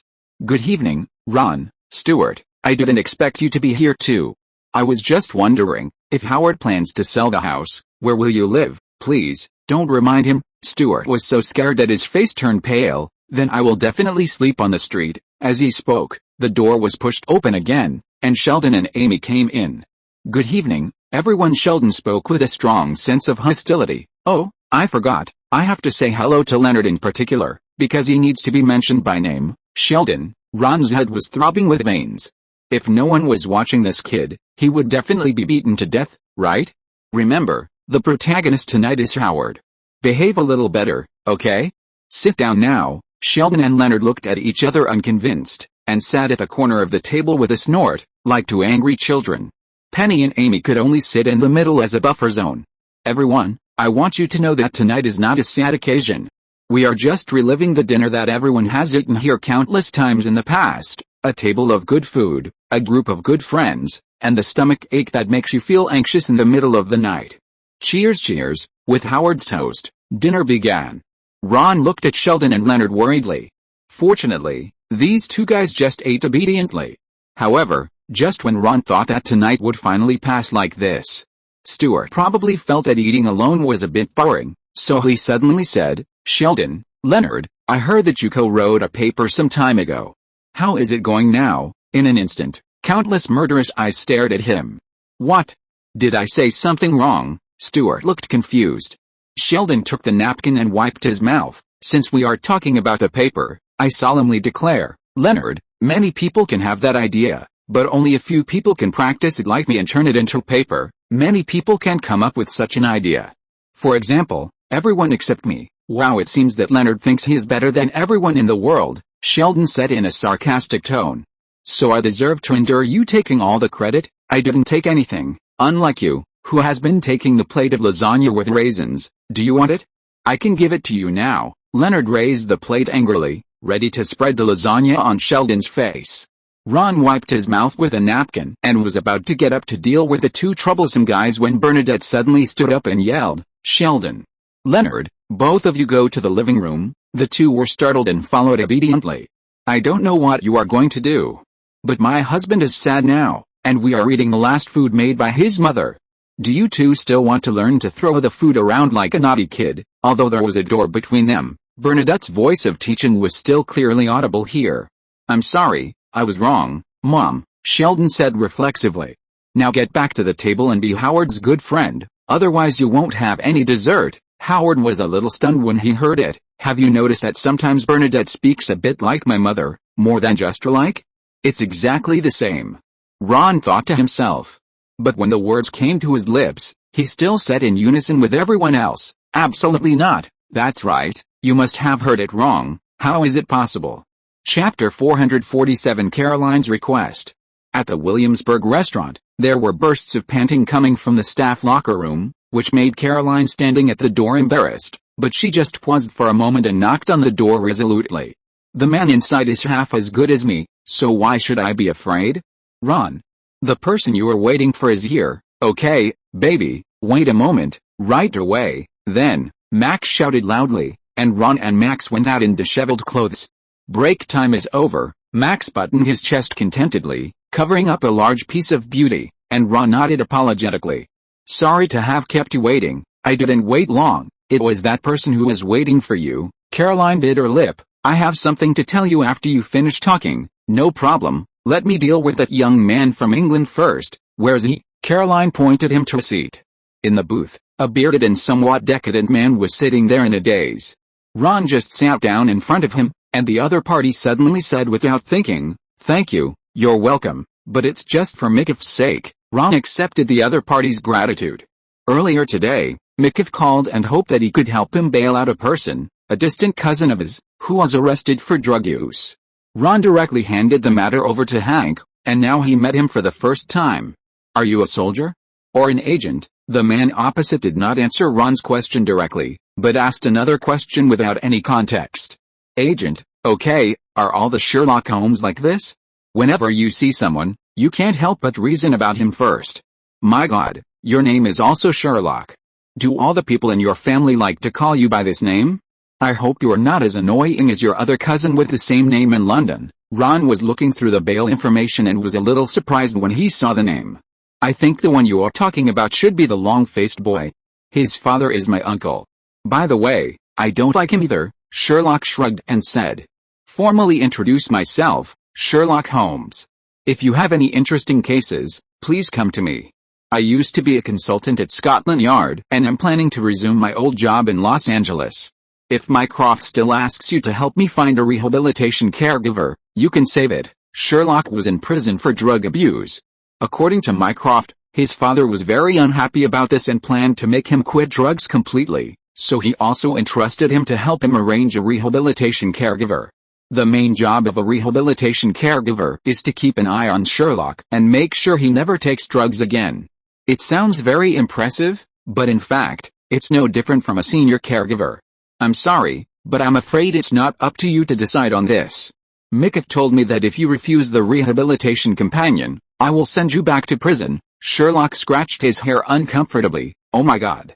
I just can't stand the fact that someone in the UK is always controlling me, and I heard that the United States is more relaxed in this regard. Are you going to follow China's example in drug control? Of course not. Even if ordinary people are willing, medical capitalists are not willing. They all make money from painkillers, Ron said sarcastically. Under normal circumstances, if you secretly smoke at home, it is difficult for the police to catch you, and they usually don't bother to do it. But if you insist on running to the door of the DA to smoke, then I'll catch you. Okay, then I only have one condition. I know, the rehabilitation companion for you will be arranged to be a handsome lame man, right? I understand. Ron winked at Sherlock with an expression that said, you don't have to tell me, I understand everything. Sherlock looked as if he had eaten a fly. No, I'm different from the long-faced boy. I have a very normal sexual orientation. Please arrange for me to be with a woman. Thank you. Okay, no problem. Is there anything else?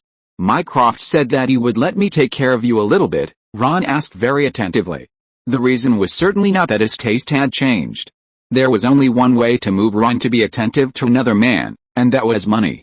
Ron didn't want to agree, but the other party gave too much. Don't think that Ron has been promoted to the ranks of rich people just because he can serve as the head of an IRS department. In fact, although there is a lot of money that can be intercepted from the collection of taxes, don't forget that Ron has a group of lovely subordinates, and these subordinates also cost money. With the skills of his subordinates, their salaries have always been at the top level in the industry. This salary alone accounts for a large part of the special operations team. Then there's the rent of the base, the maintenance costs of facilities such as the shooting range, the case handling expenses, and the largest expense, equipment research funds. That's why Ron kept soliciting business at the IRS annual meeting, just for a little more pitiful income. Of course, I hope to get a job as a consultant for the Los Angeles Police Department. I only work, not take money, Sherlock said calmly. Listen, what kind of consciousness is this? When workers are still complaining about overtime and salary, some people actually bring their own dry food and take the initiative to work for free. What kind of spirit is this? Ron wanted to drag Sherlock in front of his vampire-like subordinates so that they can take a good look and seriously learn Sherlock's habit of bringing their own dry food. That's no problem, leave it to me. Can I know the reason why you do this? What kind of spirit supports you to do this? Ron said, and he had already taken out a small notebook, intending to take a good note to brainwash his subordinates when he returned. This is just a way for me to quit drugs. I have to keep my brain busy, otherwise I will go crazy. If there are enough interesting cases to keep my brain busy, I will never touch that thing again. I think this answer will definitely make you earn more, right? Of course. Do you want to have a drink with me? Let's talk about your consulting work. Ron raised his eyebrows. When Mycroft relayed Sherlock's father's request, he of course attached a drug rehabilitation clause. If Sherlock successfully quits drugs during Ron's care, he doesn't mind giving Ron a British castle. The Holmes family is an old British aristocratic family. This kind of castle is not the kind of castle that sells for $1 on the internet and requires you to spend countless money to maintain it. It is a modern castle that has been renovated and can be lived in at any time. So Mycroft said that several castles of the Holmes family are often borrowed by even the British royal family for banquets. Okay, Sherlock stood up and put on his coat. Caroline stopped him and said, "Wait, Ron, I have something to tell you." Chapter 448, Lunch at Caroline's house. What's the matter? Ron turned around. Can you help me plan a party? Caroline bit her lip again when she said this. My grandmother has been in a vegetative state before, and she just woke up recently.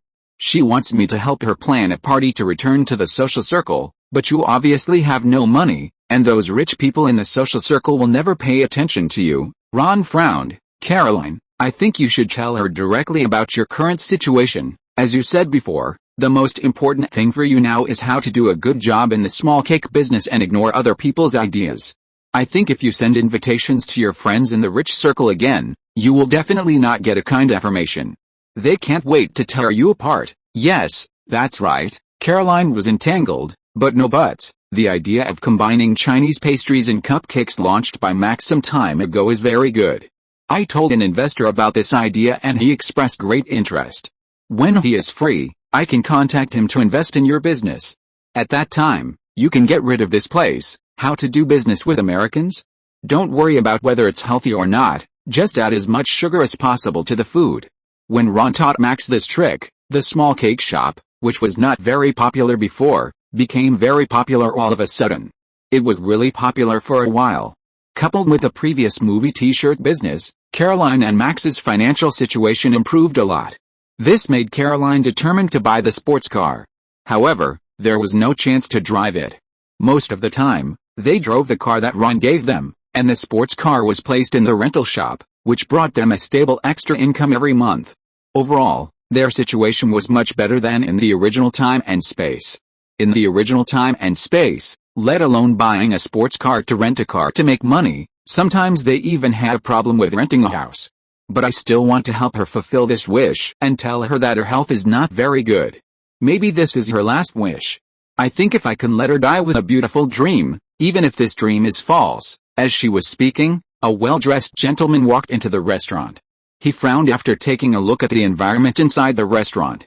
Caroline waved to him. Bernard, here, Ron, this is my grandmother's butler. Bernard, why are you here? I want to ask you this question too, plus a series of questions about this uniform. The butler spoke in fluent London accent. It looks like yellow mustard and ketchup had a fight, and in the end they all lost. Caroline, this is what you will wear for lunch tomorrow, your grandmother's old Chanel suit, and here is the guest list. It seems that only one person has chosen to come, and the others are all dead. Ron and Max stared at Caroline and pouted at the housekeeper. After struggling for a while, Caroline could only say, Bernard, I really hope to fulfill Grandma's wish, but I really don't have the money to give her a real luxurious lunch. I can't even afford real milk. Yes, we are drinking milk drinks now, Max agreed. I think she can't bear too much disappointment. This morning I had to tell her that her favorite athlete had changed his gender. See you tomorrow morning, Caroline. After that, the housekeeper handed the clothes to Caroline, looked at the restaurant with contempt, and disappeared at the door. The contempt in his eyes was exactly the same as the look at garbage. Ron, this is really tragic. Grandma has nothing and she has no idea it. I have to at least fulfill her last wish. Caroline threw herself into Ron's arms, bit her lip and whispered in his ear, "At worst, I can give you the uniform you mentioned last time, okay, I promise you." Ron nodded sweetly and helplessly. "I will be responsible for all the ingredients needed for lunch, but as for the manpower..." Ron looked at everyone in the restaurant with a sly smile on his face. "Would you like to do me a favor?" The next day, Ron, Caroline and Max arrived together. Caroline was wearing the clothes that the housekeeper gave her yesterday, and she looked like a noble lady, while Max was wearing a maid outfit. Caroline and Max's faces were beaming, while Ron's eyes were a little dark, and his steps were a little unsteady. "I think this game of the eldest lady and the little maid can be played more often in the future. This is enough, right?" Ron swore that he would keep the thermos cup in his hand and eat lots of wolfberries when he returned this time. Last night, he almost couldn't hold on. "Hey, I think I can try the role of the eldest lady next time and let Caroline be a maid. What do you think?" Of course, Ron imagined a scene of Caroline wearing a maid's outfit.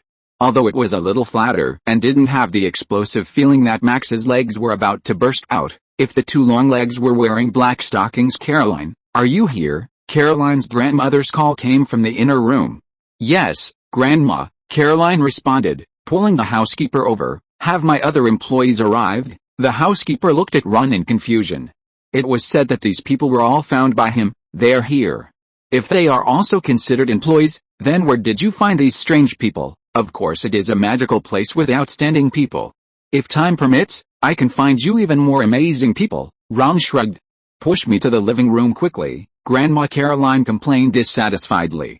Behind her, Arhan was pushing her wheelchair connected to heart rate monitor while pulling up his pants. He was wearing Oleg's clothes. Ogen was less than 1.6 meters tall, while Oleg was 1.8 meters tall. He looked like a child wearing adult clothes, which was ridiculous. "I've tried my best. These pants are 5 sizes too big. Bernard, don't hire child labor anymore." Grandma looked at Ahan's short legs with disdain, opened her mouth to swallow the racial slur, and waved to Max. "Maria, my hair needs to be taken care of." By the way, Maria is a common name for Spanish people. Many Spanish people work as servants in the United States, and Max's role today is one of the servants.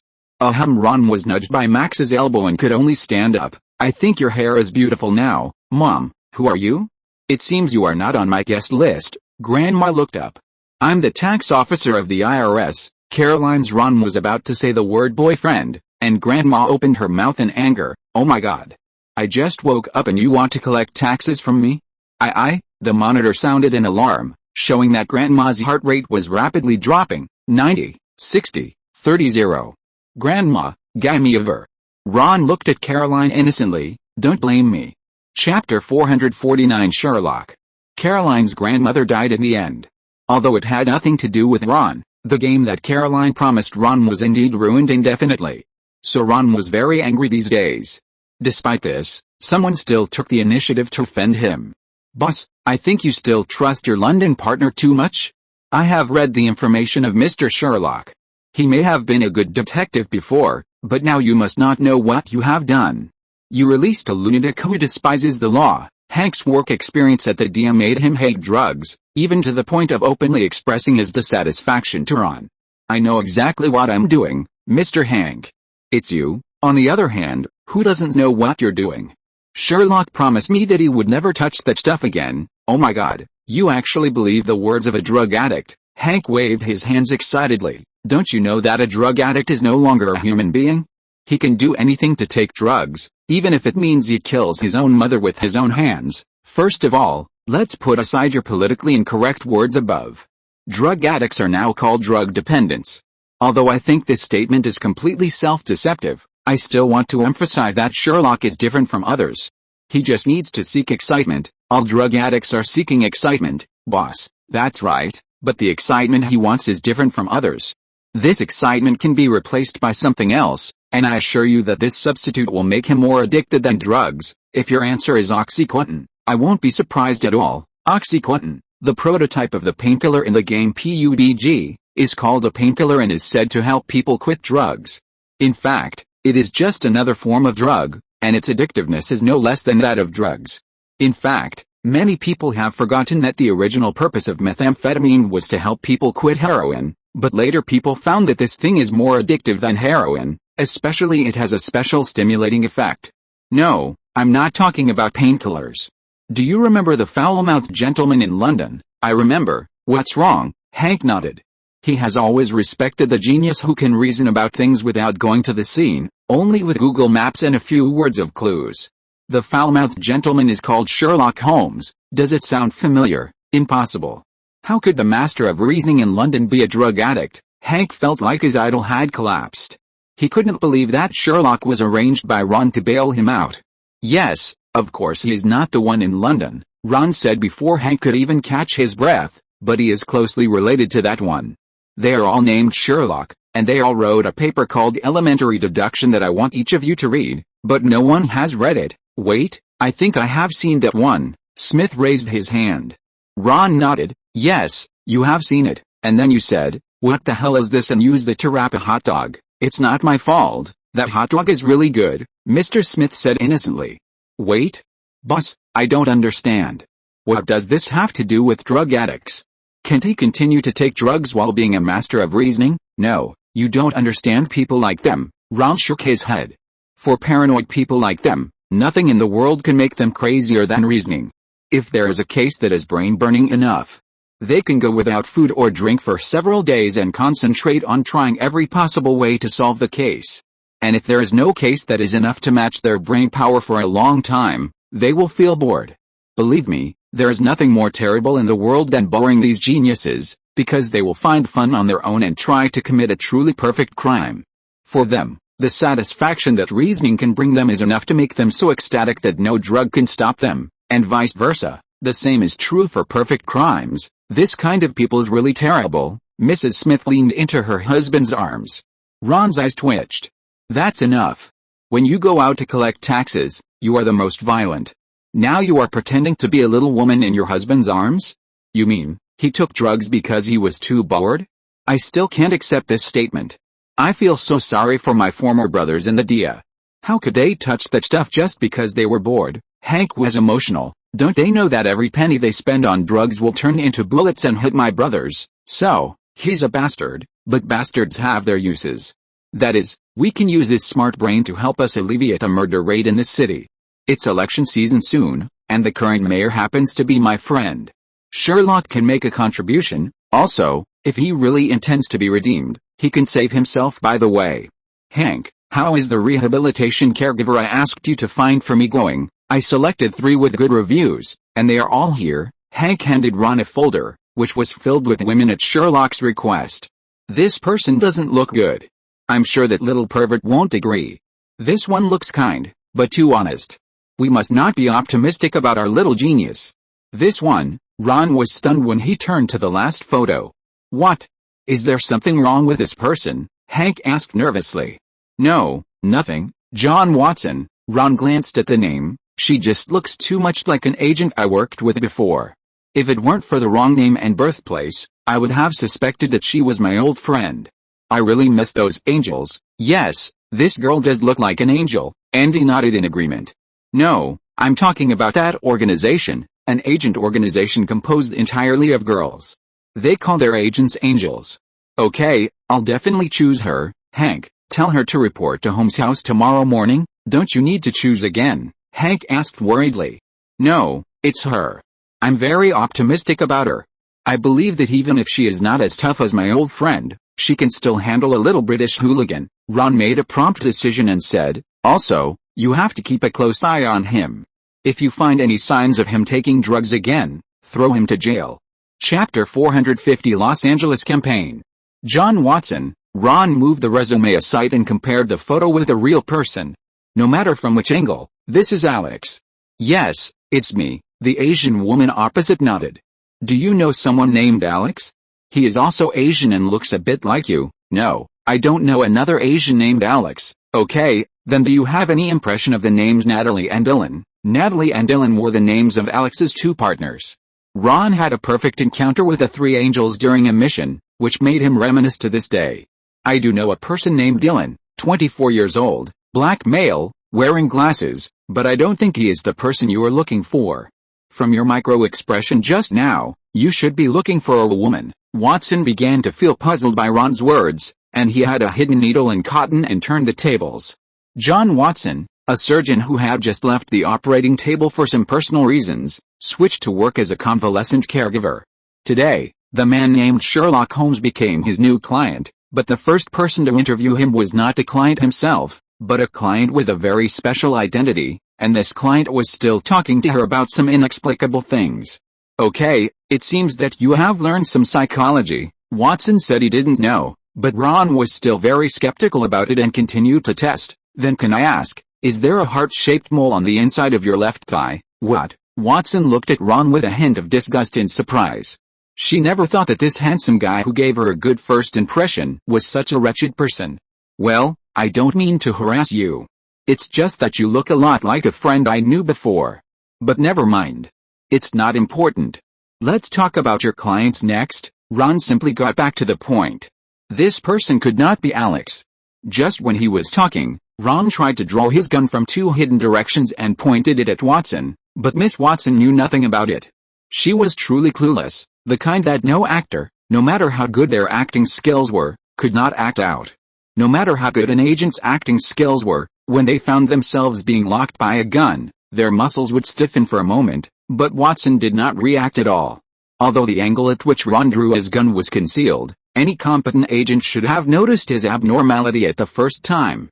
Therefore, there was only one possibility, that is, the other party was not the Alex that Ron knew at all. She was really just a stranger who looked very similar. "Okay, I've read his information and have full confidence to accompany him and help him get out of this." No, that's not what I want to tell you." Ron gestured to interrupt Watson's endless chatter. "What I want to tell you is the nature of his job. He is a consultant detective I found for the police station, so it is inevitable that he will go in and out of various crime scenes. I think your medical knowledge can come in handy there. I need to remind you that my job content is just to accompany the client to supervise his drug rehabilitation and provide encouragement and psychological counseling. It does not include autopsy services, sir." Watson refused righteously. "I just said that it might be useful, but I didn't say that you must do it. You do what is within the job and I pay you a salary. Outside of the job content, you are free to do what you want," Ron said disapprovingly.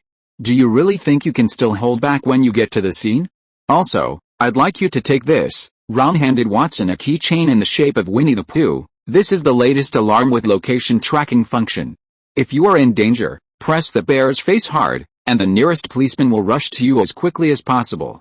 At the same time, my elite personnel will also rush to you as quickly as possible to ensure your safety." Watson was surprised. "You mean this job will also be life-threatening?" "As I said before, after all, you have to go in and out of crime scenes all the time. Sometimes, it is not very surprising that criminals target the detectives who are chasing him. Of course, if you want to give up, that's fine. I can contact the other two candidates right away. So, Miss Watson, are you willing to accept this job?" Ron could clearly see Watson's inner entanglement from her tangled fingers, but he did not urge her. Instead, he sat opposite her and waited quietly for her final answer.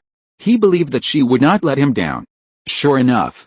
I am willing to accept this job." After a long time, Miss Watson raised her head. "Congratulations, this job is yours. This is Mr. Holmes' address. You can go there to find him.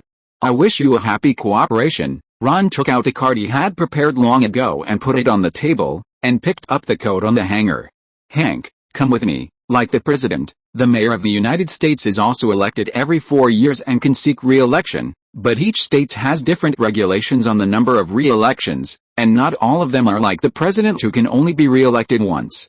In fact, in a position like the mayor, all regulations are empty. Because of the long-term elite politics, traditional political families have formed in various regions of the United States. Some important positions such as mayors and governors often circulate back and forth among several families, just like the local tyrants in ancient China. Even the mayor of Chicago, with a few exceptions, all come from the same family, or marry into the same family. Of course, for ordinary people, this is not necessarily a good thing. There are two main reasons for this phenomenon.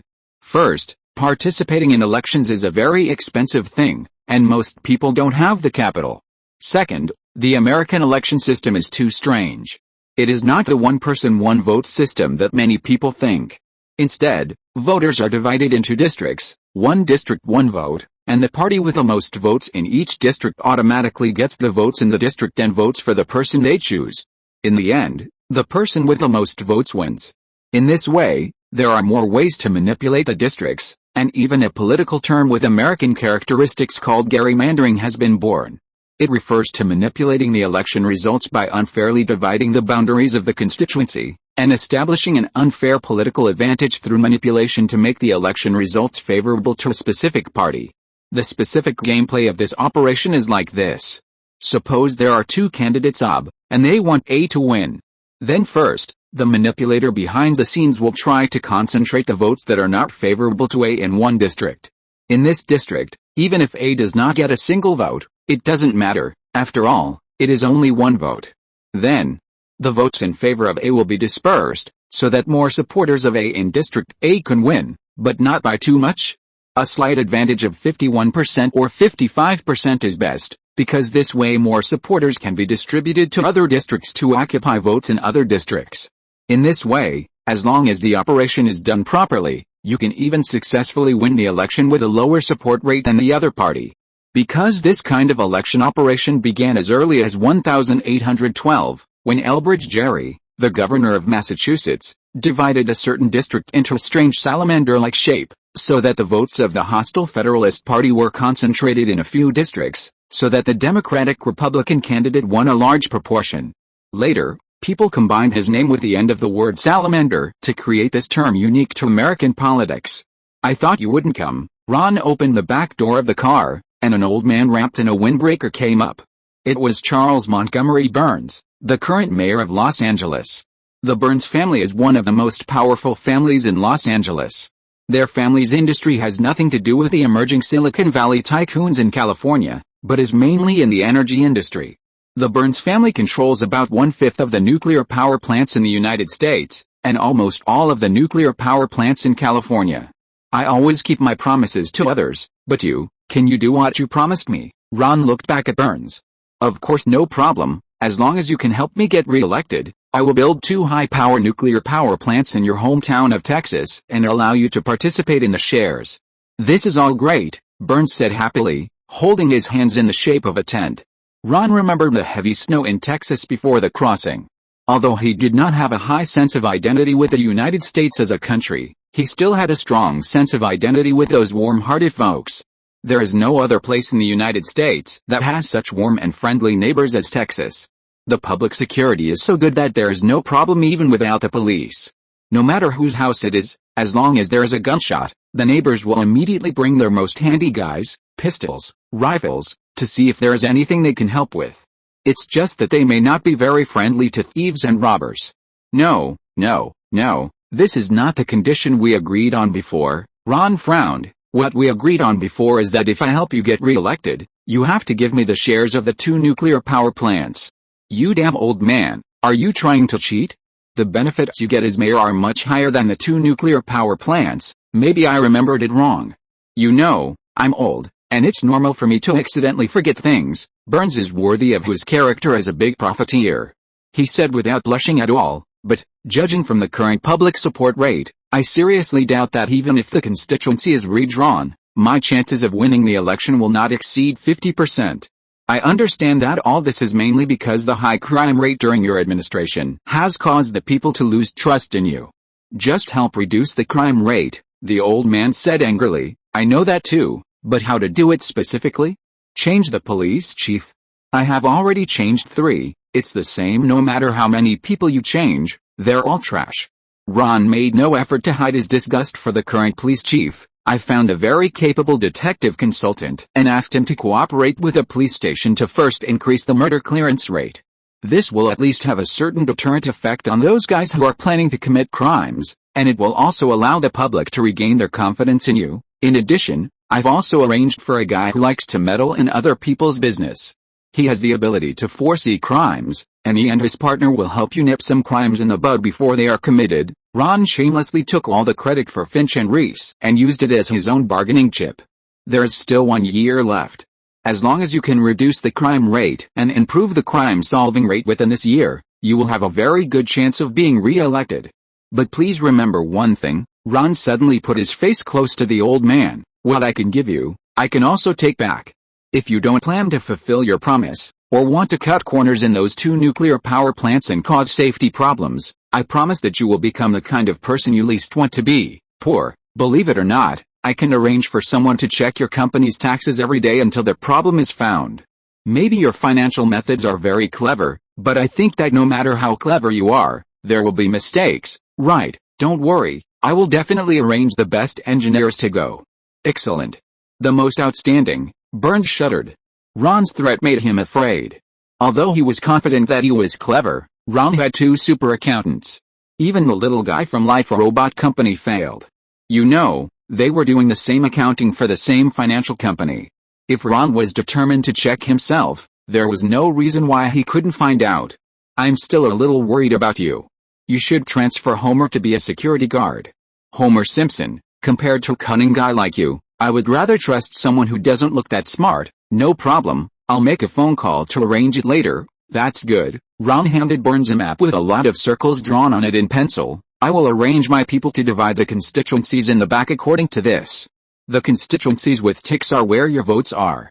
Go and hold more campaign activities, such as speeches. As for the places with crosses, there are your opponents there, and you can give up now. Burns glanced at the map in his hand and smiled with satisfaction. If he can take down all the places Ron circled, then re-election will be a foregone conclusion.